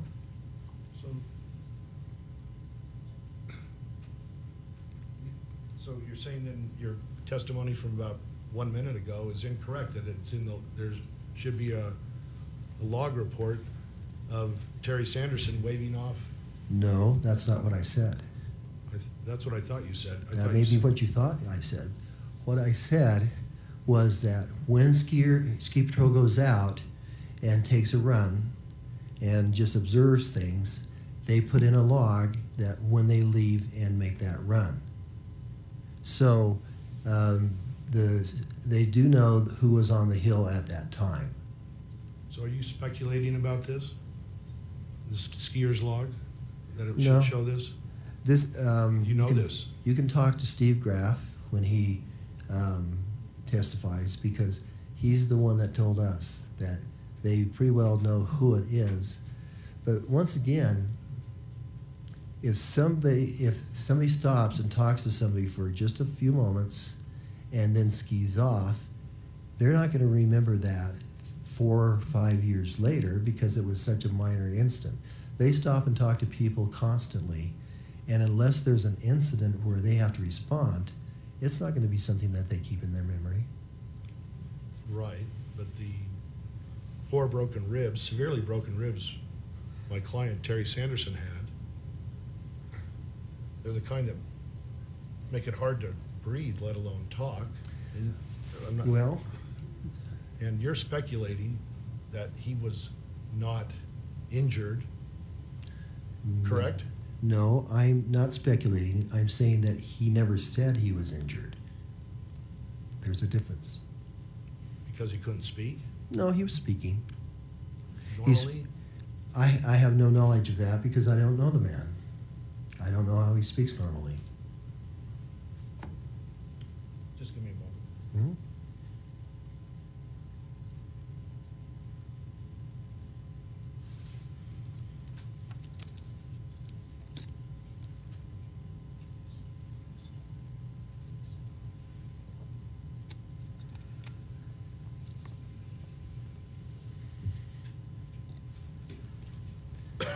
Excuse me.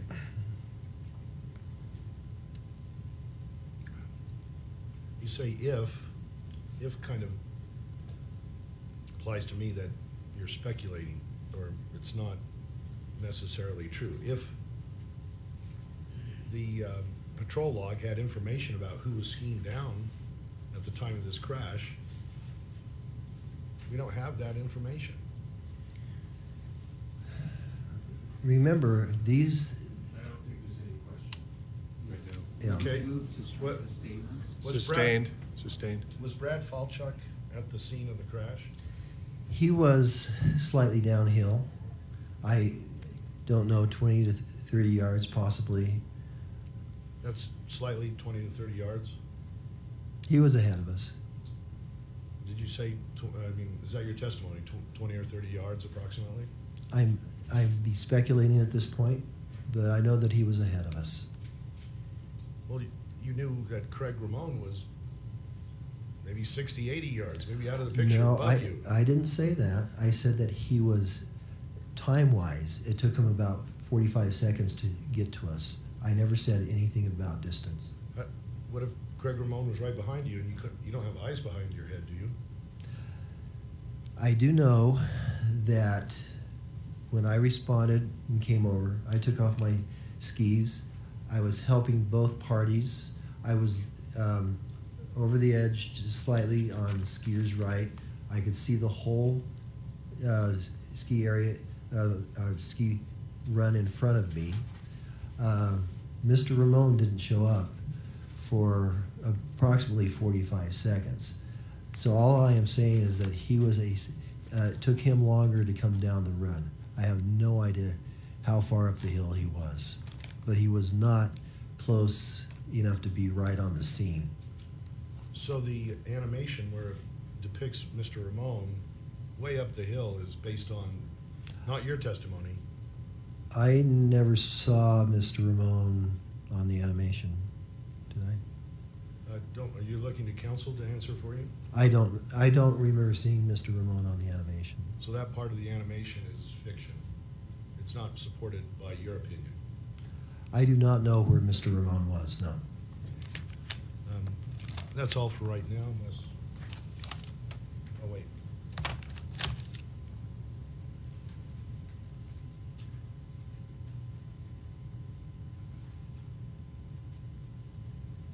If Brad Falchuk said he was first on the scene, is that true? That misstates his testimony, Your Honor, so object to the form of the question. Overruled? Okay. I would say that I was the first one on the scene.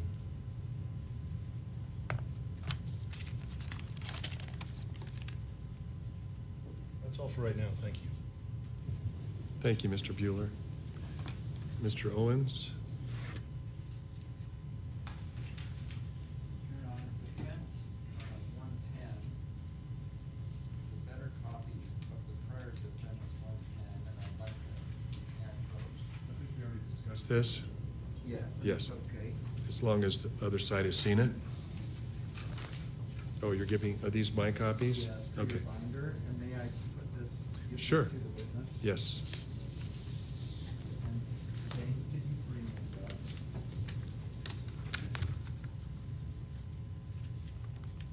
Take a look at that. I had a terrible copy of this before, but Defense 110, are texts between you and Gwyneth. You recognize them? Yes, they're on my phone. They're better quality on your phone than my photographing Gwyneth's phone. Are these true and accurate documents? Yes, they are. And so they're 110A and B, and let's just go through them really quick. Friday, February 26th, that's the day of the event, true? The accident? Yes. We went? Yes. And are you the dark color on the right or the lighter color on the left? No, I'm the one that's in dark color. We went down Bandana. Why are you saying that to Gwyneth? Okay. Okay. Yes, we went down Bandana. Okay, cool. We should take north side up. You said yes. We are going to north side again. Feel free to do your own thing. You wrote what?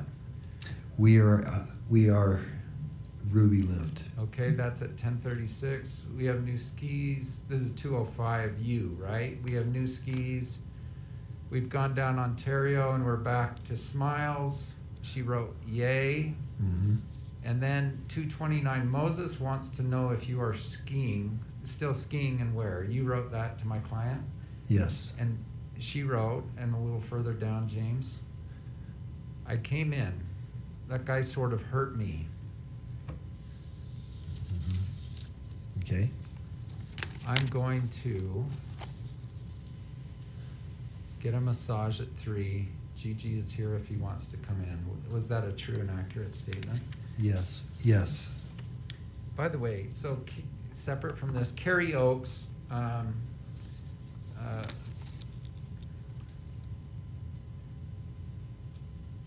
she has some memories. Would you defer to her on what she remembers? I know that she could testify about Mr. Sanderson's turns because we both observed him making fast, wide turns down the hill. And Brad Falchuk has some memories, and he's gonna, would you defer to his memories?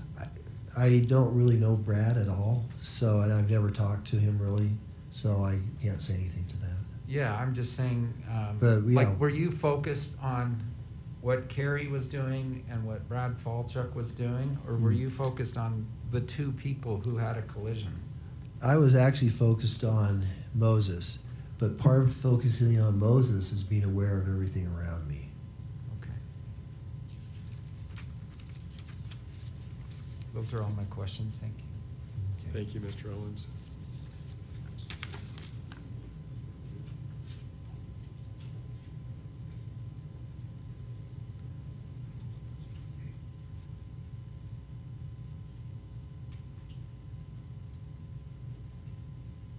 Are we done with this witness?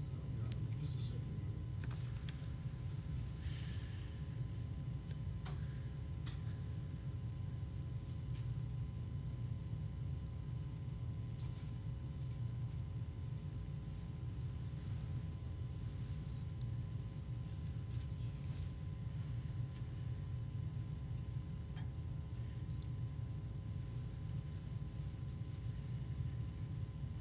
Just no time for a short break.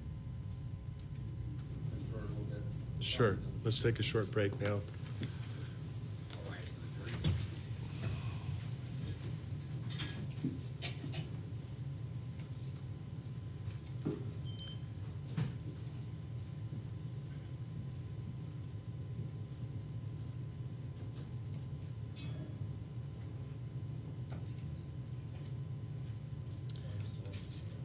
You are right now, but same instruction as before. You're welcome to step down. Just for courtesy of the witness and for our witness who's about to come, can we just get a sense for how many minutes left? 5 or less. So I had a very narrow redirect, but proceed we will.